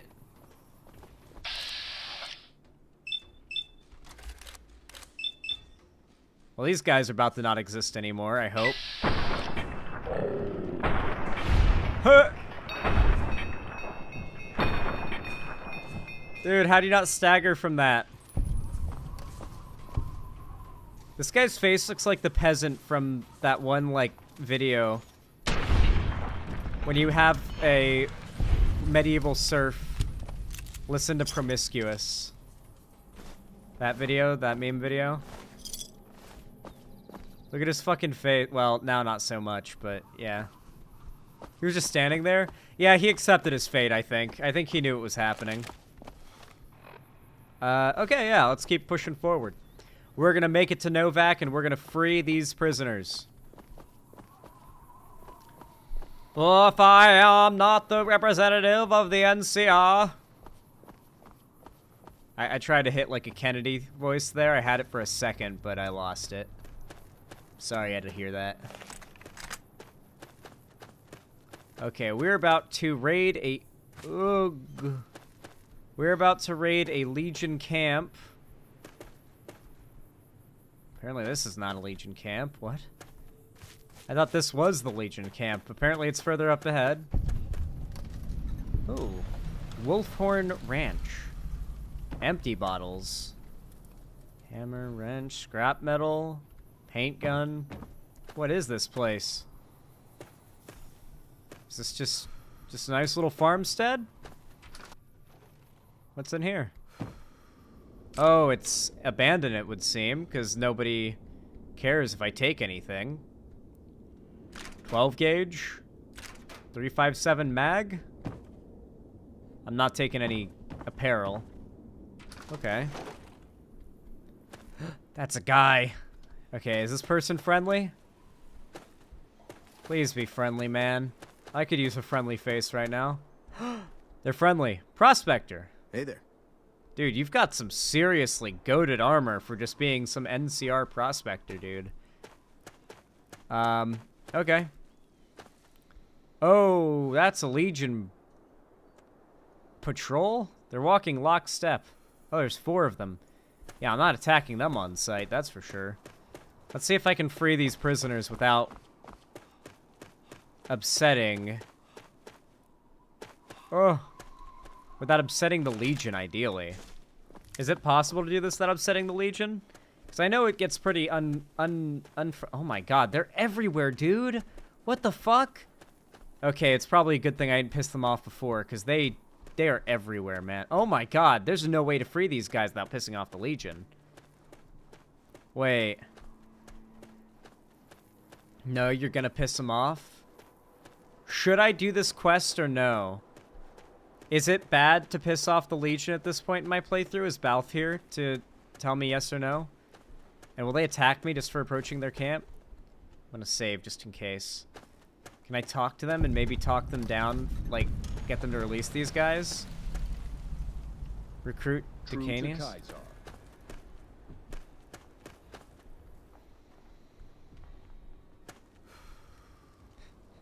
Just release them and run. Just go, run! And just get out of here. Oh my god, there's a lot of guys here. There's a lot of guys here. Move along. Hold your tongue, wastrel. Wastrel? Jesus. There is a point where they will just forget. Hold on, I have an idea. This might be absolutely goated. If it doesn't work, we reload our save.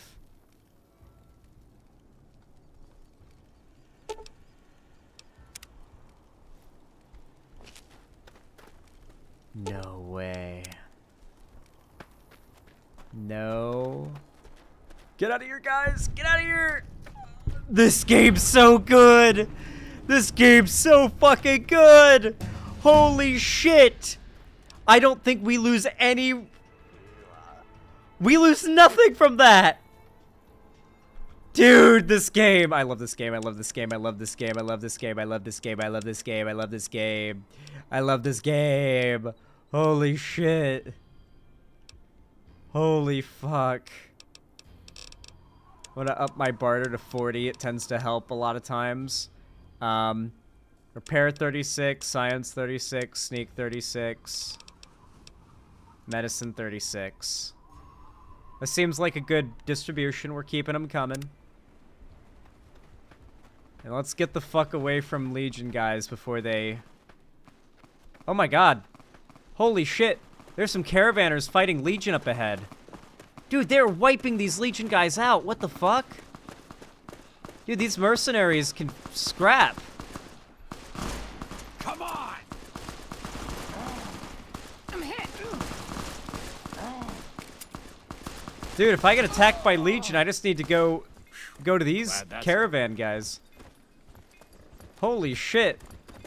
They ran into the wrong caravan of mercenaries. Yeah, don't fuck with the Crimson Caravan Company. True. Fuck, the Legion fucked with capitalism. Bright follower. Microfusion cell. Okay. Is that the, Brotherhood of Steel? Oh, that's a ghoul. That wouldn't be a Brotherhood of Steel. Legionarius. Dirty Water. Dirty Water. Or maybe it's the ghoul dude. That one meme-ass quest with the rockets. I think that might be what that's referencing, Bright Follower. Yeah. I've seen that quest. I have minor spoilers on some things in the early game, but we're getting pretty close to where my knowledge of the game pretty much cuts off entirely, and I'm not gonna know jack shit anymore. Do I have to turn in that quest at all? No, I didn't have to turn it in at all. I just got the completion for it. Okay, I guess we're... Wait, is there just a whole, like... Oh, that's back that way. Okay. So we just need to head straight up to Novak. Honestly, it's already 8 hours in. I guess we'll, once we head to Novak, or once we get to Novak, we will save and wrap up for tonight. Because I've been streaming for 8 hours, and as much as I would love to play for longer, I do feel like that's a long stream, and it's already 7 p.m., and I want to have, like, a day after my stream, you know, before I get to bed, so I think this is probably about time to wrap things up once we get to Novak. But here's what I'm thinking for what we're gonna do for the next 2 streams, guys.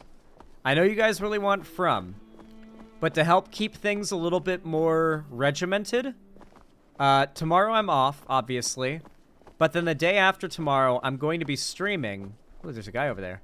I'm gonna be streaming, and I think just like today, after topics, I am going to move on to Fallout New Vegas. Oh, I'm getting attacked. Ooh, are these powder gangers or something else?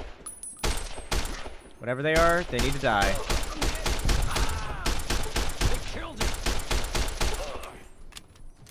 Vipers. Oh, head popped. Oh no, you want me to kill you before those caravan guys get to you, Viper Gunslinger. They will do much worse to you than I'm doing to you, bro. Like they will unload on you. It'll be a closed casket, bro. I saw what they did to those legionaries. Bottle caps, okay. Are those also Vipers up there? Those do look like they're Vipers, but we're not going to be starting any more fights that we don't want anything to do with. We're just going to make our way straight to Novak and wrap things up. Actually, you know what? Got the anti-venom? I think I did. Actually, instead, I think here's where I wrap up. Is this, like, a good spot to log off? Because then I can make the final, like, 1,000 feet stretch. Oh, shit. Some Legion guys in a gunfight over there. Oh, they're gunning people down. Dog, if I stop them, then I get the Legion on my back, and I'd rather not, honestly. I'm a good guy, but I'm not a, you know, self-sacrificing guy, if that makes sense in this playthrough. Okay, yeah. This is like an NCR camp, I think. Let me go inside. Yeah, door to Ranger Station Charlie. Any NCR Rangers in here, like the Black Ranger armor? Comm Officer Stepanak. McCarran doesn't like it when civilians wander into military outposts. So, if you're here on business, better make it quick. Oh. We'll wrap this up with a conversation then. Tell me about the Rangers. We're part scout, part commando, part sheriff. The training is brutal, and I'd say 8 out of 10 recruits washes out before the end. Before you get your Ranger badge, you've got to prove you can be quieter than a shadow and more ferocious than a deathclaw. Shit. Are there a lot of Rangers in the Mojave? Couple dozen, I'd say. Most of them posted at stations like this one. We either man the station or patrol the immediate area. So does this guy have his Ranger armor just not on him for some reason? I don't know if I like or dislike how rare it is to encounter a NCR Ranger in the armor. I've never encountered them. Granted, I've not gotten far in the game before. I assume they'll be in New Vegas. Like, once I get to New Vegas, I'll see them. Or maybe sooner, but only a couple dozen? Wow. I think there's a reason for it. I think in the H-Bomber guy video, he said that, the NCR president has sent all of the veteran soldiers to Baja California, right? To find something, and I think it's the vault that's in Baja California that we see in the Fallout show. So I wonder if that's where they're at. They're in Baja looking for the vault. That's in Mexico. I think it's like Vault 13. Not for Vault 13, no. It's like Vault 23 or something. No. Fuck, I don't know. It's in the show. You can see it like highlighted on screen. I don't know if we even have a number for it, but it's in Baja California. And it's the only important thing in Fallout lore I could think of that would have the Rangers down there. Depends on their role. If they're security, they have them. You only really find them at NCR outposts on Rangers. Ah, okay. How does someone become a Ranger? The Rangers mostly draw from the basic NCR army. A trooper who shows exceptional skill at fighting and scouting can be nominated for the training. Let's talk about something else. Sure. Anything unusual happening around here? All quiet at the moment. Ranger Beaumont is in charge here, but he's off leading a patrol. What is this place? Ranger Station Charlie. We're responsible for keeping the highway up through Novac civilized. Okay. What was that about McCarran? Radio signal out here can be pretty spotty because of all the hills. Sometimes our scheduled updates don't go through. When it happens enough times, they send someone over to check up on us. Lately, we've been getting extra medical supplies for some reason. And let me tell you something, I'm in no rush to give the supplies back either. Can't complain. Mind if I take some of those extra medical supplies then? I shouldn't have said anything in the first place. I don't want to get you into the habit of crossing the NCR. I don't want to get in the habit of crossing NCR. You're my boys. All right then, goodbye. See you around. Okay. Well then. Nope. Can I go in here? Is there anything in here? Is this barracks? What about in here? It's a bathroom? Really, just one guy mans this outpost? Dude, the NCR is understaffing this place. Holy shit. Alright then, I guess we'll... I can't sit in that chair? Cringe. Alright, in that case, I'll save right here, and I guess this is where we'll wrap up for tonight. It has been... Exit to main menu. Yes, there we go. Okay. Wow, what a fun stream it's been today. Did you guys like it? Would you guys say today was a fun stream? I feel like we made some tremendous progress in the game. I'm quite happy with how far we got. I feel like the stream itself was very fun and entertaining, especially for a gaming stream. We still got 82 people watching. That's pretty nice. We kept over 100 viewers for most of the gaming portion of the stream. It wasn't until like a little bit ago when I said, all right, we're wrapping up soon, like 7 minutes ago, that I started to drop down more because people started leaving because we're wrapping up. Okay, cool. Hell yeah. Well, everybody, I really hope you enjoyed the stream today. It's been really fun. Thank you all so much for coming out, all of your donations, all of your support. It really does mean a lot to me. I think the day after tomorrow, I will be once again doing Fallout New Vegas. The day after tomorrow, I will once again be doing Fallout New Vegas after segments. And then the day after tomorrow, I will do a From Watch Party after stream instead of New Vegas. So it'll be segments, and then let's all get into the watch party and do new From Season 2 premiere.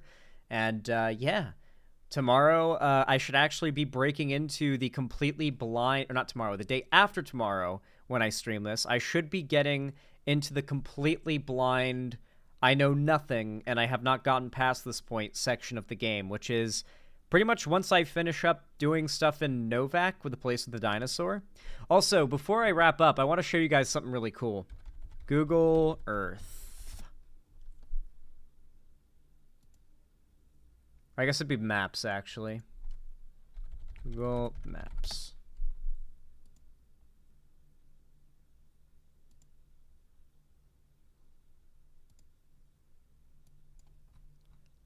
Okay.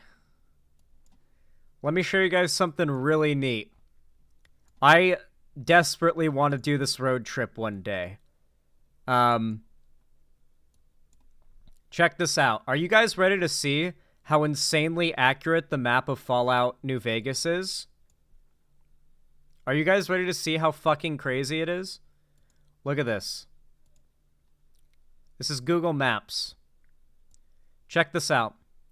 Here is the real-life town of Good Springs. And yes, that is the saloon, and right next to it is the general store. They look exactly as they do in the game. The town's a bit bigger than it really is, than it is in the game. But I believe the saloon would be right around here. Yeah, here's the saloon and the general store. You've got the church, I believe the elementary school. Yep, here's the Good Springs Elementary School. So roughly just this part of town exists in the game. Like, they pretty much just carved this bit of the town out, and I guess some bits exist outside of that, but pretty much that's it. Then if you follow the road away from Good Springs, mind you, this is a much shorter distance in the game.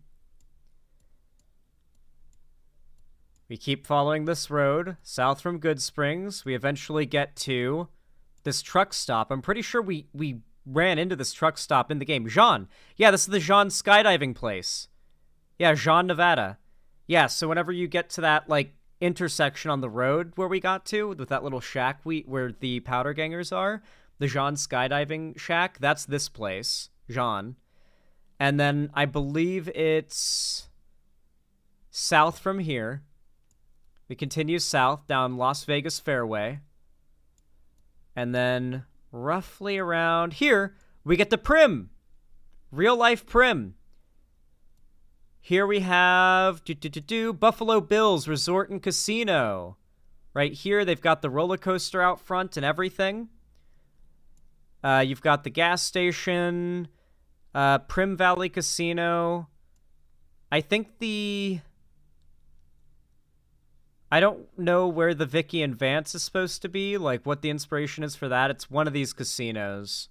Could be in the same building, I'm not sure. But it's one of these. But yeah. That's dope. We got Prim. And then if we continue south from Prim, drive south from there. Oh, look at this thing. Holy shit. That's crazy. Is that like... Huh. I think those are solar panels. Holy fuck, that's cool. That is so fucking cool. Anyway, if we keep going south, we get... I think this is the place where the jackals attacked us. I think this roadside place is that place where the jackals attacked us. That one shack on the side of the road. And if we continue forward, California Port of Entry... I think here's the border, maybe a little further. This is Nipton Road, and so here's the mountain pass. The mountain pass right here. This little area, this area where the quarry is, this is where we are, or where we were at the NCR, outpost area with the statue. That's this place. Those are mirrors around the center that focus light onto the solar panel in the middle. Ah, interesting. Cool. Then here's Nipton Road. If we take Nipton Road, just like in the game, out this way, I don't know where this is. I think we ran into something like this. I don't know what this could be. But we continue forward through Nipton Road, keep going forward, go through the desert, a lot more desert. It's a lot bigger in real life. Hotel California. Then we get to Nipton, which literally has the Hotel California. The Nipton RV park and, campground. I'll be honest, Nipton looks more like a town in Fallout in real life than it does in Fallout. This looks like it's just a trailer park town. That's crazy. Still want to drive through it for the experience. Go through Nipton.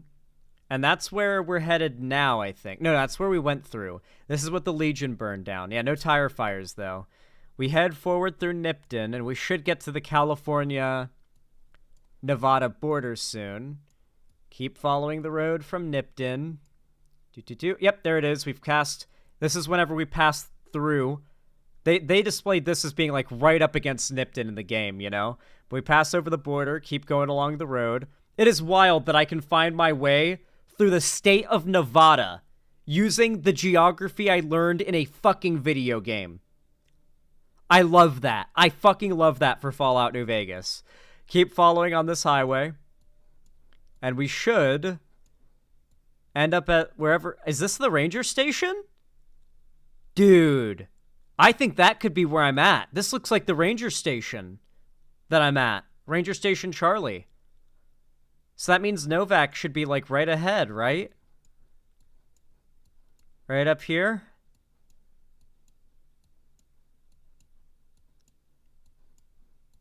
I'm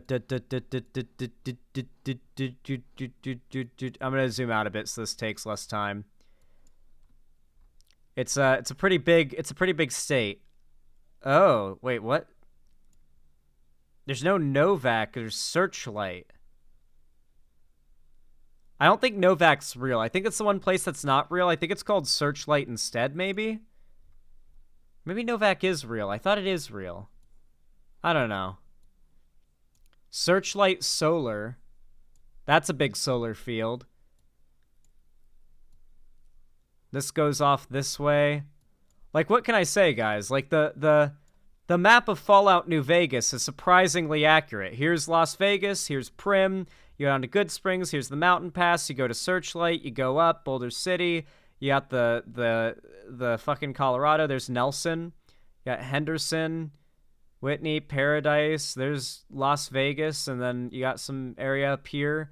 Here's where that DLC takes place. I think. Wait, no shot. This is literally where that little like area, that little bottleneck is, where you go through and you get the Lonesome Road DLC. This is the California-Nevada divide here. This is where that DLC takes place. Interesting. I wonder what kind of... It's a big area. This is big fucking DLC. I'm excited for that. Holy shit. Yeah. I really admire games that extremely accurately depict a real-life place in the game. I love that. It's just one of my... For me, it's one of the easiest ways to get extra points on a game score from me. You know what I mean? Anyway, guys, I think that's where I'm going to wrap things up for today. That is just... I'm really liking the game so far. I really love it. I will not be streaming tomorrow. Tomorrow's my day off, but the day after tomorrow, do not worry. I will be streaming again, and I shall be doing more Fallout New Vegas after segments. So get excited for that. We're going to get further in the game, and the day after tomorrow, the day after tomorrow, we're going to do a From Watch party after segments. So hope to see you guys soon. Thank you all so much for watching. I really do appreciate it. You guys have been so awesome lately. I really do appreciate you guys being so overwhelmingly supportive and kind. Your likes, your comments, your donos, everything really means a lot to me. Your subs, your gifted subs, your channel memberships. Thank you all so much for all of it. It really means a lot. With all that said, I guess I don't have anything else to say. So have a good one. Doo-doo fart.